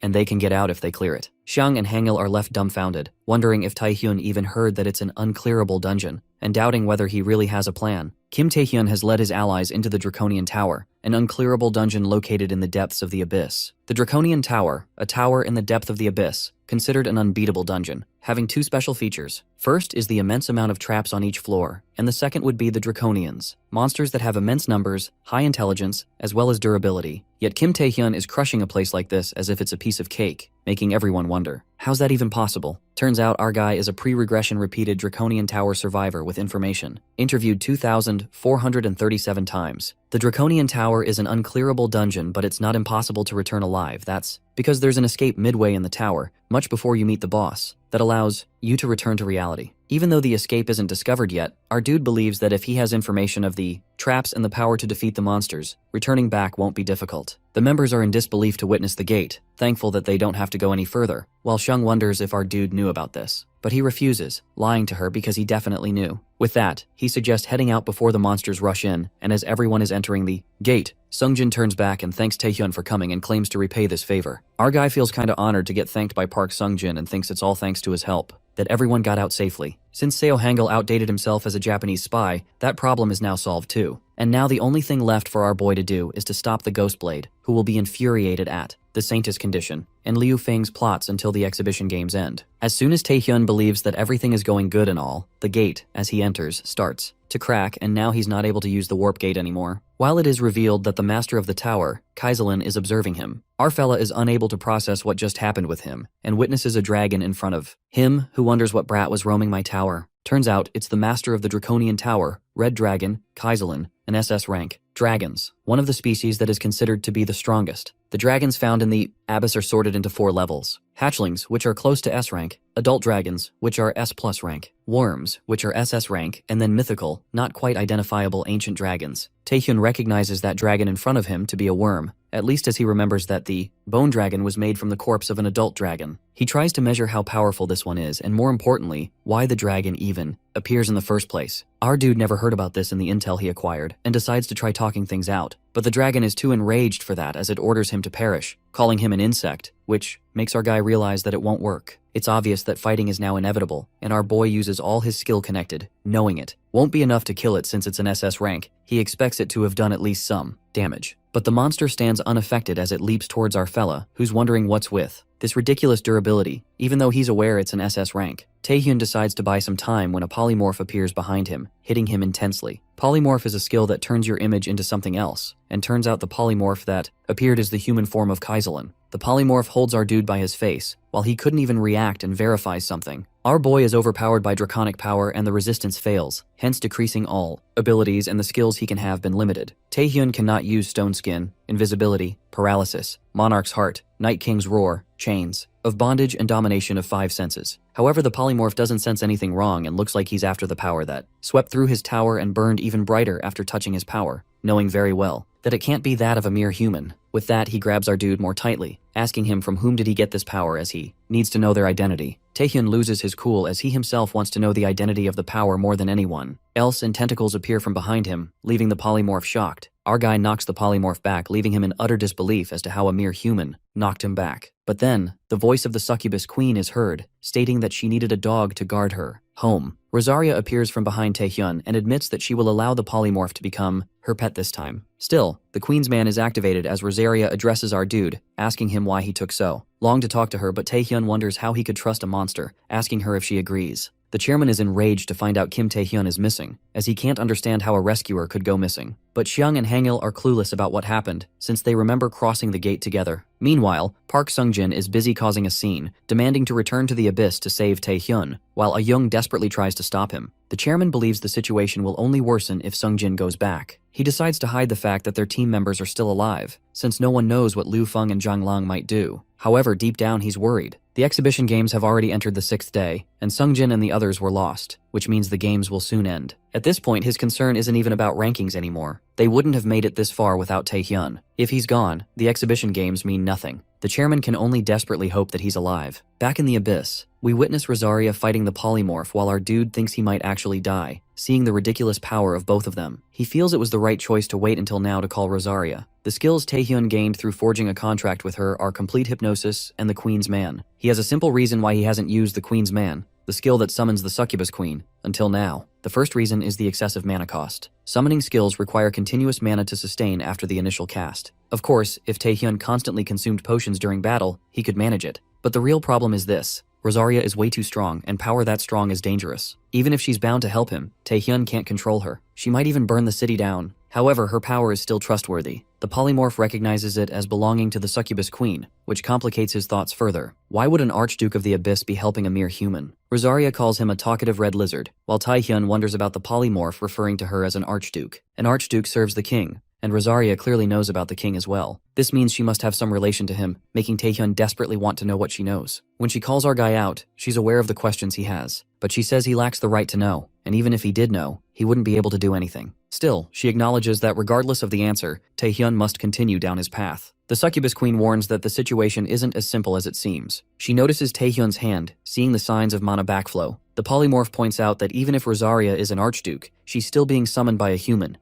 who can't handle that power. He claims that if she resists him, he'll incinerate both her and Taehyun. He attacks, and Rosaria shields herself and her contractor with her tentacles. But she admits that her power is limited because of Taehyun, and this is her current limit. If she were to use more power or remain summoned, Taehyun would die from mana backflow. So she decides to give him a little gift before she disappears. Telling him not to die, she kisses Taehyun, and the rank of complete hypnosis temporarily changes, activating it. In Taehyun's mind, we see another figure who looks exactly like him. This version curses the succubus queen for leaving the cleanup to him. The polymorph, standing in front of him, is confused, wondering what this is and who this figure is. Though he looks like the same human from earlier, the essence is different, making the polymorph question if it's even a living being. The figure announces that he has no business with the polymorph and orders him to be gone from his world. With that, the polymorph is expelled back into the real world in his dragon form, severely injured, wondering where that other figure went. Our guy is left confused about what just happened. Seeing Kaiselin acting strange, he wonders if it endured something inside his mind as well. But then Taehyun realizes there's no point in worrying. Since the dragon has weakened, this is their only chance to defeat it. With that thought, he charges in to attack. This time his attacks finally work. He recalls Rosaria's words telling him not to die and scoffs, who the hell is going to die? He still needs to learn more about the king and his power. He still has revenge to take on Asmodeus, who killed him. Taehyun never got to live a proper life, but now he's living it. There's no way he's dying here. He declares that he'll defeat the dragon and return. Activating Predation, he kills the dragon at last. Predation is successfully completed, and its rank evolves along with Taehyun's success. Lying on the floor, our fella admits he really thought he might die this time. He wonders if it's finally time to head back. Kim Taehyun of New South Korea is now officially a National Force level player. His rank changes from B to A. It is the 7th day of the Asian Exhibition Games, and the officials are tallying up the points. Japan's score is calculated at 4,600 points. They were unable to surpass China's top score of 4,800 points. The Ghost Blade doesn't seem happy with the results. He wanted to avenge Tsurara, but Kim Taehyun is still missing, leaving Japan in 2nd place. He decides to head back when the managers try to stop him, reminding him the closing ceremony is still remaining. But he refuses. He doesn't want to be part of this circus anymore. Meanwhile, the chief of the New South Korea Player Association stands in disappointment. Despite Taehyun's efforts, the exhibition games are ending with Korea in 3rd place. Since Taehyun disappeared, their score, which had been in 1st place, has been frozen since day 5. By the 7th day, the other countries overtook them. Unless they brought in dozens of mana stones or defeated an SS rank monster, there was no way to catch up.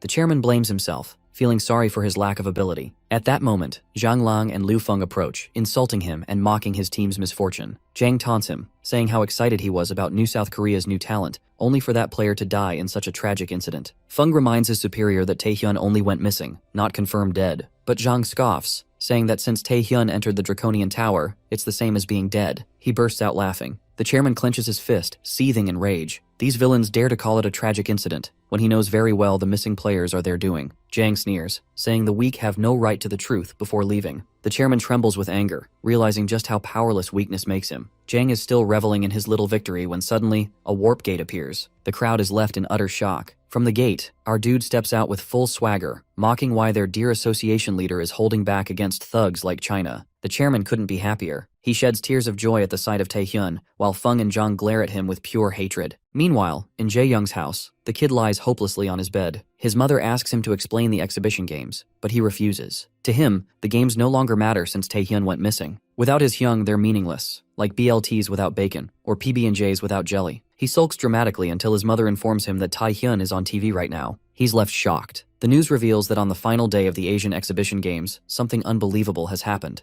The item submitted by the formerly missing Kim Taehyun is none other than the mana stone of an SS rank monster, Kaiselin. While there have been sightings of SS rank monsters before, this is the first official successful slaying of one. According to regulations, the points awarded for an SS rank mana stone are 1/500. Sungjin, the rest of the team, and Ah-hyung are all left speechless by the news. New South Korea, with its existing 4,100 points, gains another 1/500, bringing the total to 5,600 points. With that, Korea takes first place and claims victory in the Asian Exhibition Games. The crowd erupts in cheers for our dude. Jang Lung is infuriated, having assumed Feng had already finished the job. How the hell is Taehyun still alive? Liu Feng is in disbelief as well. He never expected anyone to survive the Draconian Tower, let alone slay an SS rank monster. Our boy reflects that things could have gone much worse. Kaiselin was ridiculously strong. Thankfully, even after predation, its mana stone remained intact. Without that, this outcome would have been impossible. But Taehyun knows Zhang and Feng won't back off now. As he thinks of his next move, the chairman hugs him tightly, crying tears of relief. Whether from gratitude or sheer relief that the new Korean players all returned safely, no one knows. But the association head cries for a long while. And so, the 7 days of the Asian Exhibition Games come to an end. The event closes with a massive comeback. The press and media swarm Taehyun, while the new Korea players celebrate their victory and his return, sharing their stories. At the Singapore Player Association, Haley greets Taehyun warmly, thanking him for coming despite his busy schedule. She reveals the reason for calling him. They would like to form an alliance with him. It's just as Taehyun expected, the same as before his regression. Even in his past life, Singapore, having lost many of their top players, tried to form alliances with renowned players in other countries. But Zhang Lung and Liu Feng had prevented it. Taehyun suggests Haley continue her explanation after they deal with the uninvited guests. She's confused, until the doors burst open, revealing Liu Feng and his army. Feng doesn't care how Taehyun escaped the Draconian Tower anymore. He declares that Taehyun will die here tonight. Our boy calmly reminds Haley of what he said earlier about uninvited guests. And here they are. Before Haley can even react, the glass window shatters, and Park Sungjin enters with the rest of the team, scoffing at the Chinese for daring to attack in broad daylight. Hangul vows to repay his debt to Taehyun, while An Hyun-soo, an overly enthusiastic player, reassures the Singapore Association head not to worry. Shung mutters that he's insane, confirming with Tae-wook whether it's okay to bring someone like that along. The deputy manager replies that Hyun-soo is trustworthy, even if it's hard to believe. Taehyun calls out Feng on his earlier words about not caring anymore, saying the same goes for him. Feng curses him, declaring that tonight, Taehyun dies. In a flashback, we see Taehyun discussing what Liu Feng is about to do with the Singapore Association head, with the chairman and others, while Ah-hyung is confused about what he's saying, not being able to believe that assassination. With the exhibition games already over as possible, our guy is certain that Zhang Lang will not back off here, since his goal is to eliminate the other player associations and run a monopoly on dungeons and mana stones. Not only theirs, but all the association heads are at risk from Feng. The chairman doesn't doubt our dude's words and asks him what he's planning, while Taehyun wonders if it's not obvious that evil guys like them need to be taught a lesson. In the present, the fight has already started as Sungjin announces that they are evacuating the association head, Haley Tan, while Ah-hyung states that it's as his darling said, referring to our boy. An Hyun-soo tells the Singapore Association head not to worry as he, who claims to be the hero, will protect her, making her wonder if this person is really okay. Liu Feng is notified about the evacuation of Haley, and as he tries to stop that from happening, he's pulled by chains of bondage by none other than Kim Taehyun, who asks him where he's going, reminding him that he needs to play with him. Feng reminds our dude about him running away in the abyss as he asks him if he wants to face him now, stating how he seems to be so cocky after defeating Chai Mingmin and Shui Xin. But the Chinese national level player reveals that he already saw all our boy's abilities in the abyss, and as he continues talking, Taehyun tells him to stop yapping. In a blink, Feng's arm is cut off as he finds it impossible for his arm to be cut off by someone like our dude. He remembers that his powers weren't like this back in the abyss,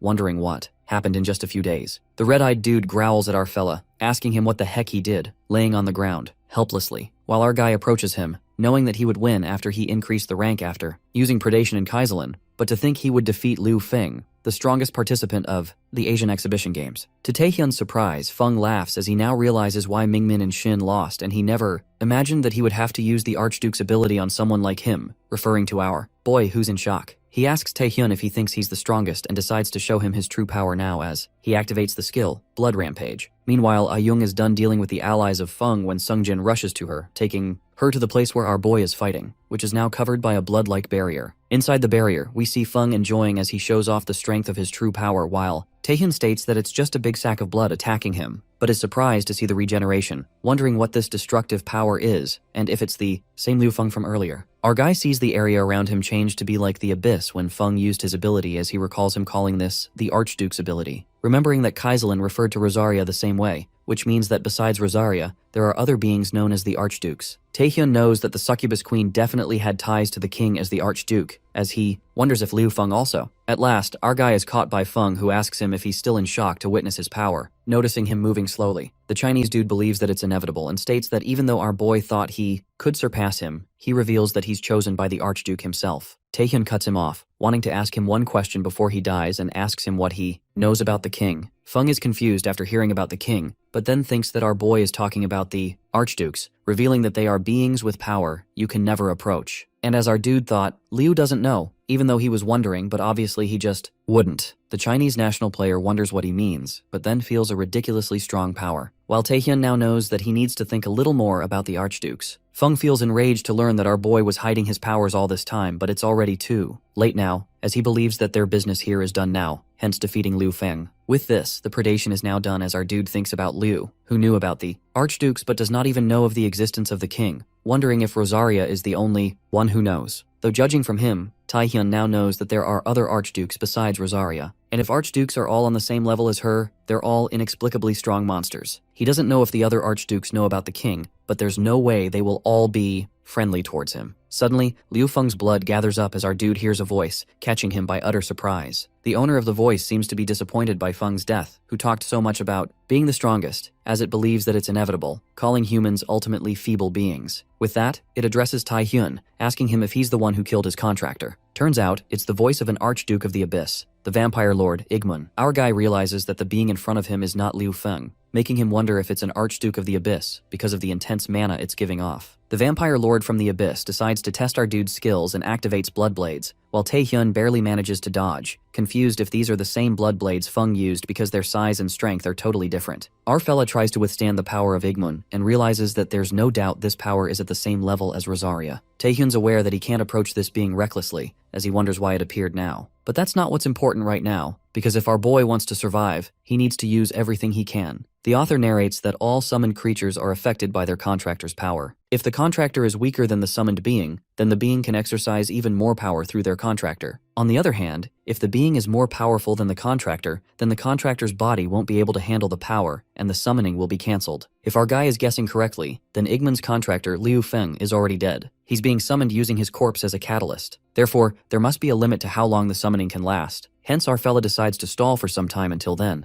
The vampire lord acknowledges the fact that Taehyun is better than his contractor, that was all that, but claims that trying to survive against him is pointless, and with that being said, he hits our boy with a ridiculously powerful attack, as he believes that even if our man has some power, he still needs to learn to know his place. When suddenly, the blood tornado of Igmun changes into blossoms as he recognizes what this is. Turns out, it's Rosaria, who states that her contractor always seems to call her in the most interesting situations, while our boy believes that the situation was dire. The vampire lord gets it now. Even though he was sure that it was impossible for his contractor to die against a normal human, he never imagined that Taehyun's contractor would turn out to be the succubus queen. With that, he threatens Rosaria to leave the human and be gone, or else he will bury her here as well. But she believes that he's just venting his anger out because his contractor died. The Queen of Succubus admits that he's as pretty as ever. However, she refuses to leave when our guy asks her who this guy is. She reveals that he's the vampire lord Igmun, and an archduke like her, while as of now, he's his foe. The fierce battle between the two archdukes begins, and our boy coughs as he realizes that his mana is flowing back again, wondering if he's at his limits from fighting Igmun right after Feng. He realizes that he can barely maintain Rosaria's summoning, much less help her fight, and is losing hope when the succubus queen tells him not to fall apart yet, reminding him that her limits are tied to the contractor, and believes that even if he's become stronger, his foe is an archduke, and she cannot stop him unless she uses her proper strength. Therefore, she instructs our boy to withstand it a bit longer. Taehyun is touched by Rosaria's words, who reminds him that the reason he's desperately raced through his life till now wasn't so that he would end up dying here. And with that, she tells him to take a good look at the true power of an archduke, a power he must surpass one day. The vampire lord realizes that this seems to be the end of his allotted time as he decides to end today's meeting here, letting her know that if she survived, then they should meet again, and pulls out his final, yet the most powerful, attack as Rosaria blocks it with full strength, while our guy loses consciousness, with his mana reaching 0. stress reaching 100, and health falling below 10%. Taehyun remembers how many times this has happened, whether he became an S rank, national force level, or even Archduke. Every time he thinks he's gotten stronger, a new foe appears. As he wonders how many times he has to repeat this before he finally becomes the strongest, he hears a voice calling him pathetic. The voice is of the guy in Taehyun's mind, questioning him about what he's doing wasting the king's power like this, as it insults him, letting him know that if he's not determined to give it his all, then he shall make good use of his body. With that, our guy wakes up from his dream as he is confused about what happened, recognizing the voice in the dream to be the same as the last dream, making him wonder what it has to do with the king. Our dude looks up to find Sungjin and Ayoung, along with other members, as everyone leaps onto him, hugging the living life out of him. According to Yuahyung, the barrier disappeared with a sudden flash, and within it was Taehyun's unconscious body, along with the traces of a massive battle. Thankfully, Liu Feng's assassination attempt failed due to the crazy sword, and the other new Korean players and Zhang Lang, presumed to have ordered Feng, inevitably came under investigation by the International Player Association. Our guy's healing ended safely as he thinks about Archduke's and the doppelganger of him walking out of the hospital, getting even more confused the closer he gets to understanding the king and the predation, while he sees his status window, being glad about its rank going up, when he notices the skill Blood Rampage, currently not available, and its unlock condition is to consume powerful blood. We see our guy with Yua Hyung in a restaurant as she asks him if he's feeling alright, and he does feel somewhat better. The green-eyed lady admits that Taehyun got her scared back then, and wonders what's next now that they've eaten. Our fella lets her know that he has to start working on the unexplored dungeons in Japan and China, but she complains that she wasn't asking about this, and reminds him of what he said about taking her on a date after the exhibition games. Our guy corrects her, saying he told her he would buy her a meal, which was her idea as well. Ayoung changes the topic and states that she doubts he will be able to start with the dungeon right away, even if he has the right to it. She reveals that dungeons are a massive source of wealth that let you mine mana stones, as she believes that even if our guy has the right to enter, they won't let him enter and defeat it easily. Both player associations will use excuses and attempt to drag it out until his right expires. However, Taehyun has something in mind for that, so he feels it's alright. Besides, he states that if they do drag it out for a while, he can still get some other stuff done. The Guildmaster of the Nightwalkers wonders what other stuff he's talking about,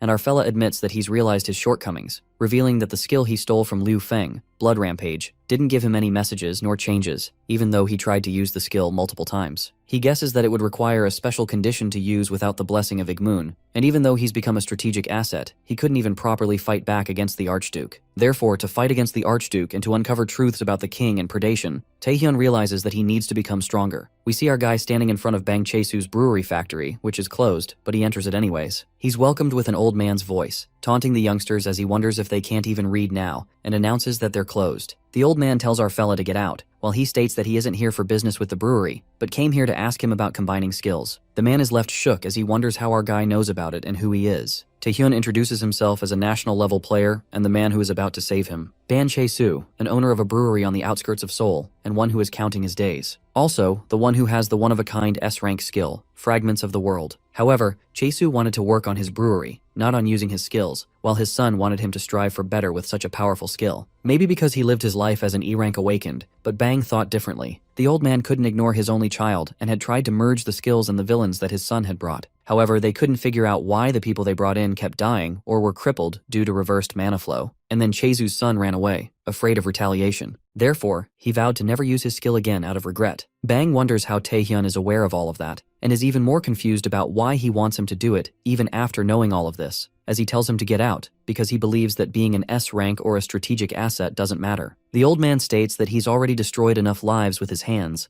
but to his surprise, our boy reassures him, telling him not to worry because there's no way he would ever break because of his skill. Chae-soo doubts if what our guy just said is true, but he lets him know that the reversed mana flow wasn't his fault, and it's actually because his skill was too strong for those villains, and the skill they gained from his combination was just too highly ranked for their fragile bodies. However, Taehyun reveals that his stats won't be a problem for this, and even if they were, it won't weaken him. Bang Chae-soo is in utter disbelief to learn that his awakening and his skills were never a curse. He thought he ruined so many lives, and now it's all been solved in an instant by this young man, aka our boy. This makes him wonder who he is, almost feeling like he's a man from the future. Our fella reveals that he didn't tell anyone he came here, so even if he dies, nobody will know it was him. The old man freaks out, telling him not to say stuff like this. Before Taehyun regressed, they only realized that Bang Chae-soo wasn't at fault after 10 years of investigation, but it was too late because he died after years of alcohol abuse, in his guilt and the sadness of losing his son. If our boy didn't come here to clear his conscience, he would have died again thinking he was at fault, as he thanks God for not being late. Chae-soo is in pure shock to witness 3 combination skills: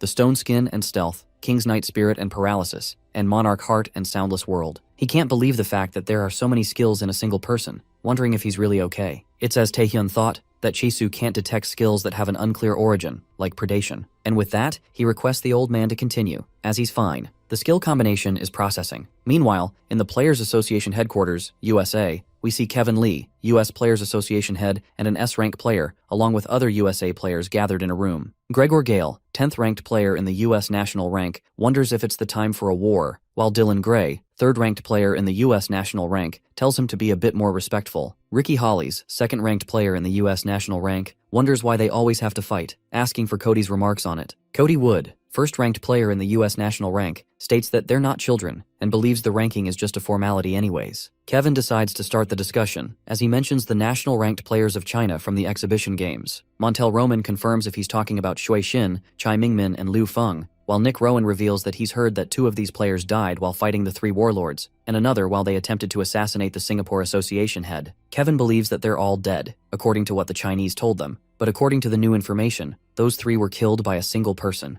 Among them, Liu Feng had an Archduke of the Abyss after forming a contract with the vampire lord, Igmun, and this leaves everyone shocked, while Cody wonders who took them down. Kevin reveals the person to be Kim Taehyun of New South Korea, and even though he did take down Liu Feng, he believes that he's probably not as strong as them. However, they desperately need information on him, while the process of skill combination is complete, and Taehyun is not an SS rank but has become an AA rank. In the New South Korea airport, we see Marcus Gore, 8th ranked player, and Gregor, who complains about flying all the way here because of our dude and decides to teach him a lesson. While Marcus tells him to calm down and reminds him that they're not here to fight him, at least not yet. Taehyun exits the lift, thinking about the skill combination that went well, and decides to test them out as fast as he can. As our guy takes a look at his status window, he feels that testing the skills here might cause a lot of trouble and wonders if he should go to the abyss. Then Marcus Gore grabs his attention as he states that he's waited a long while for our dude. Gregor, on the other hand, is offended to see that this little kid, aka our boy, is the one who defeated Liu Feng, as he doubts if the information they got was right. Taehyun was not expecting American National Force level players, making him wonder what brings them here. Marcus sits at a table with him and claims that they're here just to talk, but before that, he asks our boy to excuse him for a moment as he uses Ziggurat, Marcus Gore's skill, that not only measures the target's information, like stats and skills, but can also check things like their current mood or mental status. Meanwhile, Marcus is surprised since he's never seen an AA rank before and feels that our guy's stats are weak to have defeated Feng. Therefore, he decides to investigate his skills. But as he does that, Ziggurat is unable to identify the target's skills, and this leaves him in pure shock when Taehyun states that they should end the spying here, as he believes Marcus should have enough info to judge his abilities already. However, the 8th ranked American player can't seem to understand how our boy was able to deflect his Ziggurat, as it has never happened. Even though he tries to act normal, he has now realized why Kevin Lee was paying so much attention to the 1st National Force level player in South Korea. Our dude wonders why they're actually here, and Marcus reveals that they wanted to request the sharing of the right to attempt the Chinese uncleared dungeon he received from the exhibition games. When he sees Taehyun confused, he lets him know that they can't give too much information, but states that their association head has been wanting to explore that region recently. And they're aware that since our guy defeated Liu Feng, it's obvious that Zhang Lang will do anything he can to disrupt his attempt. Therefore, since this is a mutual situation, Marcus suggests that if he shares the right with them, not only will they prevent Zhang's tricks, but they will also help our guy clear the dungeon. The 8th ranked American player tries to form a connection with Taehyun here, since neither of them loses anything. If our guy accepts, the American Player Association will gain a new force they can rely on, and even if he refuses, he will understand that they do not oppose him, and that's their initial plan. Our dude refuses, and even though he appreciates the offer, he believes he doesn't need help. While Marcus is satisfied with his response, Gregor barges into the conversation and tells him not to fuck with them, grabbing our fella by his collar as he wonders if they have traveled all the way from the United States for this stupid answer. Marcus tries to handle the situation and tells his team member to let go, not sure what the hell he's up to. But Gregor doesn't give a damn, as he believes that they don't need words to convince a brat like him, referring to Taehyun, and should just force him. Meanwhile, our boy wonders what the hell is wrong with this guy, as he realizes that Marcus seemed like he wanted to stay on good terms with him, not knowing what's wrong with Gregor. But then he sees the look in his eyes, remembering that he has seen this stare countless times when he wasn't a player,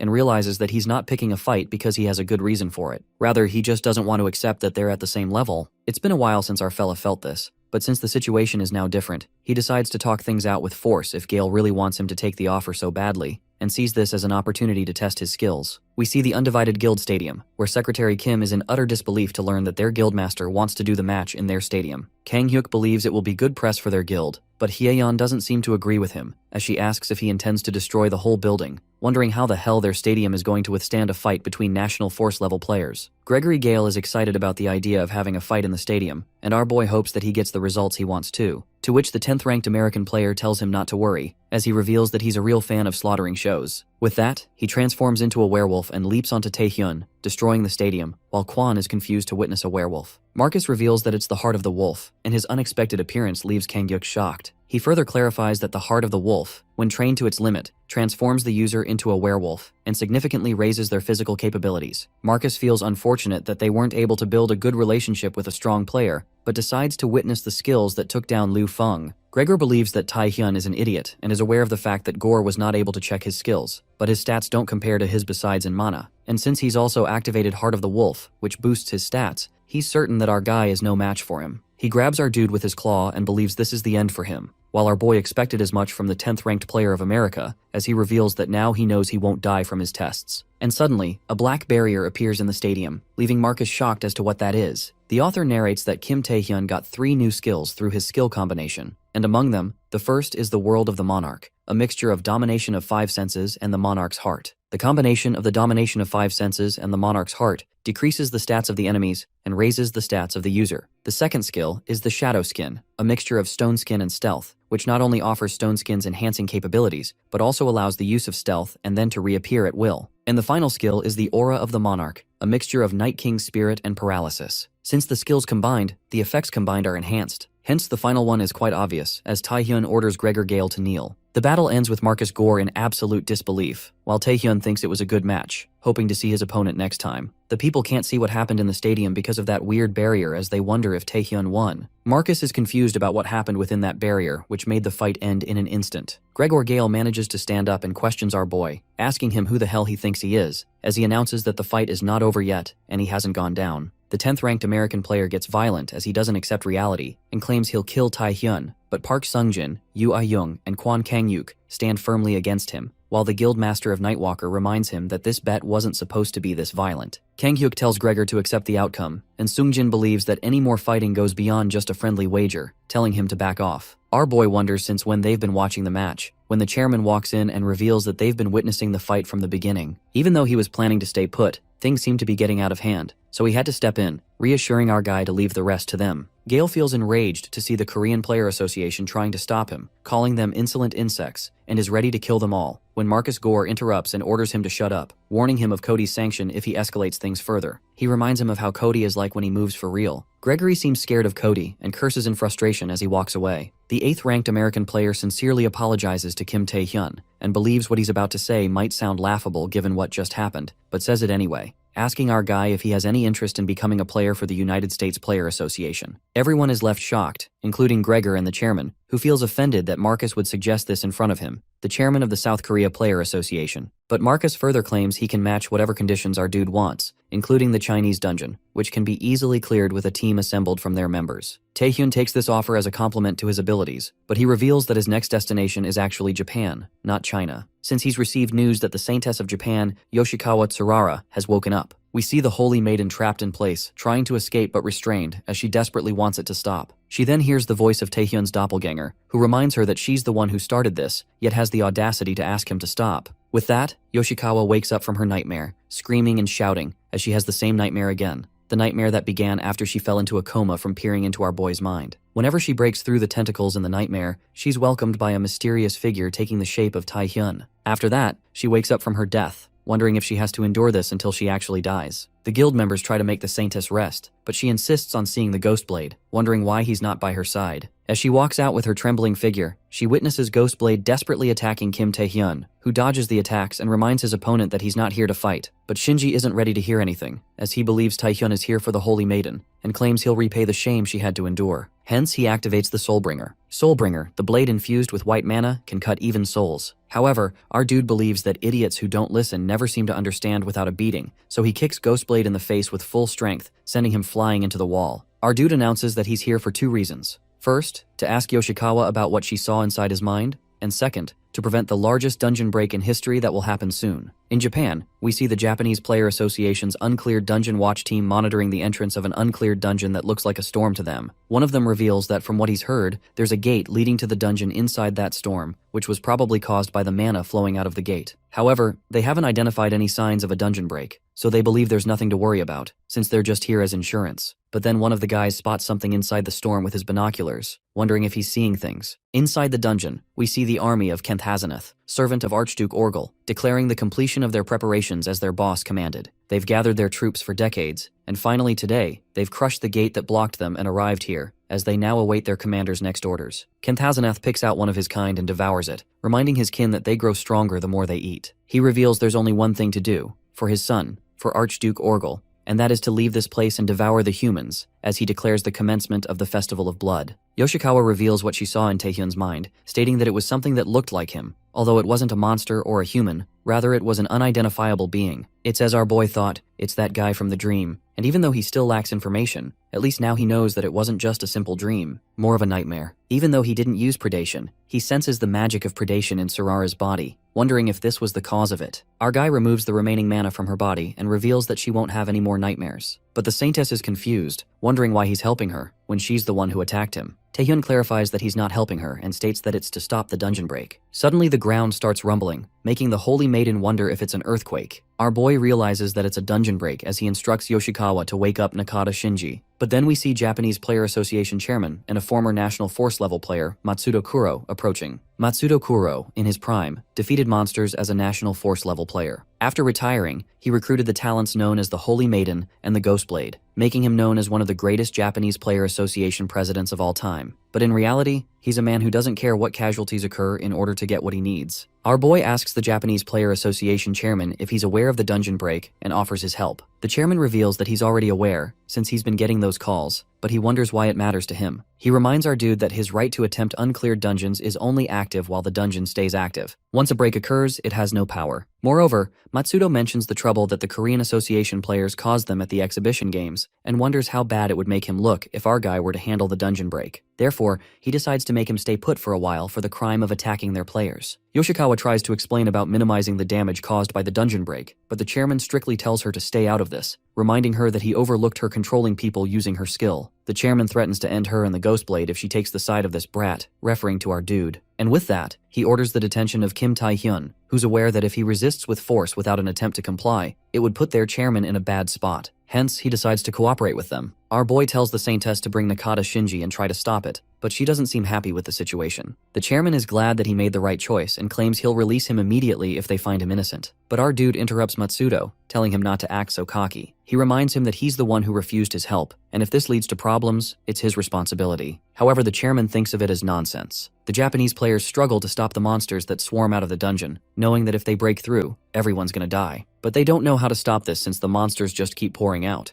and all of them are either A or S rank. Kimura Ren feels that they have to stop them at any cost, because if they don't, then who will? But he's captured by Kenthazanath, who decides to devour him first. As Kimura thinks this is the end, for him and everyone else, Ghostblade appears, slashing the monster's arm off. The bodies of the Japanese players start healing as they wonder what's happening, when Yoshikawa Sarara walks in, thankful that these guys are still alive as she heals them. Shinji is concerned about the Saintess, but she lets him know that she's alright, and now no longer feels that strange mana within her. Even though she won't be able to use her full power, she can fully support Shinji. Ghostblade realizes that Kim Tae-hyun actually helped her. Kenthazanath is excited because he wasn't expecting food of this caliber, and decides to turn Ghostblade and the Holy Maiden into a meal for his son. Nakata fights him, and the Saintess requests everyone else to handle the rest of the monsters while they handle the main one. Nakata Shinji expected as much from an SS rank monster, Kenthazanath, and knows if he makes a single mistake, he can lose his limbs. Considering his regenerative abilities, the wounds he leaves on him are pointless. That is why past attempts at clearing the dungeon went unfinished. However, Ghostblade is capable of cutting him right now. 5 years have passed since their last attempt at clearing the dungeon, and he's trained every second he had so he could cut him down. Now, with the Holy Maiden's healing power by his side, all of his physical abilities rise. The Saintess lets Shinji know that she can't last long, therefore they have to do it now. Hence, there's nothing the white-haired Japanese National Force level player cannot cut through. At last, Kenthazanath is defeated by none other than Ghostblade, as everyone in the Japanese Player Association headquarters cheer for him, while Matsudo feels proud about being certain that his 2 national-level players could stop an SS rank dungeon break. With that, he lets our guy know that he never needed him from the beginning, while Taehyun is glad that they were able to defeat Kenthazanath. However, he makes the chairman doubt if things are actually over. He reminds him of a dungeon break in South Korea a few months ago, which was upgraded from C rank to A rank. Last month, the dungeon break that occurred in France and Russia changed from S rank to S plus rank. Taehyun believes that their former methods of calculating dungeon break ranks are no longer accurate. Hence, he asks the chairman why he's so sure that this dungeon break is only SS rank. Meanwhile, Nakata witnesses another monster, and it turns out to be the master of the Japanese uncleared dungeon, Kenthamion, an SS plus rank. Ghostblade is confused to see the monster that appeared out of Kanthanath's corpse, and then begins to eat it as he wonders what it's planning to do. But that doesn't matter, because he believes a monster is a monster, and decides to use his skill, Eliminate, as he walks towards it. However, his sword is stopped by Kenthamion, who grabs it and crushes it, and is also aware that he's the guy who killed its father. Nakata is thrown a far distance, and Yoshikawa is stepped on by the SS plus monster, who tells her not to worry since it's going to devour them all. Chaos erupts in the Japanese Player Association headquarters, as they wonder what's going on,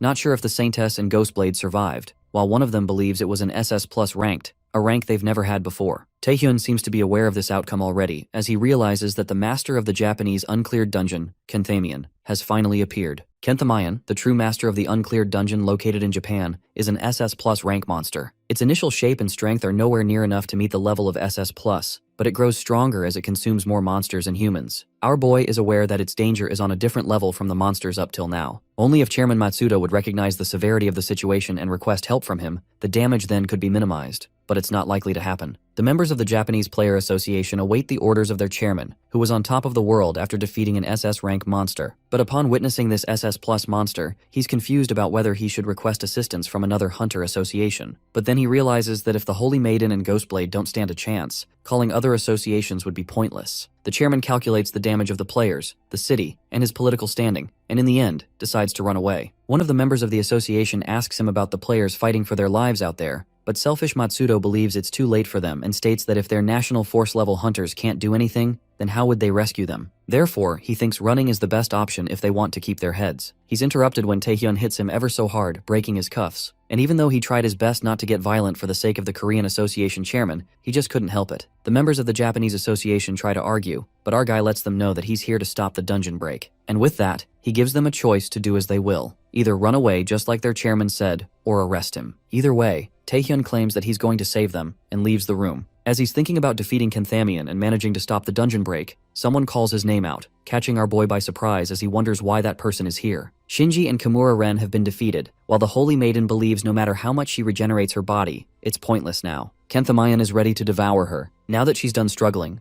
Yoshikawa remembers Kim Taehyun's words and is certain that only he can defeat this. She remembers that our boy, an enemy, was willing to help in order to stop the dungeon break. When she first became a player, she wanted to help others with her powers, but she never realized when she began walking down the wrong path, wondering if it's too late to go back now. As she's about to get devoured by the SS Plus monster, our dude rescues her. She did not expect this, but admits that she stood her ground well. The Saintess is in disbelief to see him, while the other members of the Japanese Player Association all come to rescue their players. They apologize to Taehyun and decide to focus on rescuing the injured players since they can't assist him in combat. Our guy believes that's more than enough for him, and with that, he looks at the one he's going to take care of, Kenthamion. Yoshikawa tries to warn him that he can't do this alone when Taehyun calls out Lim Ah-hyung, and a wall of ice is created with Kenthamion and our dude inside it. Ah-hyung wonders if our fella is sure about this, as she reveals she didn't come here for this. She came here because Association Chairman Jinhui requested her to bring Taehyun back at all costs when he found out he had been arrested by the Japanese Player Association. But since he's the key member of New South Korea, they cannot allow him to stay in such a place, hence he sent Lim Ah-hyung here. Our dude gets to know that she wasn't here to help with the dungeon break and suggests that she should help while she's here. And thinking about what a good man the chairman is, who wanted to get him out at all costs, Taehyun is glad. Kenthamion is unable to understand why Taehyun trapped himself with it and refuses to run, wondering if he's not aware that he would be nothing more than its prey. But our fella states that he's the one who's unaware, and he's the one that's going to be devoured now. The members of the Japanese Player Association rescue the injured players and call out the Saintess, who's lost in her thoughts as she looks at the barrier within which Kim Taehyun is fighting Kenthamion. As our guy fights the monster, he realizes that it recovers from most wounds so fast, plus he doesn't know if it's sensing his stealth. but the longer they fight, the more precise Kenthamian's attacks are becoming. If so, our boy uses one of his combination skills, while the SS Plus monster admits that he's not bad for prey. However, it believes that this isn't enough to stop him. But our dude shows him the real skill, predation, and challenges it to try stopping it. Taehyun is aware that the longer they fight, the more disadvantaged he is, so even if it means using all his mana on predation, he needs to finish this off and end this now. When suddenly he hears the same voice, telling him that this power isn't his, and our guy finds himself inside his own mind. He wonders if it's a dream, but soon realizes that it's reality, and questions his doppelganger, asking him who he is and what he wants from him. The doppelganger looks amused as he reveals that he wants Taehyun to reach him,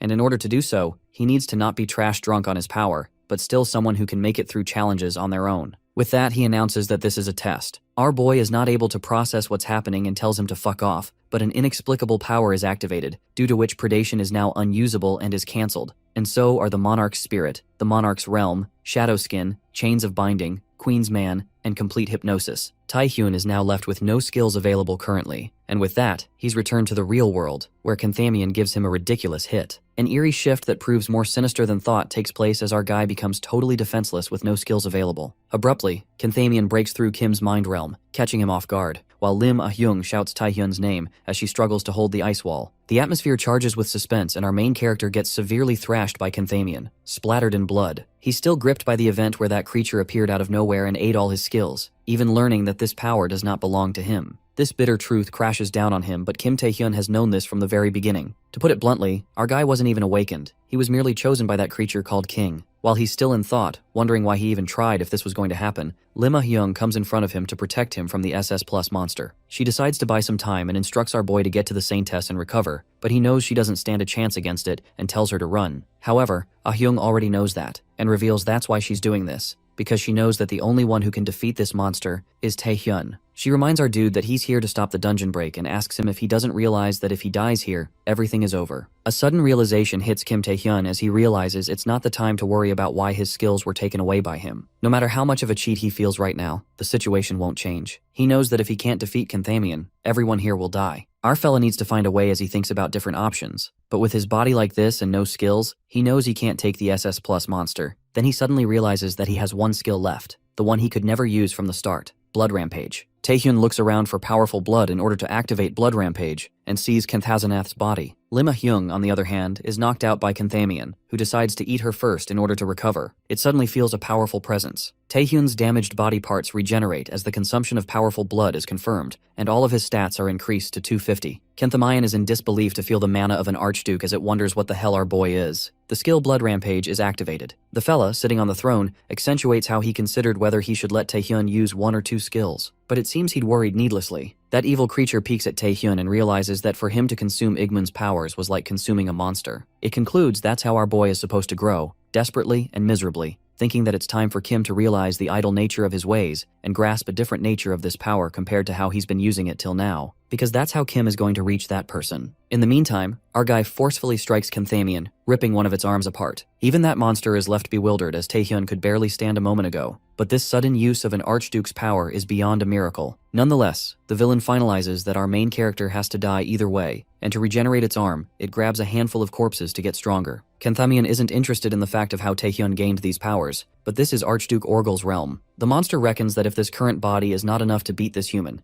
then it will consume more bodies and mana so that it can completely shred Taehyun to pieces. During this time, our guy witnesses Lim Ah-hyung and feels relieved that she's still breathing. He then ponders upon Archduke Igmun's power, the Blood Rampage, and discovers how insanely powerful it is. It feels like Kim's blood is boiling while his heart feels like it's about to burst. His body is screaming in pain from this monster-like form, hence he can't be in this state for so long. But strangely, our hero's body feels lighter than ever. While he's contemplating, Kenthamian regenerates and leaps towards Kim with his giant axes, calling this the end. Our guy smoothly evades the attack and tires out the monster as it keeps chasing him relentlessly. That's when Kenthamian figures out that none of his blows are landing and he's being pushed back. But the monster is deluded, thinking that it has gotten more powerful after consuming those bodies. But Taehyun's diabolical strength is still questionable. Just like that, with a single leap, our boy rips through that giant monster. In this fight, the thing that mattered the most were Kim's crimson eyes. They turned red just like when he used predation, but there was something different. Unlike before, our boy could see the flow of mana, where his opponent is concentrating his powers and what he'll do next. He could see through every move of that monster, not to mention that Taehyun could even see the Mana Stone, the heart of all monsters, and he gets the perfect chance to charge at Kenthamian's weak spot.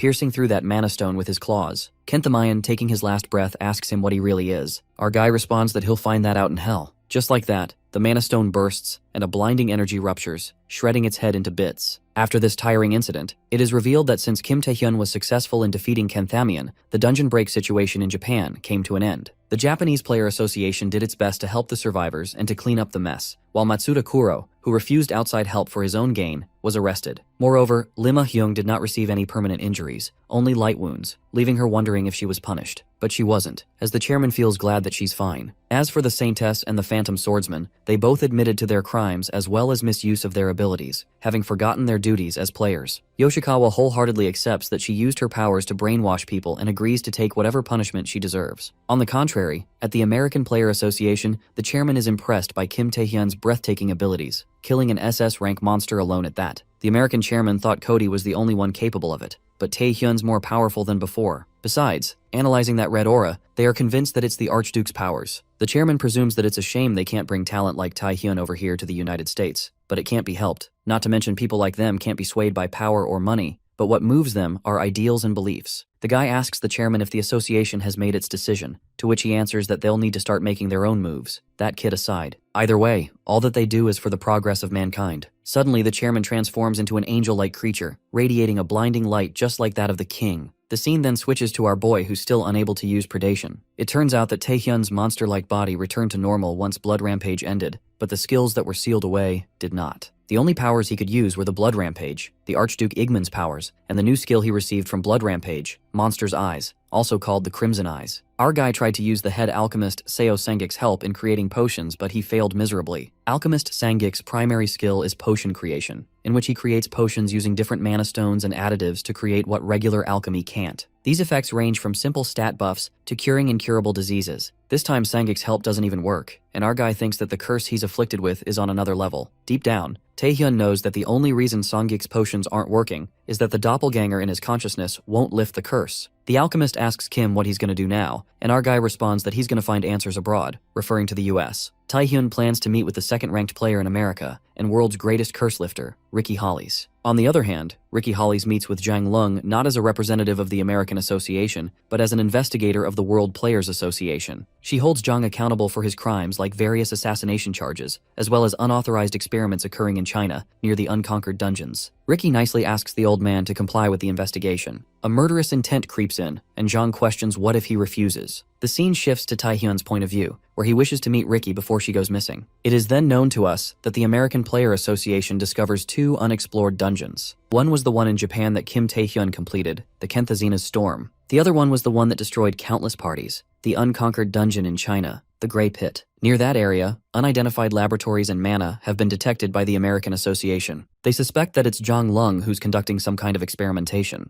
The guy implores Ricky Hollies to figure out what's going on. Coming to the present scene, the second-ranked player flaunts her destructive powers as the whole place rumbles, and she decides to make the Chinese dude spit the truth out by force. Jang expected this much from the second-ranked player in the US, but he's astonished to see such mana that even overpowers him. He's quite intrigued and presumes that it's perfect for their plan. Jang decides to play along as he laughs it off, justifying that he can't possibly stand against the World Player Association and agrees to cooperate with them. Ricky is shocked to see such a change in attitude, and something doesn't feel right when the old man invites her to the laboratory to witness the truth herself. Jang, reeking of malice, suggests that they should talk after seeing his experiments first. The scene then takes us to Player Hotel China, where Ricky is left deeply unsettled after Jang made a strange request to visit his laboratory. She wonders what he's planning because there's no way that old hag would cooperate. Ricky decides to play her steps carefully since she's unaware of Jang's true intentions. Well, shortly she's interrupted by an unannounced guest who turns out to be our guy Kim Tae-hyun. He appears straight out of the blue, and Ricky finds it rude that our guy entered a woman's room like that. She appears calm and presumes that she thought of seeing Tae-hyun, a new rising star from South Korea, soon. Not to mention, the US Player Association has their eyes on him too. But fortunately, the meeting was pretty quick yet unexpected. While Ricky Hollies wonders what he's thinking, our boy breaks the ice and makes a shocking statement, revealing that she's going to die there. This sudden revelation leaves her disoriented. Since Kim came from the future, we get to know that Ricky is the second most powerful player in the US, and a nationally ranked player. She already has worldwide fame, but the most famous of her abilities is her skill known as Canceller, which allows her to nullify even the Awaken's oath. Currently, our boy can't use any abilities besides Blood Rampage and Crimson Eyes, and for that reason, Ricky's skill is needed, if nothing else, for the unexplored dungeons. Taehyun is aware that she's famous for not negotiating with anyone who's not working for her. He then recalls that before his regression, Ricky died in a dungeon in Guangzhou. The whole world wanted to know more about this famous tragic incident. Our guy expects that Ricky is a human after all and wants to live. However, Ricky smiles and gives him an odd answer that shocks him. To think he'd grab her attention by mentioning something she wouldn't know, our fella failed miserably. Being sassy, Ricky reasons that players are always exposed to danger and can die at any time. Before she even begins to think about believing Taehyun,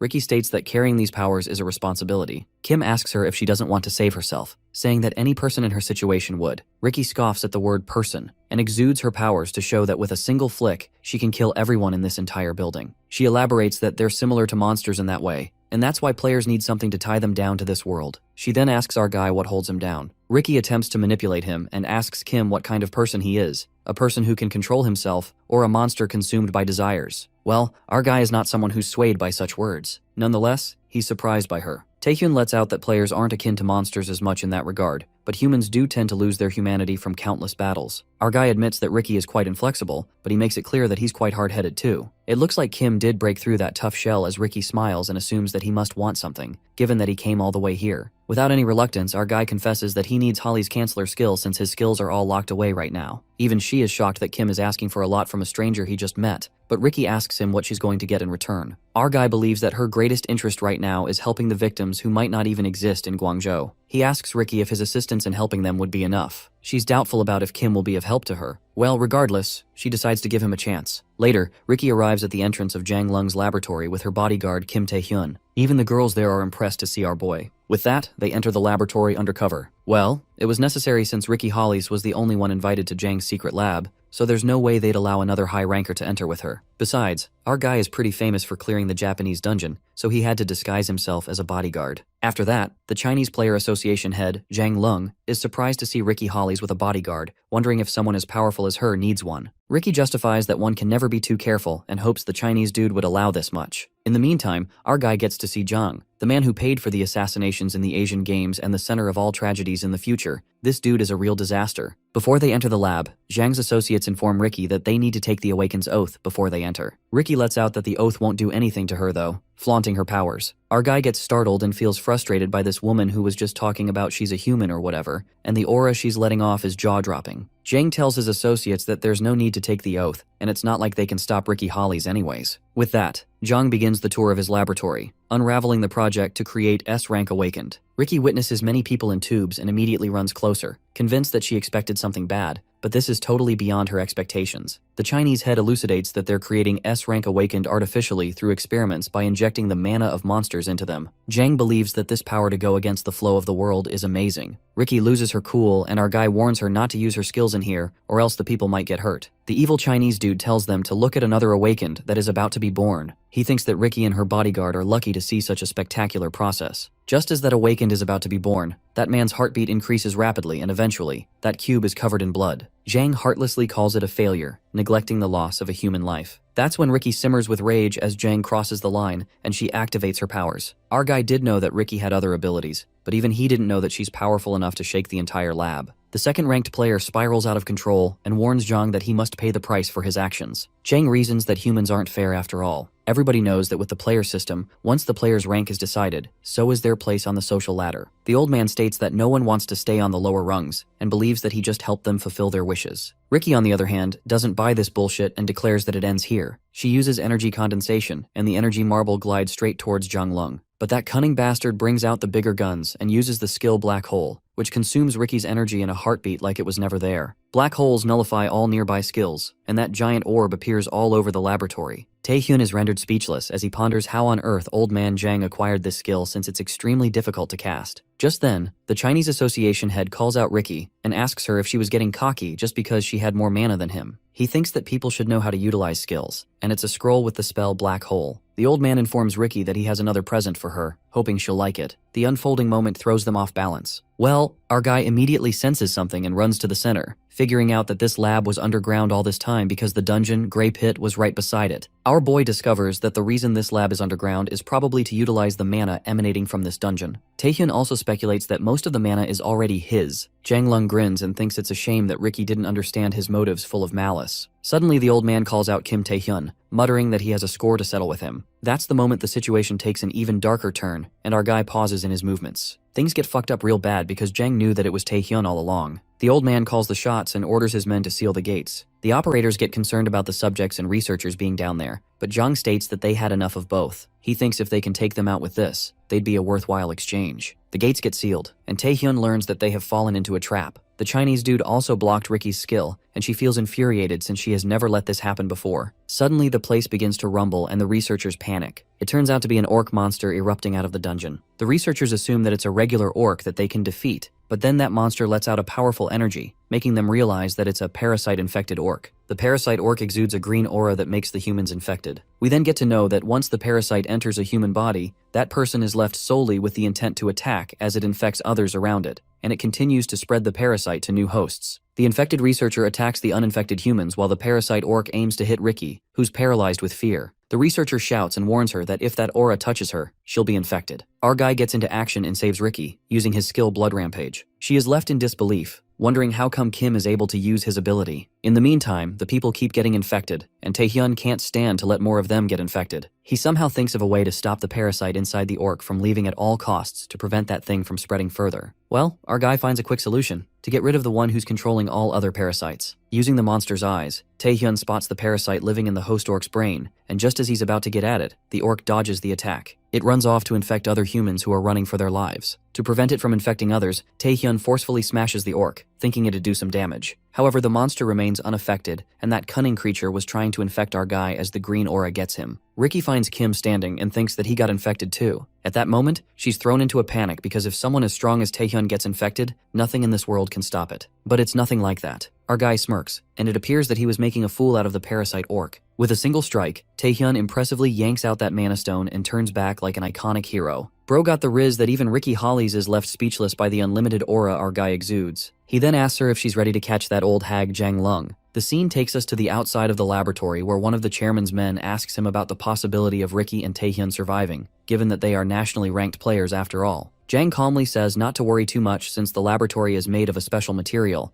an amalgamation of high-tech materials meant to contain monsters that may escape. It's strong enough to withstand most attacks. Plus, at the end of this elevator is a thick door of the same material, and if they shut it as they leave, nobody can get out of it. Well, that old man is truly a mastermind of all evil. His arrogant ass thinks that Ricky and Taehyun are both going to die in the laboratory while fighting hordes of dungeon monsters. But all that trash talk turns out to be bullshit when suddenly someone monstrous pierces through those thick doors, sliding right out of them like a pro. It appears to be our boy Taehyun, who's here to kick Jang's ass. The old man can't process that Kim bursts through those walls of impenetrable material, slapping that reality check across his face. Kim, being a true badass, uses the old man's words against him, saying they have a score to settle. With that, our guy leaps forth with a punch, showing that the Chinese dude can't do anything on his own. But things go sideways when their hands clasp, and Jang manages to block Taehyun's blood rampage with a single hand. The old man makes a powerful comeback as he strikes our boy, making him drift away. Right at that moment, Taehyun activates the monster's eyes and learns the reason behind Jang's monstrous strength. It turns out that Jang inserted monster powers into his own body, realizing that this old bastard is a half-monster. Matters spiral further downhill since Taehyun didn't expect that this old man was crazy enough to experiment on himself. Suddenly, Jang grins evilly and states that he didn't want to do this himself, but these insects left him with no choice. He fiercely bursts forth to rip Taehyun's face, telling him to suck on his mom's teat. That's when our boy smirks as he's counting on someone. Right at that moment, Ricky plays her part, and Jang is gripped by electric strings, unable to move. The old man flounders because these things wrapping around his fingers are sapping his powers. Ricky apologizes for her late arrival since she couldn't jump her way out like Taehyun, and had to take care of the hurdles in her way. Nonetheless, the second-ranked player, Ricky Hollies, is quite impressed by our guy who's able to use his abilities in the black hole, and being able to break through that wall is truly admirable. Our guy is flustered by the shower of compliments, and Ricky guesses that Kim must have other skills too, given that he asked her to use Canceller on him. She's curious how our boy will surprise her later. Meanwhile, Jang trembles with anger, making his existence known since he got totally ignored.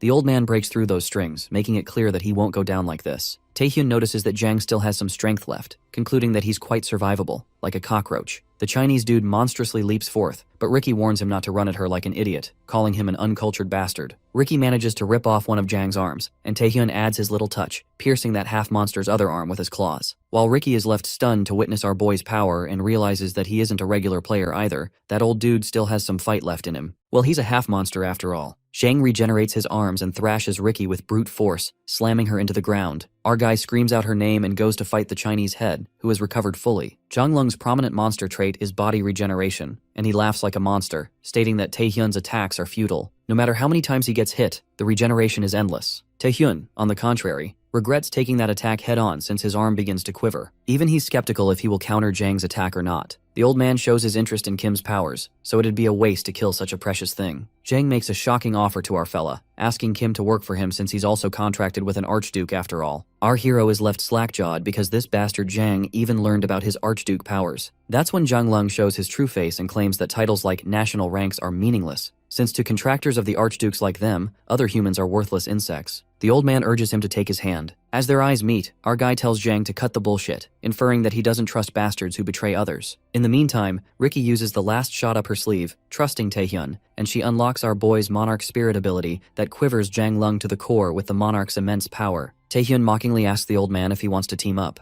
In that moment, the most deadly skill, Predation, also gets unlocked, and the dragon bursts forth to make Zhang's destined fate come true. With that, our guy declares that they're not the same. Our guy activates Predation, and the red dragon bursts forth to devour the old man. Death flashes before Zhang's eyes as the fangs are about to shred him to bits. He realizes that he's going to be devoured. Left in disbelief, the agonizing dilemma hits Zhang as he wonders if he's losing to a brat like Taehyun. Even after succeeding in evolving humans through the power of monsters, it was all pointless in the end. Zhang desires the stronger power that our boy possesses, and he decides not to go down like this. At that moment, a black monster emerges from Taehyun's back, desiring to take his body. That ominous monster with wings exudes terrifying power, and shortly, it breathes out a strong acid that even melts the floors. The humans fall underground while the acid burns their faces, and the monster hovers over them. Ricky, gripped by fear, reckons that she has seen countless monsters till now, but that creature is on another level. Just as she falls and gets affected by the deadly acid, our guy saves her in time. Taehyun concludes that it's definitely all unraveled now. It is known to us that the owner of the unexplored Chinese dungeon, Grey Pit, is this very monster, the Grey Venom. The dungeon expansion of the unexplored Chinese dungeon was breaking news for the entire world. The Grey Venom used the expansion to possess countless humans as its pawns. Zhanglung didn't just stop at monster experimentation, he gave his body over to the Grey Venom. As scary as it sounds, our boy suggests Ricky Hollies head out this instant since she doesn't have enough mana after using the skill canceller on him. Kim insists that he'll buy her time to escape, and asks her to call the other players here as well. Ricky gets concerned since Taehyun would be left alone in the laboratory, but our guy assures her that he'll be fine, clarifying that he can't fight while protecting her. Abruptly, the Grey Venom speaks up and finds it quite intriguing that a contractor of an archduke is protecting humans, referring to our boy. The monster states that a contractor is supposed to follow the wishes of the archduke, curiously asking Kim why he's using its powers for lowly humans. Expressing great curiosity, Grey Venom swiftly flies towards Taehyun and says that just like he possessed Zhang's body and saw its memories, he'll find out once he possesses our fella too. Well, this kinda seems far-fetched. Just as the monster is about to attack our boy, he activates Predation, and the dragon bursts forth, blocking Grey Venom. Our guy snickers, saying what this little bug is yapping about, and decides to take his annoying speed down a notch first. Kim uses Predation and Monster Eyes, which upgrade to high-grade Monster's Eye. On the contrary, Ricky is escaping the laboratory, and she recalls the conversation between her and Taehyun. She's aware that she wouldn't have been of much help if she stayed, but still, Kim taking out that monster alone is a peril. Nonetheless, she hopes he stays alive at least until help arrives. The scene switches back to the intense fight, where our guy keeps striking with Predation, and Grey Venom keeps dodging with insane speed like a lightning bolt. Suddenly, the monster ambushes Taehyun, but fortunately, the skill Predation enhances, and our boy is able to detect the sneak attack, muttering that he can see everything. Thanks to Kim's high monster's eyes that are in effect, the Grey Venom seems like it's in slow motion, so it's a bonus. Plus, with Predation on top, his eyes that are already capable of seeing all movements, when combined with the power of Predation, become fervently formidable. This makes our boy confident that he can take Grey Venom down. Shortly, the dreadful monster counteracts with the deadly acid, but Taehyun doesn't fall for the same trick twice, and the Predation dragon reverses the acid breath onto the Grey Venom. Without giving it a rest, our guy immediately leaps for another attack with Predation,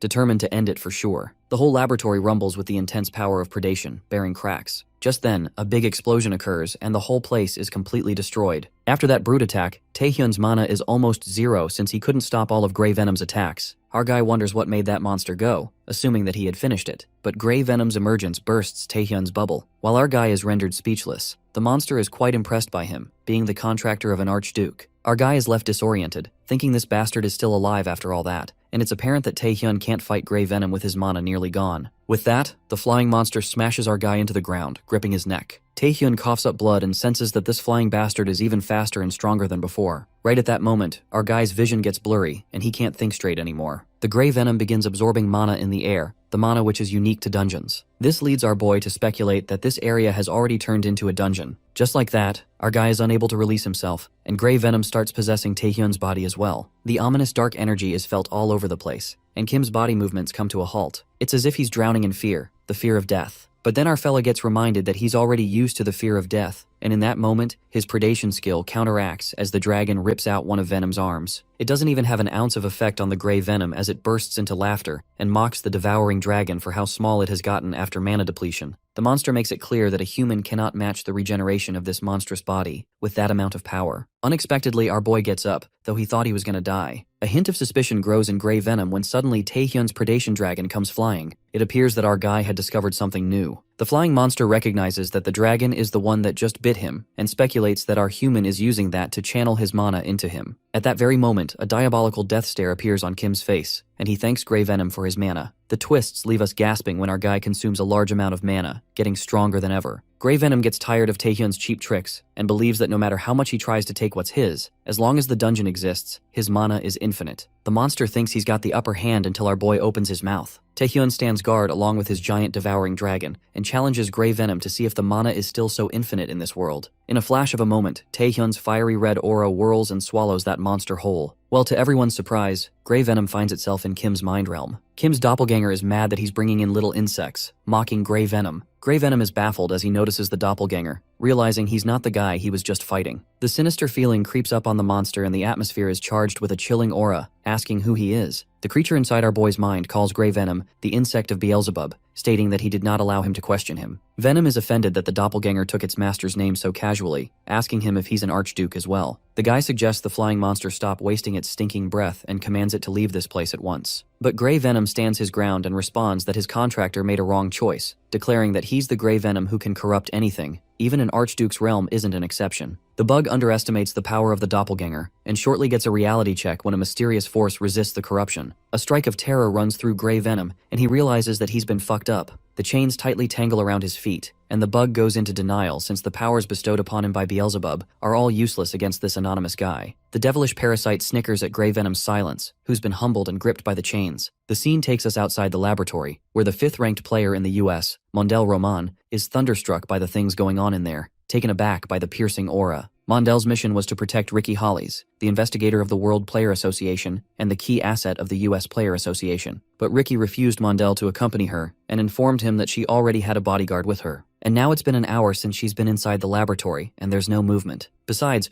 what really concerns Mondel Roman is the wave of mana erupting from that area, wondering if he has to make his move soon. Shortly, the wall bursts and Ricky successfully escapes from what is now a dungeon. She appears in an injured state while Roman is left in disbelief to see a woman of her class with such injuries. He gets curious about what really happened there. That's when Ricky reveals that there have been illegal demonification experiments going on in the dungeon, adding that she couldn't save the people in there who got attacked by the deadly acid and died brutally. As Mondel thinks they should head back, Ricky refuses and lets out that they still have someone to save, Kim Tae-hyun of South Korea. Just as they're standing, a chilling aura enfolds the atmosphere. An inexplicable scenario takes place. A dungeon break occurs and countless monsters burst out of the Grey Pit dungeon. They're left disoriented, and Mondel Roman immediately activates genocide bullets, summoning countless mana weapons. Mondel manages to damage the monsters. He doesn't understand why Ricky was with Kim Tae-hyun, but he manifests that the chances of him living are faint due to the dungeon break on the loose. The monsters keep bursting, and Mondel regrets not calling for support. If only he'd known this would happen. Ricky supports Roman for now with the leftover mana she has and wonders if that monster really got Kim Tae-hyun. The situation worsens as they're helpless in the sea of monsters, and that's when our guy enters the scene. He plummets out of that dungeon, safe and sound, ripping through the monsters, and Ricky smiles brightly, relieved that he's alive. Our guy informs her that Grey Venom is dead and takes care of the rest of the monsters. Following the break of the unexplored dungeon, Storm of Kenth Hazanath, we get to know that the Grey Pit dungeon break, the one that could have been a catastrophic event for all of Asia, was ironically stopped by just one player, Kim Tae-hyun. The world watches the breathtaking power of our guy, and now, not just the Asian and the US player associations, but the entire world begins to focus their attention on Taehyun's activities. On the other hand, the World Player Association begins to discuss the introduction of the new system as Taehyun, and the other players begin to defeat more and more SS rank demons, a level that can no longer be described by the rank of S. The scene takes us to the Abyss, where we see Shadow, who's fascinated to see a guy becoming stronger in such a short period of time. That guy who annihilated the monsters reveals that he formed a contract with one of the Archdukes, Beastmaster Orgel. Shadow gives him a compliment, saying that power is fit for a ruler. Given that Shadow has visited this guy, the man figures out that there's a problem outside the Abyss. Shadow nods, muttering that a lot has happened while he was gone. That boy turns out to be the leader of the malignant guild, Min Yong. The next scene takes us to a few weeks later, since the unexplored Chinese dungeon, Grey Pit, was cleared. We are then taken to South Korea, on some isolated island, where Ricky Holly seems to be enjoying the sea breeze, unwinding after a long time. But the guy who invited Ricky to the island clarifies that they're not here to have fun. While Ricky is focused on enjoying what she can, it is revealed to us that she testified about the illegal monster experiments that occurred in the lab as an investigator of the World Player Association. However, the main perpetrator, Zhang Lung, was missing in action. The dungeon break also destroyed most of the evidence in the lab, so Ricky's statements were not well supported with proof. On top of that, they didn't get to save any of the people experimented on, and Taehyun knows that Ricky must be feeling pretty dejected. But fortunately, our boy ponders that it's better than what happened in his past life. According to the future Kim came from, Ricky Hollies would have gone missing after falling into Zhang Lung's trap, and Venom would not have been stopped early. Furthermore, an unidentified illness would have taken the world by storm, causing suffering everywhere. Regardless, our boy looks for Ricky to unseal his spells, but this was an unexpected gain. At that moment, someone interrupts them, and it turns out to be a jealous Yua Young, mad at our guy for leaving with Ricky on an island. She suspects Taehyun, calling this a date, while our boy justifies that it's not. Ricky finds it amusing, supposing that Yua Young is mad. Our guy teases Yu and asks why she's here uninvited. Well, Ah Young fails to hide her true intentions, acting like a typical suspicious girlfriend, justifying that she owns facilities on this island. Our guy argues that he already paid for everything, and Yu spills the truth, getting curious about what he's been doing here. The lovebirds' bickering is interrupted by Ricky, who tells Taehyun that he's a popular man, then decides to carry on with what he asked of her, just to get it over with. Later, Yua Young takes them to a place, stating that according to the alchemist's appraisal, this wall is supposed to withstand an SS rank monster. Since it's far from the city centers, she tells Taehyun that it's the perfect place if he's up to no good. Plus, they never used this place until now, and she asks our boy why he wanted to use it. Our guy then presumes that his skills are already unsealed, but that's not enough. There's a possibility that his doppelganger might stop him or even take over his body. The chances are high and could happen anytime. For this reason, Taehyun is adamant not to take any more risks. Before he fights again, he plans to subdue that parasite here completely. Abruptly, our guy confesses that there's a possibility he might go on a rampage, partly because of his skills, and confirms that he might completely lose his sense of reason. Hence, Kim pleads with Ricky and Ah Young to help him, and if something goes wrong, he wants these two to stop him. Yu Ah Young looks done and wonders what the hell is really going on in Taehyun's mind, guessing that Ricky surely has an idea. Well, Ricky contemplates our boy's skill she saw earlier in the lab when she used Canceller on him. Among them, one felt completely peculiar, making her speculate that it's an Archduke power. Nonetheless, Ricky decides to help our guy, believing she might learn something important here. Just like that, Taehyun begins and sees his reflection on the phone, activating complete hypnosis on himself. Well, this was our boy's perfect move, because shortly, he travels into his mind realm where that parasite is. The doppelganger is impressed that Kim is pretty smart to think he'd come here by his own will. Well, our guy expresses that he wanted to see the parasite that lives inside his body, and given that this creature looks exactly like Taehyun, he declares that he might as well be a doppelganger. Our boy asks the devilish creature who he is, and the doppelganger responds that he's answerable to him. Our guy had a feeling that this dude wouldn't cooperate, so he had no intention of letting a ticking time bomb like him stay inside. Taehyun bluntly asks that parasite to get the hell out of his body. The doppelganger smirks and asks Kim what if he refuses. Well, our guy switches into fight mode instantly, making it clear that he will force him out. The doppelganger calls it impossible and summons the devouring dragon that emerges from the blood sea. Suddenly that place begins rumbling as vibrations shake the ground, while Yu Ah Young freaks out, thinking it's an earthquake. But Ricky looks over at Taehyun and states that it has begun. The ground where our boy stands bears cracks, as if the pressure will obliterate everything in its path. Ricky warns Yu to brace herself because this isn't something that's gonna blow over gently. In Kim's consciousness, the doppelganger and our boy are sparring with their predation powers. The parasite is also using Devour, and our guy believes that using Devour against Devour won't work. While our guy thinks of something, the parasite grins and reads Taehyun's mind, assuming that he's gonna use his own skills since he can't win with the king's power. That's when the doppelganger reveals that his own skills don't belong to him alone. The scene shifts completely, and the tables turn in an instant when the parasite activates the skill Monarch's Spirit, and a giant sword appears right above Taehyun's head, ready to crush him into bits. The situation turns against our boy, as this isn't what he expected. This parasite can use the same skills as him. The doppelganger chases after Taehyun and makes him realize that even his weapons were the result of the king's powers. Even Kim's weapons can't do anything to the parasite. While our hero appears calm, he low-key admits that this parasite is strong. Not to mention, this doppelganger was able to defeat all the opponents that he couldn't. Our guy is kinda disappointed since he prepared a lot to fight this bastard, but it's all meaningless. In the end, this parasite is far more powerful than Kim. The doppelganger suggests our guy give up, as he could hear his gears turning, stating that all his attacks are futile. That's when the chain bindings get Taehyun, and our guy dodges, realizing that it wouldn't be this freaking easy. Our guy chooses not to give up, at least until he tries everything he has prepared. Yoo Ah-hyung, on the contrary, is flabbergasted by Taehyun's rampage and incredible amount of mana. Meanwhile, Ricky reckons that incredible isn't even the right word for his mana. She infers that such a large quantity is comparable to her, the greatest magician in the world, possibly even more. That's when Ricky decides to step in before things get bothersome if they drag on, and she informs Ah-hyung about this. Abruptly, Taehyun leaps forth, having gone berserk, and attacks them. Ah-hyung gets flustered and is clueless about what to do. Ricky asks Yoo to buy her some time and keep him occupied until she casts a spell. While Yoo buys some time, Ricky gets exhilarated, since she always wanted to fight Taehyun at least once. Yoo blocks our boy with her spell, and this scenario reminds her of the Grand Phoenix incident when the situation was opposite.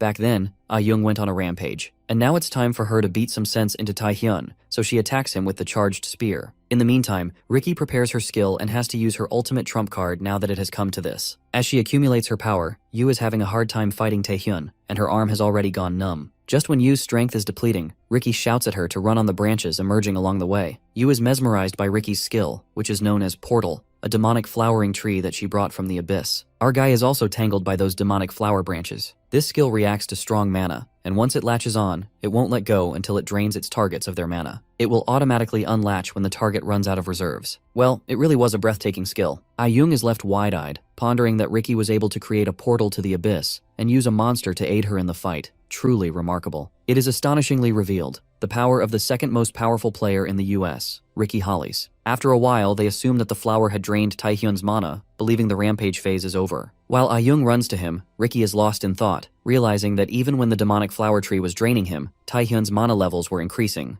And if she had been a little later, the aftermath would have been catastrophic. Ricky gets a bit ahead of herself, thinking Kim's request was too easy, but she will make him pay back properly. Suddenly, our boy breaks through those demonic flower branches, and one of them cuts Ah-hyung's chest. As Ricky calls out to her in worry, Taehyun's tone turns callous. He's fascinated by Ricky's good attempt at using the demonic flower tree but gives her a reality check, that it cannot absorb more than it can fully contain. The second-ranked player is left disoriented when she witnesses Taehyun moving, despite the flower sucking all the energy out of him. Our guy appears to be a whole different person, and he confesses that he's not Kim Taehyun. That doppelganger takes over our boy's body, mocking that he isn't that freaking weakling. Ricky engages and asks the parasite what happened to Taehyun. The doppelganger smirks and discloses that Taehyun lost to him, hence this body now belongs to him. Ricky can sense the feeling. It's the same as that of an SS rank monster. Tension hangs heavy in the air, and Ricky tries to keep him engaged in order to strike first. She strikes at him because either way, he's an enemy. With a single blow, that doppelganger deflects her energy composition with his bare hands, leaving Ricky in absolute shambles. A malicious feeling creeps in, and the doppelganger breathes the air of this plane after quite a while. He attacks Ricky at a crazy speed while our guy lies unconscious inside his mind realm. Our poor fella got his ass kicked. Taehyun is beaten to a pulp,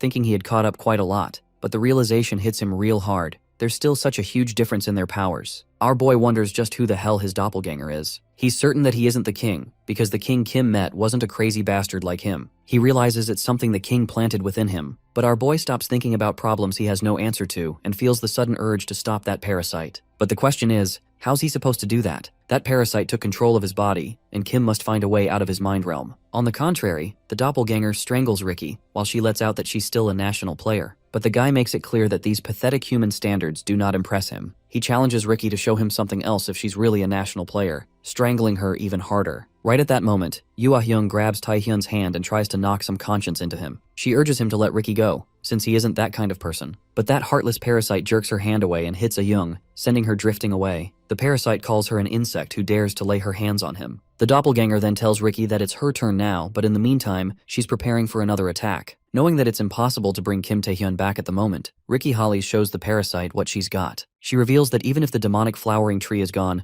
the absorbed mana is still in the air. The doppelganger isn't much surprised and notices that Ricky is concentrating it in one spot. As she accumulates the mana, Ricky ponders that she can't let this monster get loose, or else it'll be worse than a dungeon break. She becomes determined not to let that happen and apologizes to Tae-hyun for accompanying him to the afterlife. That's when she charges her skill, giving it everything she has. However, in the blink of an eye, her only chance at winning is devoured by the parasite's predation power. Eyes widened, Ricky Hollies is left disoriented, struck by the realization that she can't stop this monster after all. The doppelganger decides to use predation especially on Ricky, but that's when our guy pulls an Uno reverse and brings the parasite back to the realm. This strikes a nerve, and the doppelganger bursts in fury, realizing that our guy used predation on himself to bring him back. Tae-hyun seems to figure something out again, that his doppelganger's objective is to make him reach something, not to kill him or take over his body. Our boy threatens the parasite, muttering that it's going to be troublesome if he dies here. The creature, however, calls it a pathetic threat and clarifies that he doesn't care about a trivial vessel like Kim. Well, our guy snickers and says that he came running pretty quickly when he used predation on himself. The parasite warns Kim not to get so cocky, stating that regression won't happen a second time. It was a miracle itself, a once-in-a-lifetime chance to reverse the gears of his life. Our guy knows very well that he died once, and this is his second chance at life. But Tae-hyun prefers to die rather than face an outcome where he sees it all end without achieving anything. As the predation slowly devours our boy, the doppelganger is forced to admit that he underestimated Kim Tae-hyun.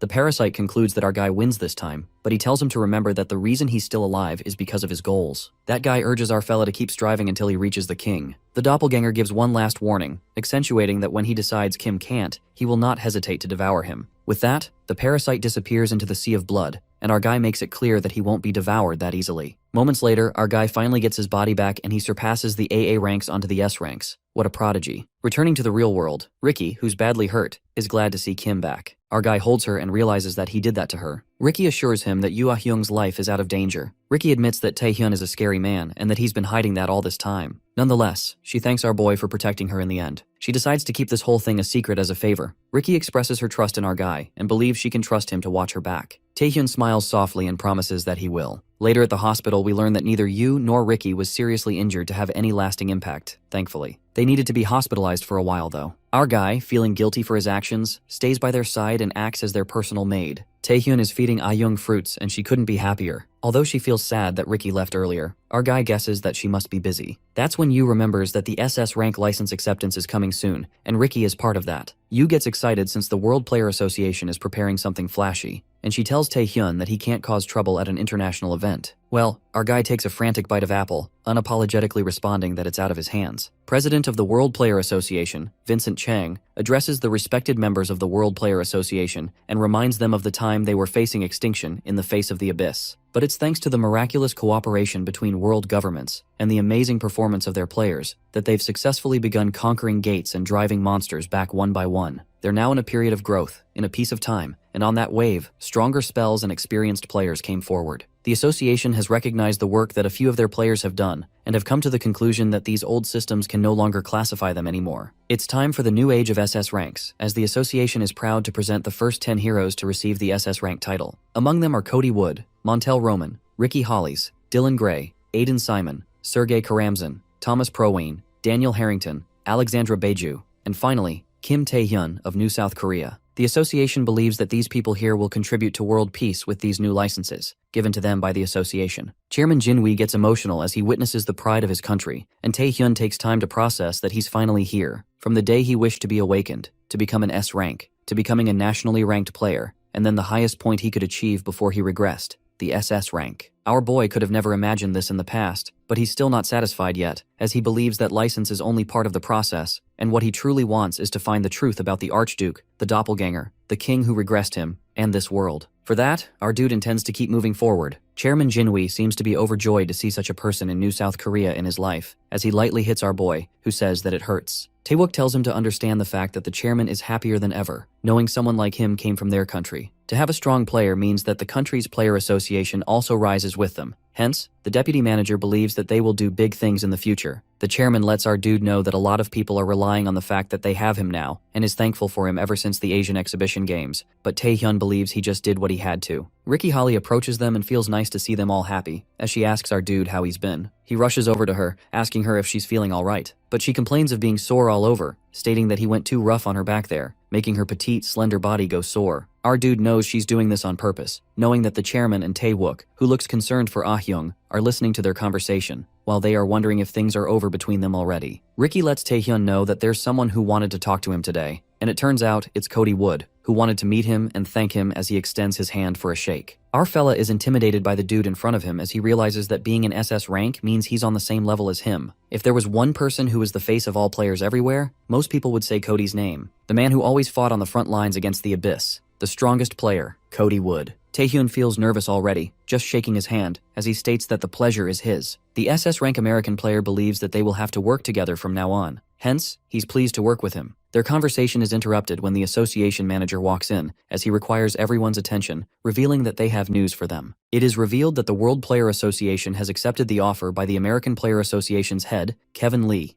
and with the SS rank license, they've begun to create a mass conquest party to clear all the remaining dungeons on the Earth. It is believed that it will be at a scale previously unseen, and all the American SS rank players have agreed already, which intimidates the people. Just how big this thing is. Because if all Americans are joining, that's already half of all SS ranks. The World Association requests everyone to consider it, as they think it's time to create a lasting peace with the World Player Association. Chairman Jinwee feels the timing is off when it's being discussed about the alliance, as he wonders if it really is that. Knowing that half of the SS ranks are Americans, he believes that they are using their power to control the World Player Association and showing everyone else who's the boss. Even though he's aware that the rewards from the dungeon are a bonus, besides Kim Tae-hyun, they're still too weak. However, Jinwee feels they have no choice but to go with the flow for now. The US and the United Kingdom Player Association and player Daniel Harrington wish to join the alliance, and the French Player Association as well. Russia also joins the alliance, when our guy raises his hand and refuses to join, as he believes that they're going to do their own thing first. Everyone is left shook, including Ricky and Tae-wook, who then agrees with their player. On the flight, we see Cody and Ricky, who seems to be disappointed that they failed to get our guy during the issue with Marcus and Gregory, and even now, Cody wonders if she's disappointed, and she believes that he would have made a great asset to the conquest party. But her teammate doesn't seem to buy it and asks her what's the real reason. Ricky reveals that she's interested in Taehyun and asks the SS rank guy about his remarks, to which he replies that our boy seems strong, as he now understands why she ended up like that. The blonde-haired lady believes that she wasn't mistaken after all, when even the world's strongest player is saying that. But in Cody's opinion, titles like the world's strongest player mean nothing when our dude is contracted to an Archduke of the Abyss. Ricky seems to be surprised by his response and wonders if she should ask him in a different way. Referring to him as another Archduke contractor, she asks him if he still seemed strong, while the SS rank dude reveals that he will find that out soon enough. The new Chinese Player Association leader, Ryu Zine, is frustrated over the fact that no one is paying attention to the Chinese, as he wonders what the hell is this SS rank and this conquest party. He blames it all on Kim Tae-hyun, while he decides to use the data they barely managed to recover from the Grey Pit. And even though he thinks Zhang Lang escalated things for no reason, he's thankful to him for having this. Ryu hears commotion from outside his room, and as he wonders what's going on, he witnesses Min Ji-hong, the leader of the Malignant Guild, walking in after killing the guards effortlessly. Ji-hong apologizes for coming so late at night, as he reveals that it hasn't been long since he got back from the Abyss. Hence, he's quite jet-lagged, while Zane is completely terrified. In the Nightwalkers Guild building, New South Korea, we see Yoo Ah-hyung, who seems to be disappointed by Taehyun's response of clearing the dungeons without help from other countries, as she wonders what the hell drove him to say that. She reveals that the chairman is in an awkward position because of that as well, and even though she admits that our guy is strong, he should think about others as well. Our guy states that's exactly why he refused, because New South Korea can't rely on him forever either. It's going to be a problem if the others don't step up as well. Hence, he believes that this unexplored dungeon will be a great opportunity for many, and Ah-hyung does agree with him, but she's concerned if he's rushing things a little bit. Taehyun lets her know that they don't have much time, since from now on he's going to be working primarily within the Abyss. The players are divided into categories, just like in the Asian games, based on where they're active. Players who pioneer new areas for humanity, those who venture through unexplored areas in the Abyss, and those who fight against monsters and villains on Earth, as well as dungeon breaks. Kim Taehyun has mostly been active outside of the Abyss, so he's been promoted to SS rank accordingly, but going into the Abyss as soon as he's promoted is a bit risky, in Ah-hyung's perspective. While our guy is aware that the answers regarding the king lie in the Abyss, not on Earth, he knows he can't reach his objective no matter what if he operates on Earth alone. But while he's gone, Earth might face dangers, and having others become stronger is his plan for that. The Guildmaster of the Nightwalkers gives up, as she admits that she doesn't get our dude at all and feels like he lives in another world. She's aware that Taehyun has too many secrets, as she mentions the skill Rampage from last time, knowing that it wasn't a regular skill. With that, Ah-hyung leans toward our guy and questions him about who he is, to which he feels kind of nervous at first, but then states that he doesn't want to tell her. But the green-eyed woman isn't buying it, as she insists that she's serious right now, but our fella thinks that even if he does explain, she won't be able to understand. Therefore, he decides to explain everything when he gets an opportunity soon. Yu Ah-young believes that she won't need the Awaken's oath with him, and our fella reassures her that he won't go back on his words. However, the green-eyed lady wonders why Taehyun met her first after getting back to New South Korea, and he reveals that he wanted to have her in his party, but it seems like she's busy. She sarcastically thanks a certain someone, saying that she's been unable to do work due to her fractured arm when our boy asks her recommendations for her replacement. Even though it annoys her, she states that there's only one, referring to her sister, and assumes that our guy is here for her approval, finding it cute. But our fellow was going to them whether she approved or not anyway. We see Kwon Kang-hyuk, who regained his spot as the best tanker in Korea after the Saintess healed his lost arm, picked out along with Park Sung-jin, who feels that they've been caught in something incredible and is still considered one of the key S-rank players in New South Korea, and Seo Hangul and Kwak Seong, who improved after the Asian Games. All the players that represent New South Korea are in one room, and among them is Lim Ah-hyung, who wonders if she can really be here instead of her sister. Taehyun thanks everyone for responding so quickly to his sudden request, and is sure that everyone heard of what is going on, as he reveals that they all are here to join his new party to conquer the unexplored dungeons. Park Sung-jin feels honored to be picked out by an SS rank player but doubts if this is even possible, since he's heard that all the unexplored dungeons are SS rank and above, while everyone here is only S rank. Our guy agrees, but he knows, having seen them up close, that all of them here have what it takes to be nationally ranked players, SS ranked players, and more. With that, he points out Ah-hyung and reassures her that she can do this. He didn't just say that to make them feel better, but everyone in this room eventually became an SS rank in his past life. Of course, it took a lot of time, but a lot has changed already, so he has to advance the schedule accordingly. Kang-hyuk feels hyped up about it, but Taehyun breaks it to them that they will die if they enter the dungeon as is. Hence, he informs them that they will be entering the dungeon in a month. Until then, they all will be training with him. The aura changes as our dude states that first, he's going to make them work like dogs, as everyone feels intimidated. 1 month later, in the French unexplored dungeon, the Opera House,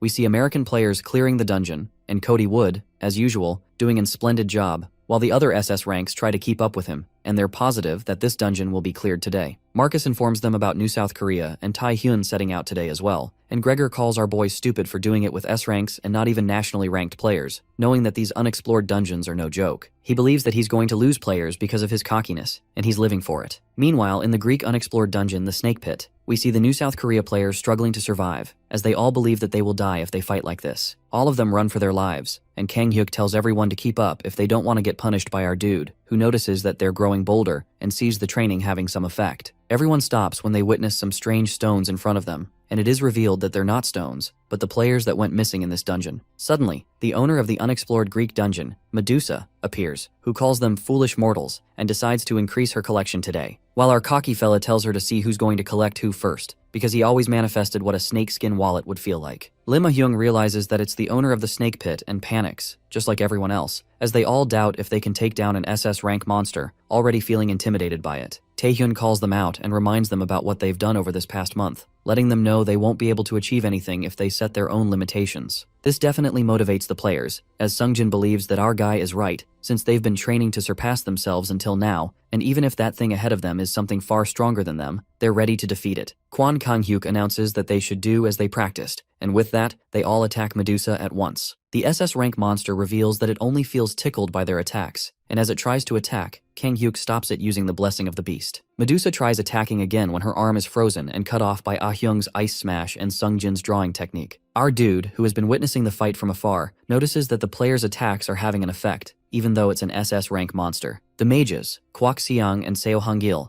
are attacking from afar while they constantly blind Medusa. Kwon Kang-hyuk is acting as a tanker and protecting them. Then there is Lim Ah-hyung and Park Sung-jin attacking simultaneously from her blind spots. They haven't landed a killing blow yet, but the damage is building up. However, Medusa won't just keep taking this. She gets violent as she states that the playtime is over, and when she decides to kill them all, she notices that one of them disappeared. When Kang-hyuk suddenly attacks her, thinking he would die of boredom, he uses the skill, the Blessing of the Beast, Minotaur Queen form. And now it's the turn of their hidden trump card, as all the players use their skills at once, hence defeating Medusa at last. Hangil is in disbelief that they won, while Kang-hyuk feels hyped up about his technique. Taehyun praises them, as he already believed they could do it, when Kwon tells him not to act so cocky, and asks how he could do nothing, watching as he seems positive that they've cleared everything up in this dungeon. Our guy thinks that would have been nice if it were true, when suddenly a dragon appears out of Medusa's corpse. The players are confused about what's happening, and realization hits them that it's a double dungeon. The owner of the double dungeon, Historia Basilisk, doesn't see anyone capable of defeating Medusa, as she finds it odd. Everyone is overwhelmed by the presence of an SS plus rank monster, as they aren't able to move from their places and turn into statues, just like the ones they saw earlier. Except for Kim Tae-hyun, who walks towards Historia, who assumes that he's the one who took down the gatekeeper. But our boy breaks it to her that it was the players who defeated her minion, as he believes that her minions got too cocky and didn't train enough, since they weren't that difficult. Our dude wonders if she would be any different when the SS plus rank monster leaps onto him, but he vanishes and attacks her out of nowhere with predation in wings form, as he decides to test who the inferior one is here. Historia sees our boy dodging all her attacks as she tells him to stop running, calling him a little insect. Taehyun dodges her attack yet again and injures her, as he wonders if she can't even catch a little insect. He insults her, calling her a lizard slithering across the floor, and asks her who's the inferior one now. Our guy uses a Reddick, with its rank being unique, and SS rank license reward Valhalla, which also has a unique rank. The SS plus rank monster feels enraged and tells our boy that he must think he's something just because he's using Igmund's power, but she warns him not to get too cocky since he's not the only one blessed by an archduke. With that, she reveals the true power of Jormungand, the archduke among archdukes. Jormungand's power, Mahai, is infinite and overwhelms all, which makes Historia certain that Taehyun can't win against it with Igmund's power. To her surprise, our boy reveals that this isn't the power of archdukes, but the power of the king himself, and lands a last blow, hence defeating Historia. The players return to normal after the dungeon master is defeated, while Kang Yuk wonders where that lizard bastard went. Our fella lets them know that he took care of it while they were frozen in stone,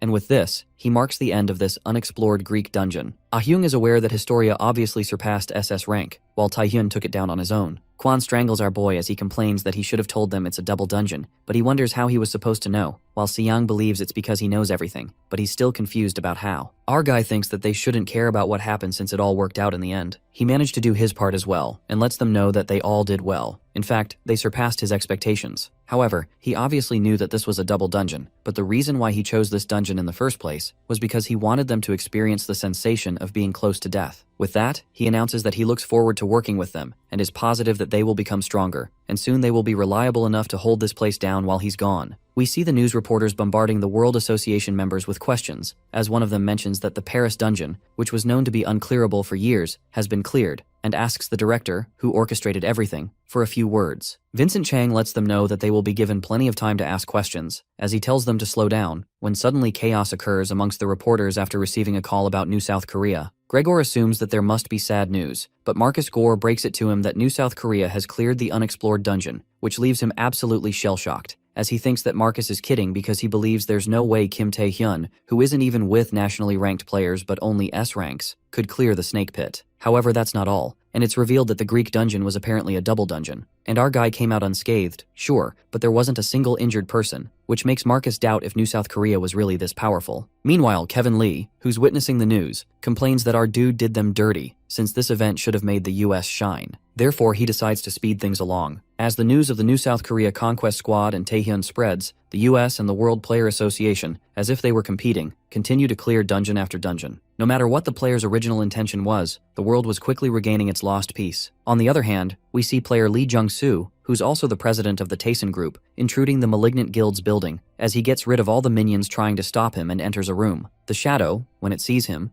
states that they didn't tell him this location, so that he could visit any time. But Jung-soo isn't ready to listen to anything, as he calls them shameless and incompetent, reminding them about their first deal, which was to get rid of Kim Tae-hyun. But now he's an SS rank, and they can't do anything about it, and because of his conquest squad or whatever, the 4 major guilds are all over him, and there's no place for the Taesin group anymore. While his son, who he intended to leave his guild to, is now useless and can't do anything, this makes him lose it, as he wonders how much longer he's supposed to wait. The Shadow understands that he's angry, but as they said before, Taesin is looking at bigger fish to fry. With that, he restrains all of Lee Jung-soo's underlings that came with him, and believes that even though our dude's growth was unexpected, they still haven't given up and are sure that they will cross paths with him. But before that, he suggests that they talk business, and reveals that the leader of the Malignant Guild retrieved this item from the Chinese Player Association, showing it to Lee. It's the test data from their labs, and Shadow believes that Jung-soo is a smart man, as he must know what he should do with this for Taeson. And for the first time, the president of the Taesin group smiles, as he believes that now they're talking. It's already been a year since the World Player Association association vowed to conquer all the unexplored dungeons. The new South Korea has just entered the final unexplored dungeon of the world in Mexico. After clearing this, no more unexplored dungeons will be left within Earth, and so that marks the end of it. We see Park Sungjin, now a nationally ranked player, who didn't think it would be possible at first, but they did it. Kwon Kang-hyuk, who's also a nationally ranked player now, is sad that there aren't more of these dungeons since he was starting to get really good at it. Kwak Xiang, Seo Hangyul, and Lim Ah-hyung have all improved to being nationally ranked players, and Taehyun believes that at this rate, they all will become SS ranks in no time. While our guy has grown stronger as well, a lot of his stats have increased from raiding all the unexplored dungeons, and he thinks it's about time he meets Bang Chae-soo. Chae-soo is pleased to see Taehyun, while he congratulates him for becoming the head researcher of the Player Association. An old man like him, who lost all hope,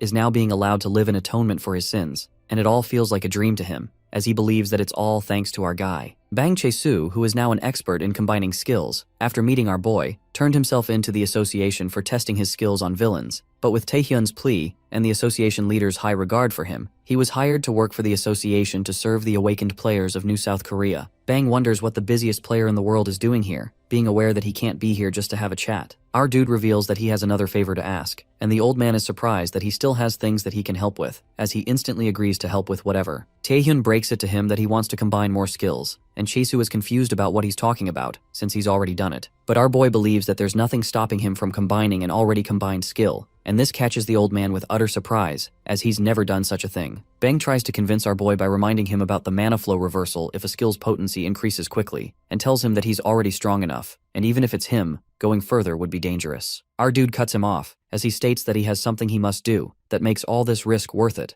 and since the strength he possesses isn't enough, he believes that Chae-soo is the only one who can help him. With that, he reassures him that he's trained his body enough to be able to withstand it, and Bang gives in at last, as he can't say no to him. Taehyun enters a fusion room, created with cutting-edge technology from all the alchemists. The device here has a strong mana stone, which strongly amplifies his ability. However, it's his first time using it though. Bang lets our boy know that once they start, they won't be able to stop, and asks him if he's ready. Chae-soo activates his skill as it proceeds with skill fusion, while our fellow witnesses the king, who believes that choosing him was the right decision. However, there's a limit to how much a human body can withstand, hence he decides to help his successor out a little bit. An unknown force intervenes, updating Taehyun's rank, and an immense power is being awakened as the new skills are registered. It didn't just combine his existing skills but also organized and added many more things, and as he wonders if it detected changes in his rank, Go Tae-wook enters the room after hearing commotion from inside and finds Bang Chae-soo, who believes that they're witnessing history as he looks at our guy. Taehyun got scolded after that, as the chairman states that he can't have him breaking association property, but he decides to take care of it anyways because of all our boy has done for him until now.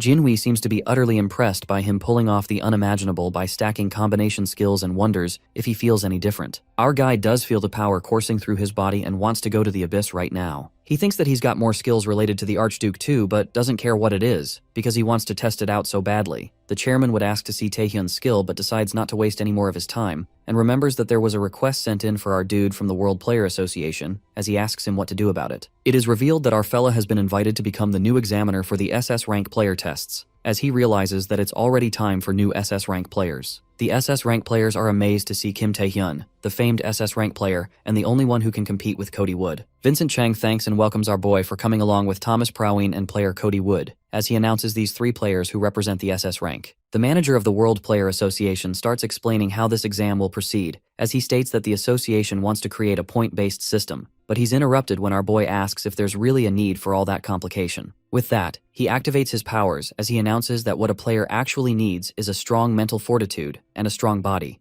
Therefore, they will just have to stress them and see if they break, and check what skills they have as well. Vincent thinks it's a bit too much when Cody participates along with Taehyun as well, and finds it interesting. But the president is concerned because he knows our guy is like that, but didn't expect Cody to join him. Meanwhile, the SS rank players are scared for their life, as they wonder what's with this difficulty level, not sure if this is really okay. It is announced that the exams shall proceed according to the examiner's wishes, as they are told to divide the examinees amongst themselves. The first floor is revealed to be for our boy, the second for Thomas, and the third for Cody. One of the players, named Jeffrey, feels enraged at those three, who managed to become SS rank before them and are acting so cocky. Sarah tries to quiet him down, but he thinks he's right, because the SS rank was only created last year, and according to him, they just didn't get the time to do anything noticeable, and believes that they can win against them in a one-on-one fight. He lets Sarah know that she can't stay in her master's shadow forever, and decides to knock the SS rank players off their thighs today, especially targeting Taehyun. Our guy welcomes the rookies as he introduces himself and declares himself the one in charge of their tests today by the authority of the World Player Association. With that, he announces his first rule for this test, which is pretty simple. He wants them all to land a single blow on him. The players think it isn't as hard as they thought, but our dude believes that even that will be impossible for them all. Hence, he tells them to all come at him together. Jeffrey curses him as he rushes towards him at full speed, confident that he will be able to land a blow, and as he tries to do that, Taehyun punches him as he falls down, passed out. Sarah feels frustrated as she tries to inform her mates that they can't attack without thinking, and tells him to calm down, but everyone carelessly rushes towards our fella, planning to attack him all together to create an opening. However, every single one of them is defeated without being able to even scratch our guy, even though they were all attacking at once. None of them met Taehyun's expectations, as he thinks that the leftover players are better than these idiots who attacked without thinking, but he breaks it to them that nothing will happen if they just stand there. Sarah gets an idea, as she suggests it to her mates, and walks towards our dude while she activates her power. Taehyun has heard of this skill, but he doubts if it's strong enough to be casually walking like this, as he decides to find that out. As he tries to punch, she manages to block it and hold it, which surprises our boy a little, while she calls her teammates out, telling them to blow him away with her. Our dude wonders if she's going to hold him and sacrifices herself, as the leftover players try to attack him all together. Taehyun activates Apocalypse, Monarch's Heart, Monarch's Spirit, Monarch's World, along with Chains of Bondage, and including all the lower rank skills. A total of 6 skills are active right now. The players give up, struggling to survive since their senses are dulled, gravity weighting them down, their bodies now chained and severely debuffed. Hence, they won't last if they're not special. But Sarah is withstanding all these skills, as she reveals what her master taught her about never giving up, no matter what, and that her opportunity will surely come. Our guy observes that she's absorbing mana from around her and converting that into something she can use, while she also manages to block his attack by absorbing the mana of people around her. The chains of bondage suddenly break, and Sarah finds this as an opportunity to land her blow, but before her fist could hit our fella, her body stops moving and she falls down, passed out. Even though her fist didn't reach Taehyun, he admires her efforts and might even consider it a blow. Therefore, he approves of her. The only player, Sarah McQueen. Sarah McQueen, the one with the skill Terraform, is the SS rank player who is later known as the Hope of the United States. As our fella expected, she's cut differently, and as he thinks about the master she speaks of, it turns out to be Cody Wood, who just got there. Our dude congratulates him for his student passing. It is revealed to the president of the World Player Association that the exams are all finished, which shocks him since they just started, as he desperately asks for the results. It turns out only one student, Sarah McQueen from the United States, passed, and this leaves the president in absolute shambles, making him realize that they're doomed. Because of our guy's actions and New South Korea's recent victories, the respect that the United States Player Association should have received has been diminished.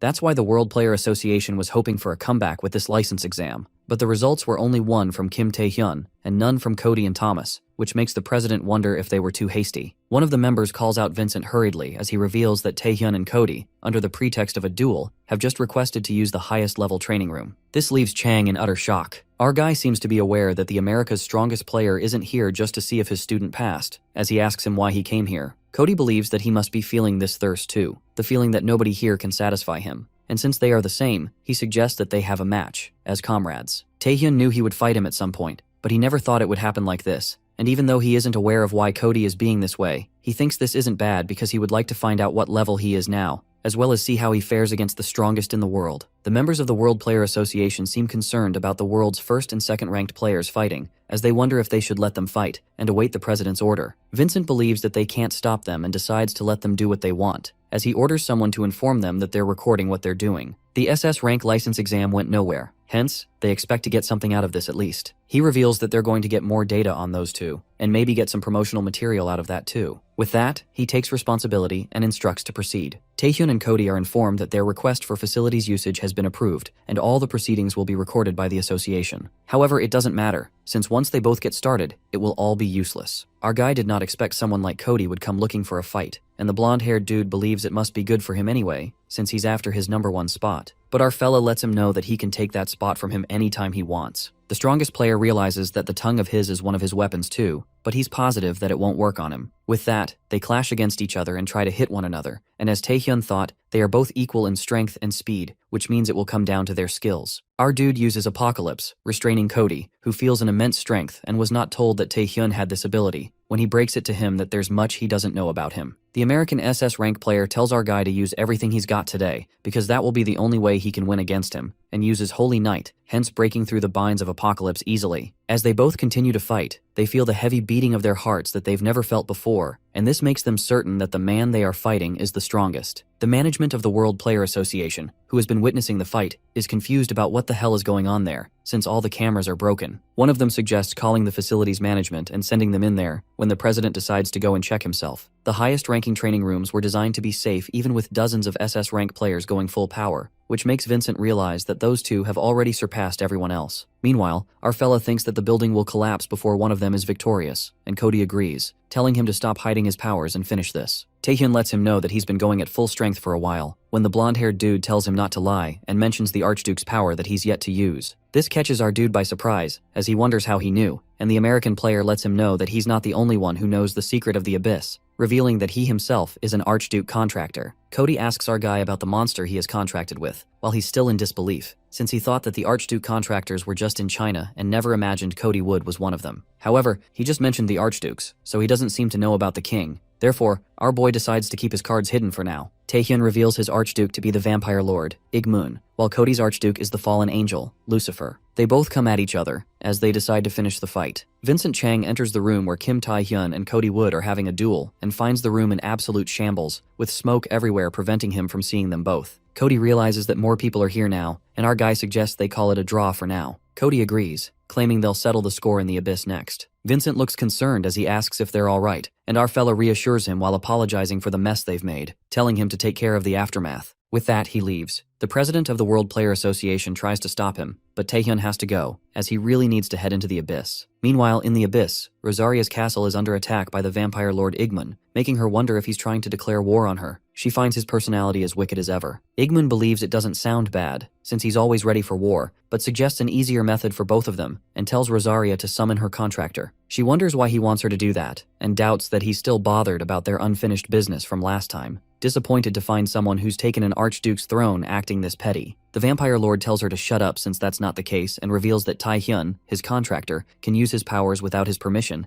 and he doesn't know how he does it. The Succubus Queen bursts out laughing as she realizes that's why she hasn't heard much from him, and believes his power suits our dude better than the powers she gave him. However, Igmun looks serious, aware that she knows something, and tells her to speak. Rosaria lets him know that his method of asking a favor is quite rude, while he wonders if it looks like he's asking for one. As he says that, the Queen of Succubi warns her underlings to step back as she thinks today she'll be teaching this rude vampire, who intruded into her castle, a lesson. With that, the battle begins. As Igmun uses blood blades, she reminds him that they are of the same origin, so he's just spitting on his own face. The Vampire Lord is pulled by his leg, caught by Rosaria's tentacles, and smashed to the ground with great intensity. When it seems like he's defeated, he uses the blood field, catching her by surprise. Igmun asks her if she's already forgotten about his power, and with a spear against her neck, he instructs her to tell him everything. But to his surprise, Rosaria asks if he's forgotten about her powers, and shows him what she's capable of, making him realize she used personal space, a virtual space created by illusion, to trick him. The Queen of Succubi reminds him that this situation isn't the same as before, when she had to use her contractor's body to barely get by. This is her realm, where her powers are strongest. She wonders if he still thinks he has a chance against her, with a clone no less. The Vampire Lord gets offended and warns her to wait until he brings his true self, but is cut off when she asks if he really wants to hear what's happening, and decides to tell him anyway for old time's sake. She reveals that the answer to his contractor using his powers at will lies within his memories, reminding him of a human who made all the Archdukes kneel and took all of their powers. Igmun instantly realizes what she's talking about but struggles to believe it, until Rosaria breaks it to him that his contractor is now his key. Meanwhile, Taehyun enters a room only to find the chairman along with Marcus Gore, making him wonder what's going on. Marcus expresses how desperately he wanted to meet our boy, who asks him what the deal is. The American player decides to be direct, given the circumstances, and reveals that the United States Player Association is officially asking for assistance. Our guy knows something must have happened, and Marcus informs him about one of their players who went on a reconnaissance mission into the depths of the abyss and went missing. Their association even launched a search and rescue mission with the help of the World Player Association,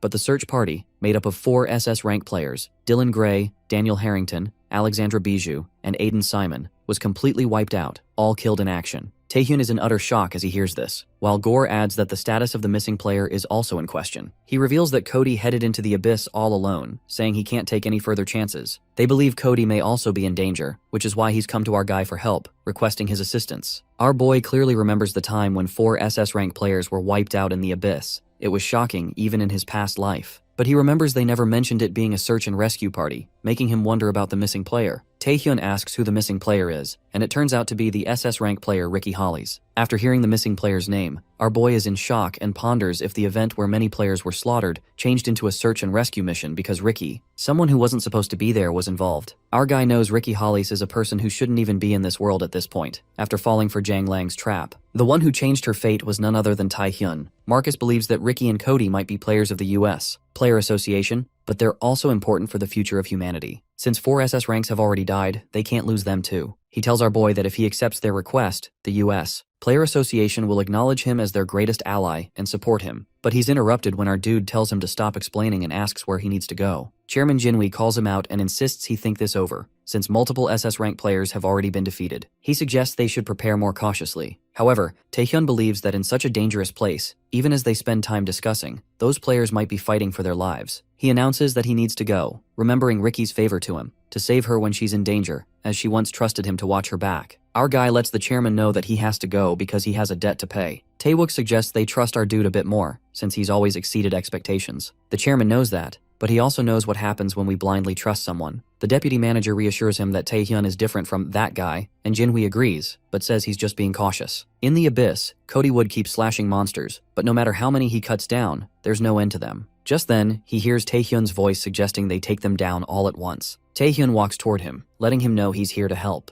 Cody wonders if Marcus sent him, and normally he would have said he was overreacting, but now's not the time for leisure. He tells our guy he appreciates the help. Our fella now understands why they asked him to come even after sending America's strongest player. He senses a great magical presence surrounding the castle. He never imagined that the place Ricky went missing was an Archduke's castle. Cody reveals she was sent here, a newly discovered area in the depths of the abyss, but they didn't know back then it was an Archduke's domain. Taehyun asks if she's still alive, and Cody says he sensed her mana when he came here. It's leading them to the basement. Our guy considers the possibility of meeting an Archduke on the way, while knowing their chances of winning are less than 1%. The blonde-haired dude suggests they hurry and asks if Taehyun can keep up. He responds with, "Of course." As they fight, our dude wonders if Cody is the same person who once struggled to take one down. America's strongest player explains that he no longer needs to hold back, since Taehyun is here. With that, he reminds our boy that they said they'd fight again in the abyss, though he didn't expect they'd be fighting side by side instead. Taehyun feels this isn't half bad, since someone they can't trust is strong enough to have his back. The two are the strongest cards humanity has. With both of them here, they might actually be able to rescue Ricky. They reach the center of the castle, so the way down must be nearby. Cody suggests they split up, but before he can finish, he's hit hard and smashed into the ground.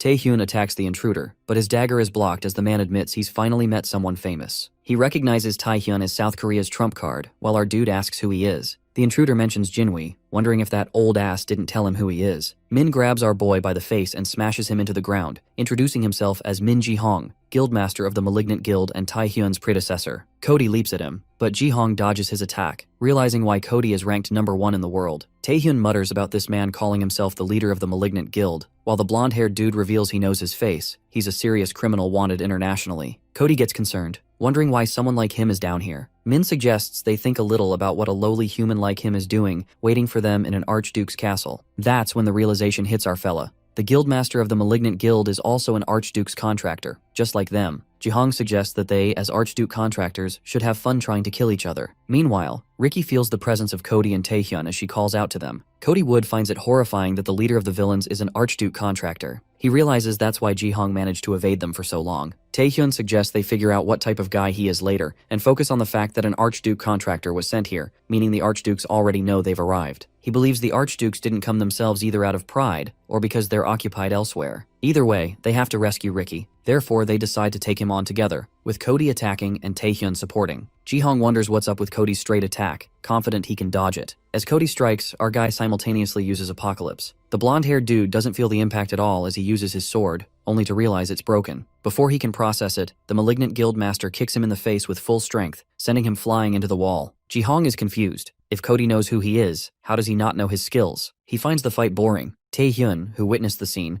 notices Cody's sword being sucked in and Apocalypse being cancelled, unable to activate. This makes him sure that what he saw in Jang Lang's laboratory was a black hole that nullifies skills. Min is surprised he knows about it, while our guy explains he's had trouble before with a scroll imbued with that skill. The guildmaster admits that selling scrolls made him easy money, like the one that nullifies skills, which appeals to the non-awakened. He finds it fun to watch the struggles of those without power. Even though he despises the weak, he hates the arrogant strong even more. With that, Min Ji-hong decides to test if Kim Tae-hyun is any different, and uses the black hole skill on him. Just when he thought our dude couldn't do anything and felt disappointed, an unexpected turn of events occurs. Our dude injures him with his dagger, catching him off guard, and reveals that Min also underestimated him, unaware of his skills. Turns out black holes can't absorb an archduke's power. That's why Tae-hyun was able to injure him. He asks the guildmaster who's arrogant now. Ji-hong admits he got him there. It's the first time he's faced an archduke's contractor. He says this is exactly how they should be fighting and activates his archduke power. Cody hadn't realized that black holes can't absorb archduke's skills and complains that Tae-hyun should have told him sooner. Min realizes it will be difficult to handle both of them at once. Suddenly, a voice says it's hard to detect the mana of lowlifes in this castle, and a being enters, turning the castle into rubble. Ji-hong admits he got ahead of himself. Opportunities like this are rare, but he must have wasted too much time. He apologizes to the being that appeared, the Archduke of the Abyss, Beastmaster Orgel. Tae-hyun and Cody are left speechless, witnessing one of the most powerful archdukes before them. Orgel addresses his contractor, stating this doesn't excuse his actions. Despite having his powers, he still couldn't defeat the other contractors. Min, however, says Orgel didn't give him enough power and asks for more. Seeing him act so boldly infuriates the Beastmaster, who smashes his contractor into the ground, asking if he's in a position to demand anything. But even so, he decides to consider it.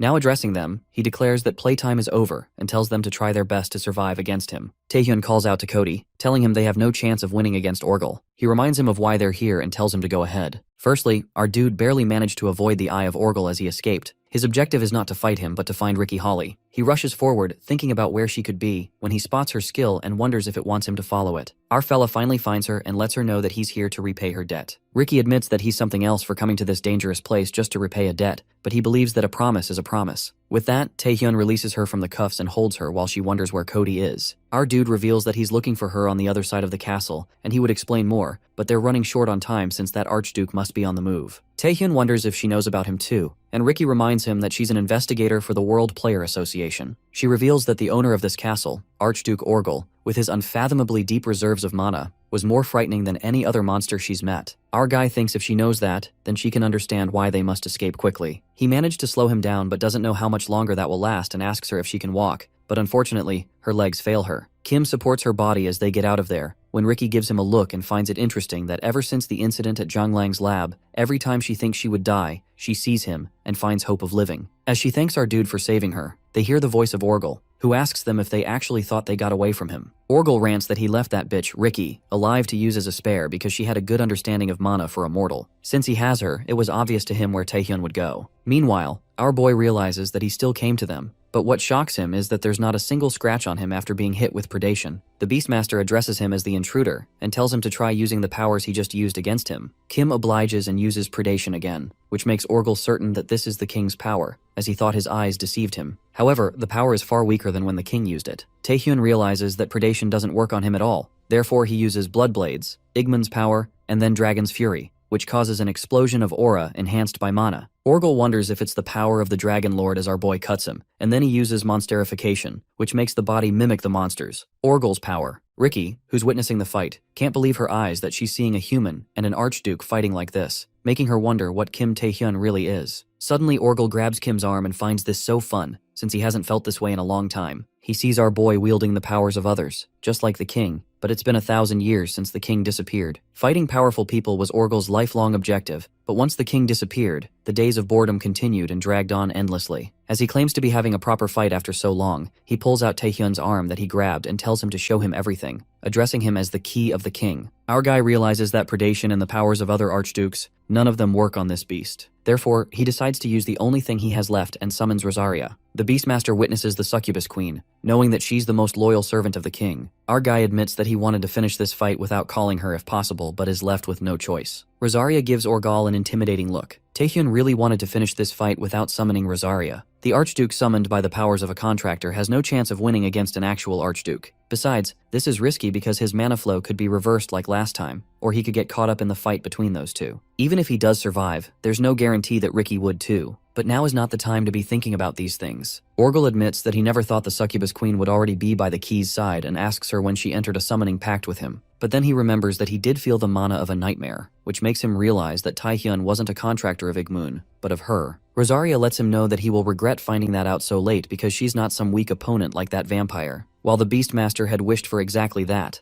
a strong opponent. Addressing our dude, the Queen of Succubi tells him that he needs to tend his wounds, asking if he can handle that himself. Taehyun believes if he uses Blood Rampage, he can, and before he can say anything further, he's moved into Rosaria's authority, a personal space, a created location separated from reality. She said all those things to Orgel, but the only thing she can do for her contractor right now is to call him in here and buy him some time. However, he won't have much though. She instructs him to focus on healing first, and Orgel comes after that. Our guy asks her if she can summon another person here, and Ricky is summoned almost immediately. She wonders where she is when she hears Kim's voice, telling her to get off him. Ricky instantly gets off him as she apologizes, and our dude lets her know that this is a temporary shelter created by an archduke he's contracted to. Taehyun tells her that first they need to figure out how to get out of the situation. Meanwhile, the Beastmaster feels the mana of the key and that bitch disappearing, and he wonders if Rosaria hid them. But she pretends to know nothing about it and believes that even if she told him, his thick beast brain would never understand. Orgel tells her to spit them back out while he attacks her. Ricky understands that while the two archdukes are fighting, they need to figure out how to get away from Orgel and see the bigger picture. But what she doesn't understand is how, if he's a contractor of the succubus queen, he's using the power of other archdukes. She knows those skills just now, and the skill rampage from before weren't normal, and she asks him if he's even a regular human. Taehyun reminds her that when they first met, she told him they need something to anchor them to this world since some could consider them monsters. And his answer is the same as back then. He's stubborn. Stubborn enough to keep promises he makes with friends. Ricky remembers him saying that, and it makes sense to her, while our dude lets her know that he's human.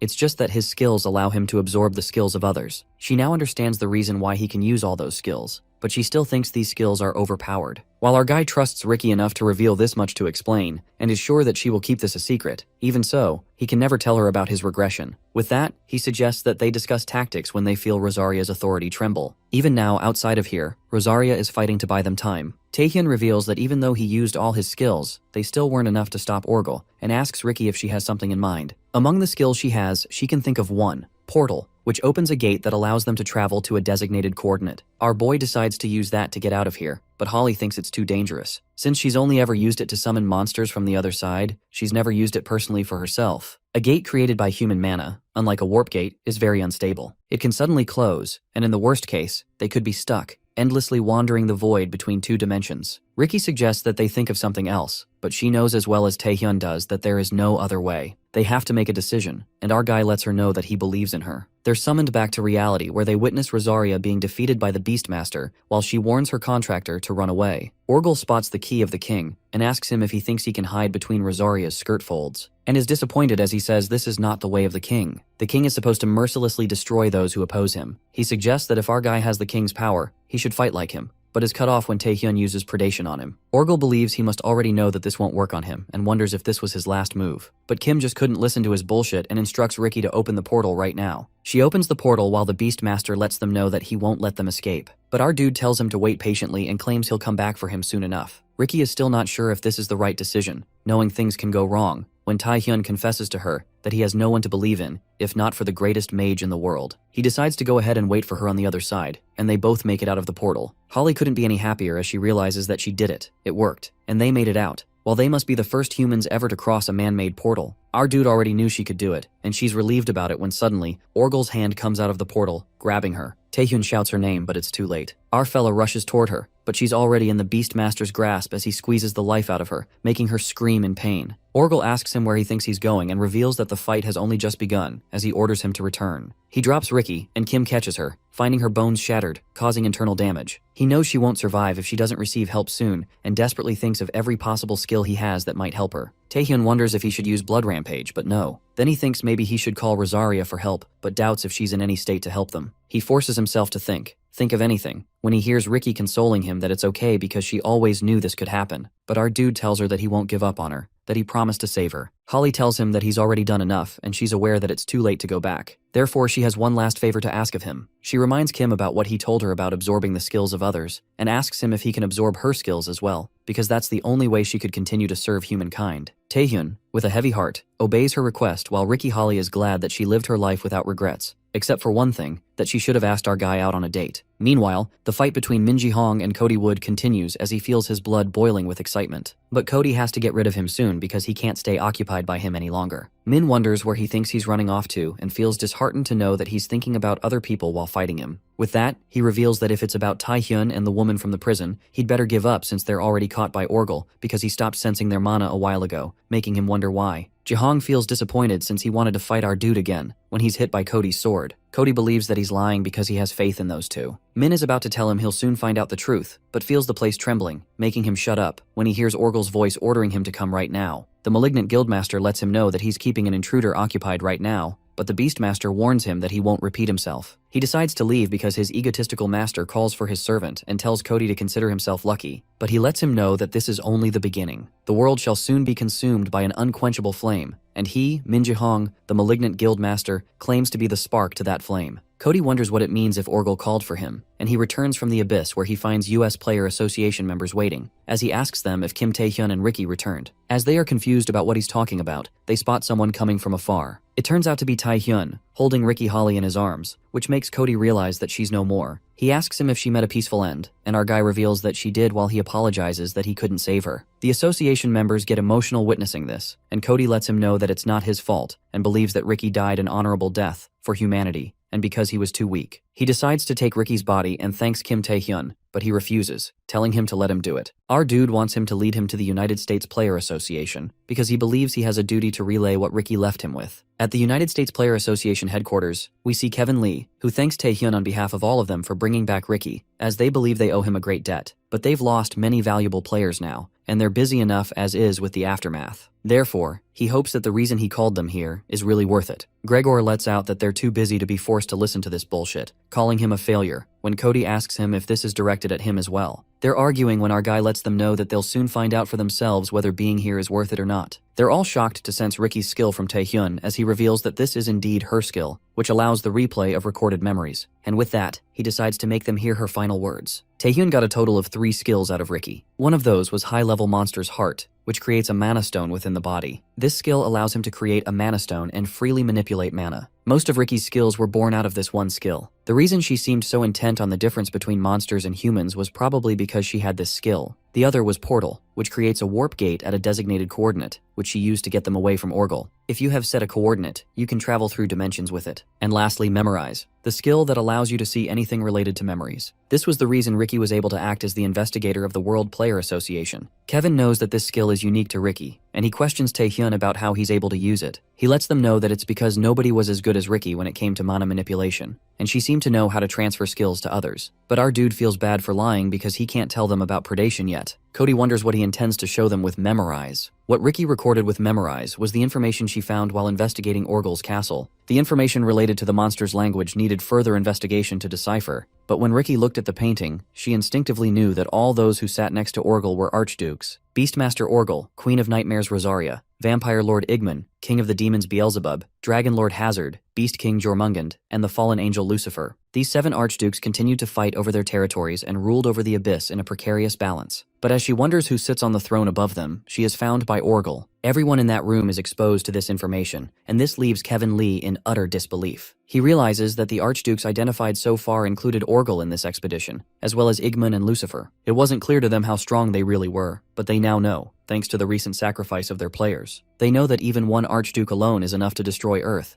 yet it is revealed that there aren't 3, but 7 of them, and there might be someone even stronger. Meanwhile in the abyss, Ji-hong asks Orgel if it's all over now, as he still can't believe that the mighty Archduke of the Abyss was hurt and needed his powers. The Beastmaster says it was an accident, and he would have recovered without him. However, he dislikes waiting. With that, he threatens to crush him if he talks to him like that ever again. Min decides to keep that in mind and asks him why he was so keen to go after Kim Taehyun. Orgel reveals that he has a special ability, one that's only allowed by a special person. As Ji-hong wonders what he means and by whom, he tells him about the one who rose to the top of the abyss. The one who led the Archdukes to fight the upper realms, the King of the Abyss. But he's different from before. With that, the Beastmaster gives his contractor new orders to go to Earth, accelerate his plans, make Earth fall into chaos, and bring him the King of the Abyss's key. He will take the key for himself and rule over the Abyss, rising to the peak himself. Ji-hung lets him know that his wish is his command and that all things are going according to plan. Kim calls out to the president of the US Player Association, asking him what he will do now. Kevin decides to have a meeting first, even though he's not sure they can get anything out of it. But our guy believes that this is no longer just the US Player Association's matter. This concerns the future of humanity, which is why everyone needs to know about this. Lee thinks this will just plunge the world into uncontrollable chaos. However, Taehyun suggests it will also give them the opportunity to unify.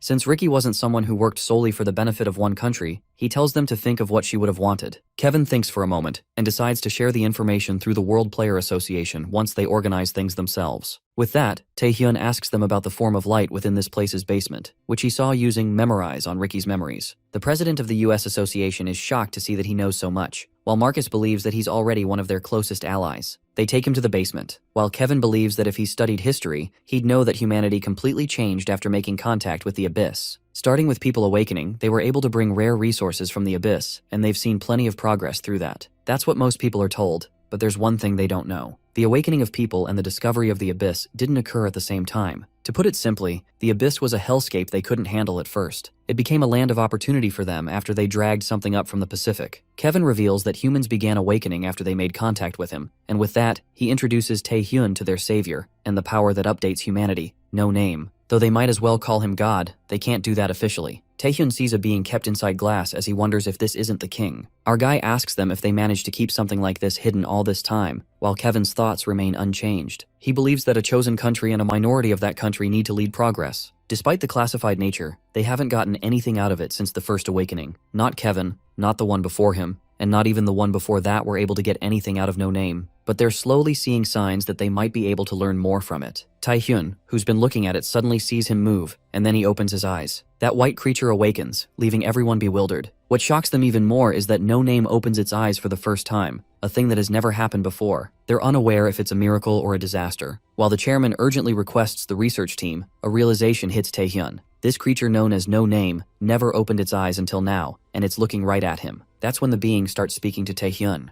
It says that our boy is different from the rest, and that's what was expected of the one who regressed with the king's power. Wide-eyed, our boy realizes this creature knows about his regression and spoke to him, leaving him startled. As Kim tries to process this strange occurrence, the creature emphasizes that it's time for the chains of reincarnation to unlock. The chairman worries about the facility, the best one the US has to offer, but his associate warns him that they need to get out of here immediately. He frantically insists they must leave as something is really wrong, but the chairman refuses, muttering that this is the most they've seen from it in decades. Our guy wonders if he didn't freaking hear what this thing just said. Suddenly, the creature grasps Taehyun's attention, asking if he wishes to learn the truth. If yes, it tells him to release his mana, the king's power. That's when our boy declares to the members that he'll be staying. The members are shocked and warn Kim that he won't be safe here, even if he's an SS rank player. Our guy releases his power while the US Association chairman yells at Kim, demanding to know what he's planning. Kim justifies it, saying he wants to check something. Infuriated, Marcus wonders why now, of all times. Cody tells Marcus to bring the president, inferring that Kim Taehyun is up to something. As they all leave, our boy releases his power and asks the creature to show him the truth it spoke of. Abruptly, a bright light radiates and our boy finds himself in the creature's realm. It calls Taehyun the brave key of the king and answers his question. Our guy is bombarded with questions, but first, he needs to know where this info is coming from. He wonders if this creature really is God.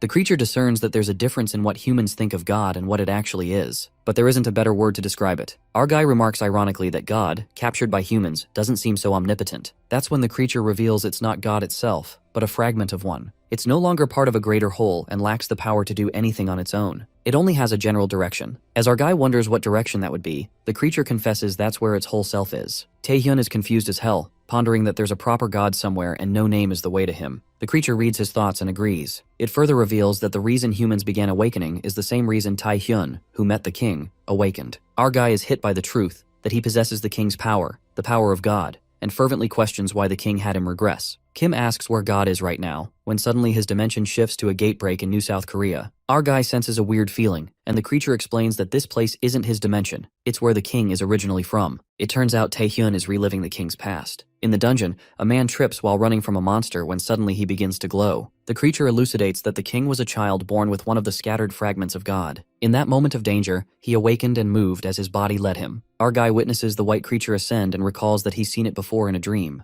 The creature explains that the king soon conquered the abyss and became a king, with his 7 archdukes. Upon witnessing this, our boy is left in disbelief, unable to understand why being drawn to God has anything to do with subjugating the 7 archdukes. The creature reveals that after the territorial wars, becoming the king of a lower dimension is one of the requirements to reach the next step. What comes after is the unavoidable war with the upper realm. Only once one wins the species wars does one gain the right to challenge God. And so the king fought against the beings of the upper realm with his archdukes. But the upper realm is occupied by beings closer to God than those of the lower realm. And so the king couldn't overcome that gap. Even after countless regressions with his ability, since he was once a human, his mind slowly became warped. One day the king realized he wasn't the man for the job. He believed he needed to find someone else to carry on the task. Simply put, someone to become the king's key. That's the meaning of being the king's key. To carry on his duty, end the unending war, and reach God. Taehyun is still utterly shocked and has more questions. He asks the creature why God sent out his fragments, and why the king is so hell-bent on reaching him. And most importantly, why he chose Taehyun as his key. The creature responds that the answers to these questions are beyond its cognitive abilities. Kim realizes he needs to find out for himself, and the creature clarifies that he received the powers of the king, not of God. So his path is not bound to theirs. Kim may simply enjoy his life as he wished during his regression. The creature leaves it up to Taehyun to decide whether he will proceed. Outside the realm, the chairman regrets leaving, believing he could have learned something about no name to help humanity. Marcus worries about Taehyun, but Cody thinks our fella isn't one to do something foolish without reason. Shortly, our guy walks out of the portal, using Ricky's portal skill, and informs the president that no name disappeared. Well, Taehyun confesses that absorbed by him is a better way to put it. While the president nearly has a heart attack, Cody says he respected Taehyun's way up till now, but this time, he's gone too far. Cody thinks they all deserve an explanation. Tension rises as our guy walks up to Cody. Taehyun reveals that when he faced no name, he heard a voice, and when he tried to touch it according to its instructions, he absorbed it. Cody doesn't believe that's what really happened and asks our boy what he spoke to no name about. Our boy bluntly states that he can't spill that right now, while the president freaks out and tells Kim that it's useless for him to keep secrets, adding that no name is a property of the US. But Cody interrupts and asks our guy about his plans from here. Kim confesses that he's going to find out what he can do. He delivers Ricky's last words, so he now plans to head back to South Korea. The president lashes out at player Cody to stop Taehyun, but Cody understands that our guy has already surpassed him,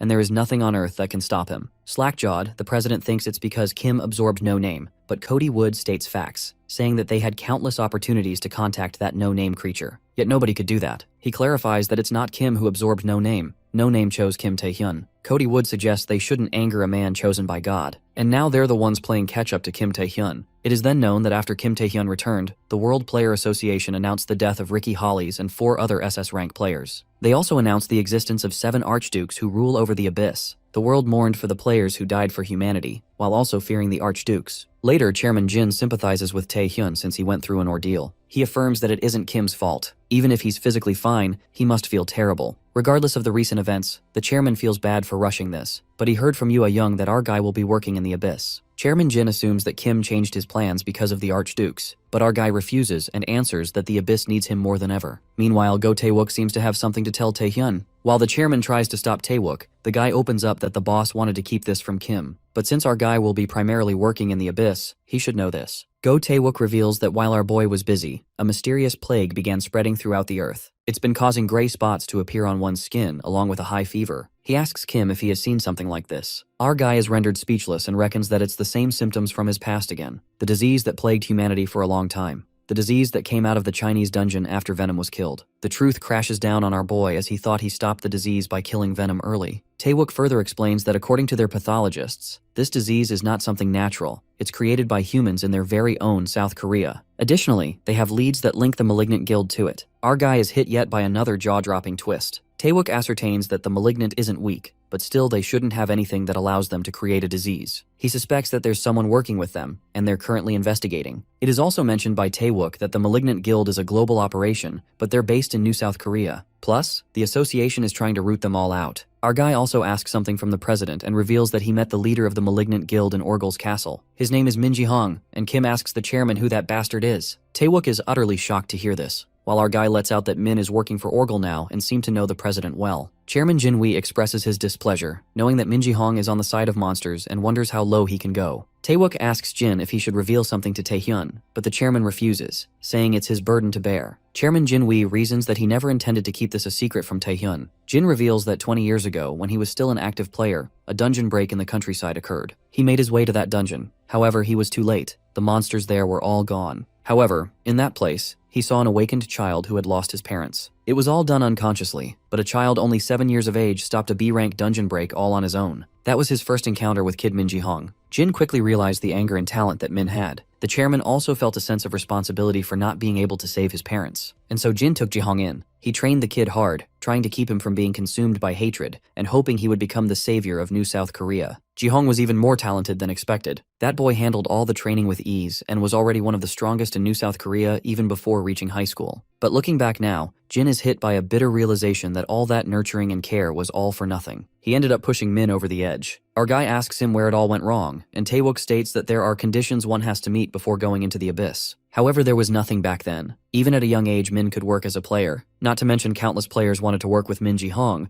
but despite his talents, his party experienced disaster after disaster. This kept continuing, and therefore, the association decided to launch an investigation. Surprisingly, the investigation revealed that Min Ji-hong drove people to death on purpose. Taehyun curiously asks the reason, and Taewook discloses that Min only had one thing to say. He can't fight the monsters while taking care of the weak. If they had survived, they would have thanked him. He made them stronger. The malicious intent was evident, and from that point on, the association realized that Min was a problem. Fearing the repercussions, they tried to purge his records and kill him. However, that boy killed everyone who tried to stop him and ran away, and now Min is an international criminal. Chairman Jin expresses that Min Ji-hong is gravely mistaken. He believes that the tragedy made him stronger, so he wants to do the same for others. This is his way of saving the world. Quite absurd, that is. Jin believes that the one who drove Min to this point of madness was himself. Well, our guy does agree that Jin is partly responsible for this, and if Jin knew that Min was twisted, he would have kicked his ass. Because that's what fathers do. Our guy says that he's going to give Chairman Jin another chance and bring Min Ji-hong to him. Kim doesn't like Jin's contempt for the weak, because he knows what it feels like to lose everything helplessly. After that, Taewook asks Kim to join them, and our boy agrees to join them later since there are some things he needs to take care of. It appears that our guy is exposed to another status window after No Name showed up, and now he can't fight with a clear mind. It appears to be a quest, a countdown for the race war to begin soon. Later, Taehyun arrives at the Abyss, at the Succubus Castle, and sees Rosaria. Our guy witnesses the queen as her wings are ripped, and Rosaria asks him if she seems in a terrible state. Our guy thinks it's because of him.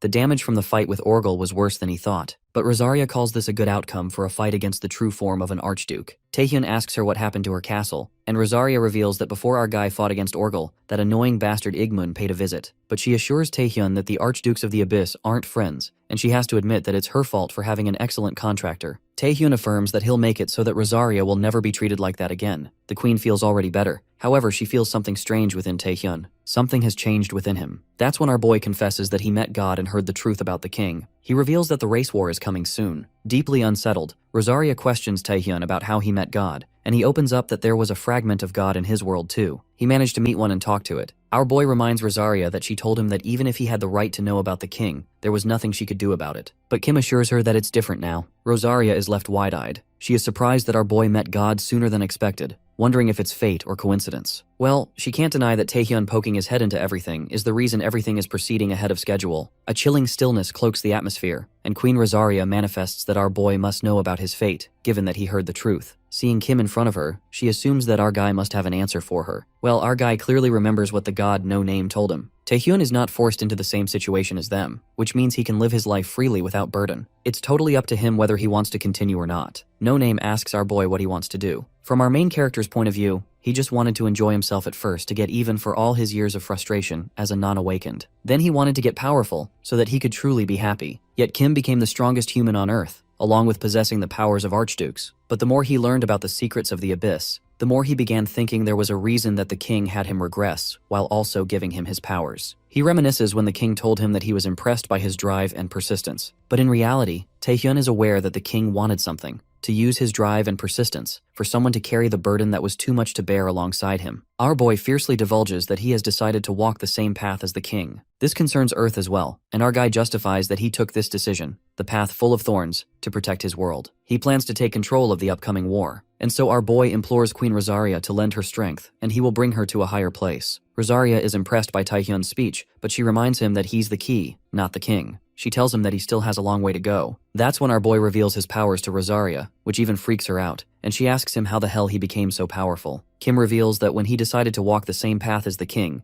the fragment of God got absorbed within him. The queen smiles as she now believes Taehyun. She unfolds that when she heard the king wanted to hand over his power to someone else, she strongly opposed it, since there was nobody besides him that could bear this burden. But it turns out she was wrong, and she expressed that this is the feeling she really missed, the presence of the king. After that, Rosaria informs Taehyun that she's no longer superior and now acknowledges him as an equal partner. Also, with the race war approaching them soon, the queen asks him how much he knows about it. Our guy only knows that once the territorial wars end and he becomes the king, the beings from the upper world come to attack. Rosaria asks if that's it, and Taehyun mentions how No Name was not too talkative. The queen realizes that our guy lied to her about knowing about the race wars, and Taehyun acts quirky as he gulps down wine, saying that she wouldn't have cooperated if he didn't lie to her. She calls him a sly little leech. Nonetheless, Rosaria reveals the dark truth. Once the territorial war ends, the race war begins. The reason why it happens is that the ones in the upper world do not want someone in the lower world to become powerful and attack. To put it simply, the king of the upper world doesn't want this to happen. Our guy gets to know that there's a king in the upper world as well, and Rosaria unveils that he is the same as their king, a monster of the abyss who had the fragment of God, the one who rose to the upper realms first and reached God,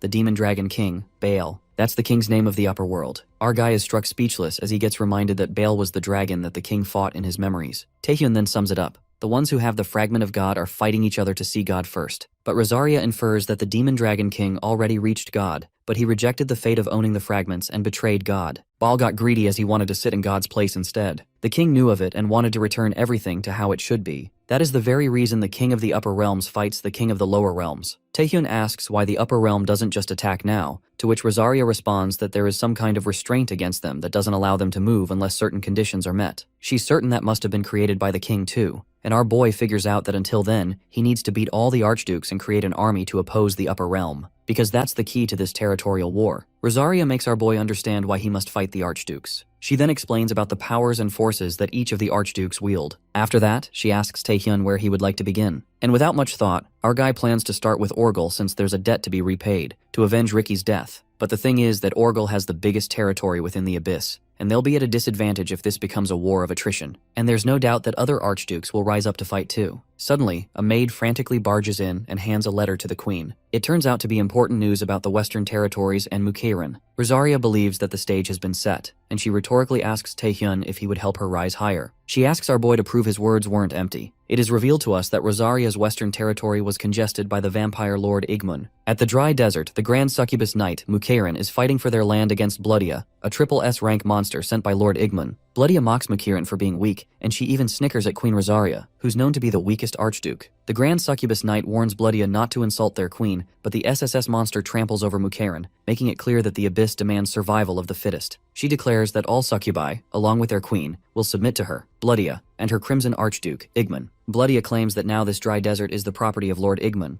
At that moment, our guy interrupts Bloodia's trash talk. The SSS monster is surprised to see a human in her territory and asks Taehyun who he is. Our guy reveals that he's the one she looked down on so much, a mercenary of their prideful queen Rosaria. It is then narrated that most monsters born in the abyss have no intelligence. They just eat, sleep, and destroy as their instincts demand. But among them, there are mutants who are born with greater powers and intelligence. They are the chosen ones, born to rule over others. Like humans and their ranking systems, these monsters have their own levels, and those with certain levels are bound to face off against others. The abyss is all about the survival of the fittest. Bloodia was always the one who survived. She killed the so-called leaders over and over again. Eventually, there was no one left to challenge her in her area. Well, that was until she met the apex predator of the abyss, the vampire lord, Igmun, one of those who call themselves an archduke. Igmun defeated Bloodia in an overwhelming manner that put her prior victories to shame. And for the first time ever, Bloodia was hit by a reality check, that there were beings higher than her. Igmun puts Bloodia in her place and believes that she has realized that there's an unbridgeable gap between them. The maximum strength a monster can achieve is decided at birth, and Bloodia has met her limit. And Igmun lets out that there's only one way to surpass it, to receive powers from those who are stronger than them. Lord Igmun then asks Bloodia if she would serve him, and she, despite feeling humiliated, accepts her fate. However, the powers she received from a moment of humiliation were simply astounding. She felt they were sufficient, and thus worth the cost. If Bloodia hid her intentions while serving him and continued to grow, she could become an archduke herself. But she couldn't accept the fact that despite having powers she once dreamed of, she lost against the servant of the weak archdukes. She lost to a lowly human. Bloodia furiously attacks Taehyun, and our boy grabs her hand, revealing his powers along with Rosaria's strength. Right at that moment, the intense power stops Bloodia in her movement as she stiffens, and our guy slashes her with his dagger, declaring that he's won. He repeats Bloodia's words about the survival of the fittest, and now she's his prey. But fortunately, our boy doesn't fancy eating monsters. Taehyun holds her accountable for walking into their territory and talks about planting a flag or whatever. So our boy decides not to let her leave either. Knowing that she serves Igmun, our boy asks her to summon her boss. But Bloodia refuses and claims that she's no servant, but a monster monster who will rise to the top of the abyss. Just as that SSS monster leaps toward Taehyun, our guy devours her in an instant using predation. While injured, Museirin gets to know that Kim is Rosaria's contractor.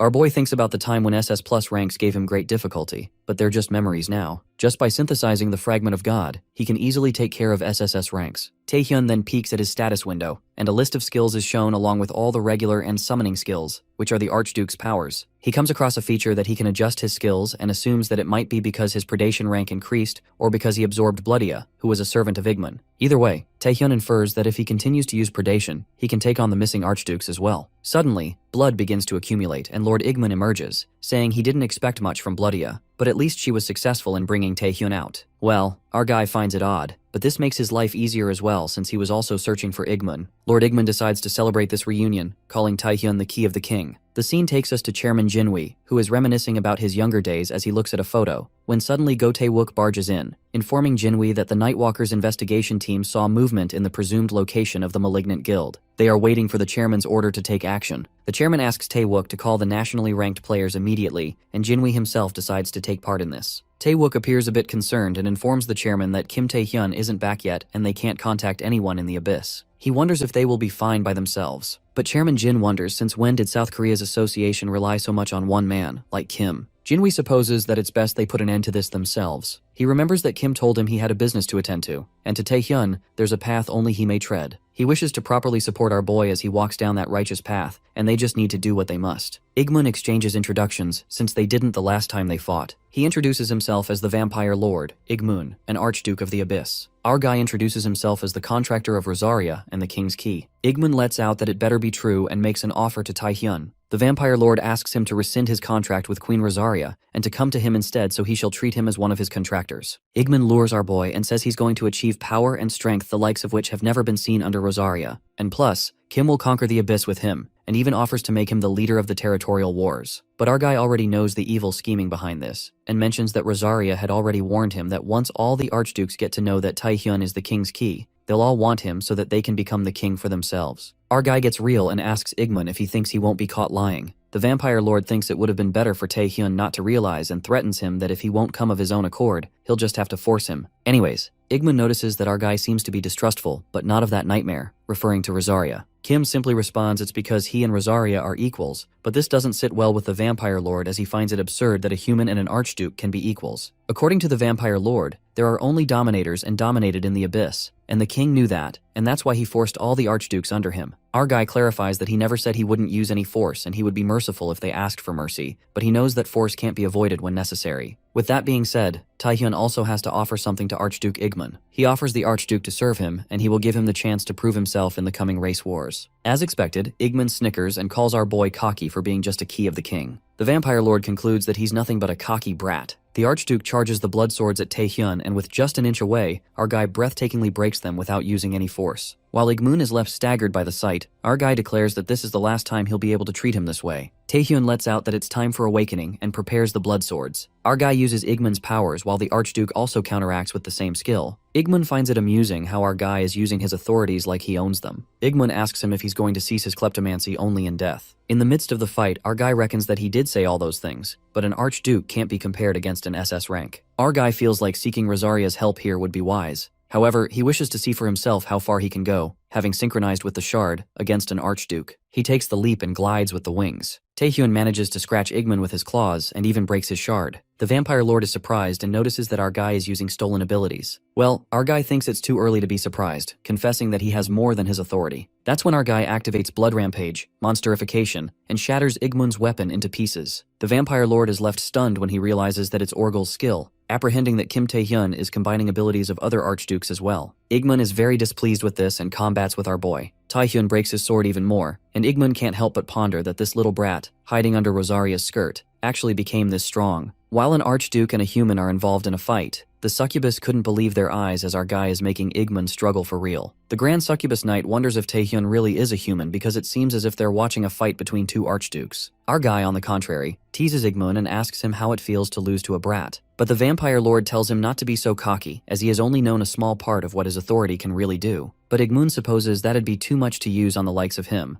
And as he prepares his blood sword, Taehyun flips the tables as he proceeds with a skill that appears to be Dragon's Fury, which lets out an aura enhanced by mana. our guy charges with his powers, telling Igmun that he's the one who doesn't know anything. With that, Taehyun pierces his claws through the vampire lord, and to top it off, he uses demonic fluids that imbue mana with poison. Shortly, the blood swords in the air melt to the ground while our guy wonders if he really pulled it off. Lord Igmun admits that Taehyun has surpassed his expectations, and the Archduke accepts his defeat. But that was just a trick. Suddenly, our guy finds himself in the Blood Sea, and Igmun admits that having to give his all against him is already a defeat for him. And now Igmun decides to thoroughly repay this humiliation. Our boy wonders where he is, and the Archduke reveals that it's a blood field, the depth of his power achieved by the owner of this skill when it's not cast as a fake child's play. Panicked, Taehyun calls out Rosaria's name, but the Archduke tells him to call her if he can, since our guy has lost all his mana. A quick realization strikes Kim that his mana is being absorbed by the blood field. Our guy realizes that he fucked up big time and got too ahead of himself. Never in his right mind did he think this would happen. Meanwhile, Igmun warns Taehyun that he's going to drown in blood, slowly and painfully. And that's what happens. Our boy drowns in the blood, and as he loses his breath, he falls unconscious. Igmun finds it troublesome and decides to see what the key looks like. As he's about to touch Taehyun, our guy disappears. That's when the biggest plot twist hits like a sucker punch, and Taehyun reveals that Igmun is mistaken because it's similar. In reality, it's not Igmun's realm, it belongs to him. Igmun speculates that Taehyun is talking as if it belongs to someone else. Yes, that's what it is. That dude turns out to be Kim's doppelganger who welcomes Igmun to his realm. Igmun asks Dark Taehyun if he's the key, and the dude is sick of hearing this question, as everyone asks him what no one has yet to hear the answer. The doppelganger asks Igmun if he's any different. Lord Igmun summons his blood swords and declares that he's in the presence of an archduke, and mocks the doppelganger for telling him the truth. Well, Dark Taehyun doesn't understand why every single one of the archdukes acts like they're someone special. That sassmouth tells Igmun to know that there is always someone else above them. The tension hangs heavy as the doppelganger and Lord Igmun summon blood swords. Suddenly, Igmun's blood sword is swallowed by a creature that bursts out of the blood field. That thing belongs to the doppelganger, and it thanks Igmun for the blood sword since he needed some mana. The vampire lord simmers with anger at the daring act of the parasite for mocking the Lord of Blood. Igmun decides to punish the doppelganger first, as he can wait to hear about what he is. However, Dark Taehyun appears unfazed and is not pleased by the same useless practice as that little fly Grey Venom, who also took over another person's internal world. But well, the doppelganger did expect this from an archduke. The doppelganger states that there is something that the original didn't know though. The tides ripple in the blood sea, and the blood starts behaving peculiarly. The doppelganger unravels that they can fight a field with another field. The guy activates Apocalypse and lands a powerful punch across Igmun's face. Poor vampire lord smashes away while the doppelganger curses Taehyun for having such a good skill, yet not knowing how to use it. The parasite tried to pretend to be gone and watch from behind, but Taehyun is still too inexperienced to be left alone. Our guy even used all his mana and forced the doppelganger to appear and kick Igmun's ass in his place. Taehyun was crying out Rosaria's name anyway, so it's not a bad idea. The doppelganger then commands that foolish archduke to rise to show him what it means to truly fight. With that, the dude knocks the living daylight out of Igmun, making him bleed. The doppelganger goes all out and bets that Lord Igmun wouldn't have been beaten up like this ever since he became an archduke. He's aware that the archduke is properly mad now. The doppelganger enfolds himself in a shield and dashes towards Igmun, but something makes him halt. Igmun, in a terrible state, lets out that he's never going to forgive him and won't even allow a piece of his flesh to remain. Just then, Dark Taehyun notices Igmun's banishing sword that traps the target it cuts within it. He understood that Igmun was planning to use the sword to absorb the king's power, but right now it will take some time for Dark Taehyun to be a doppelganger, plus being in our guy's body made him careless. He wonders what he should do as Igmun is bursting forth with the sword.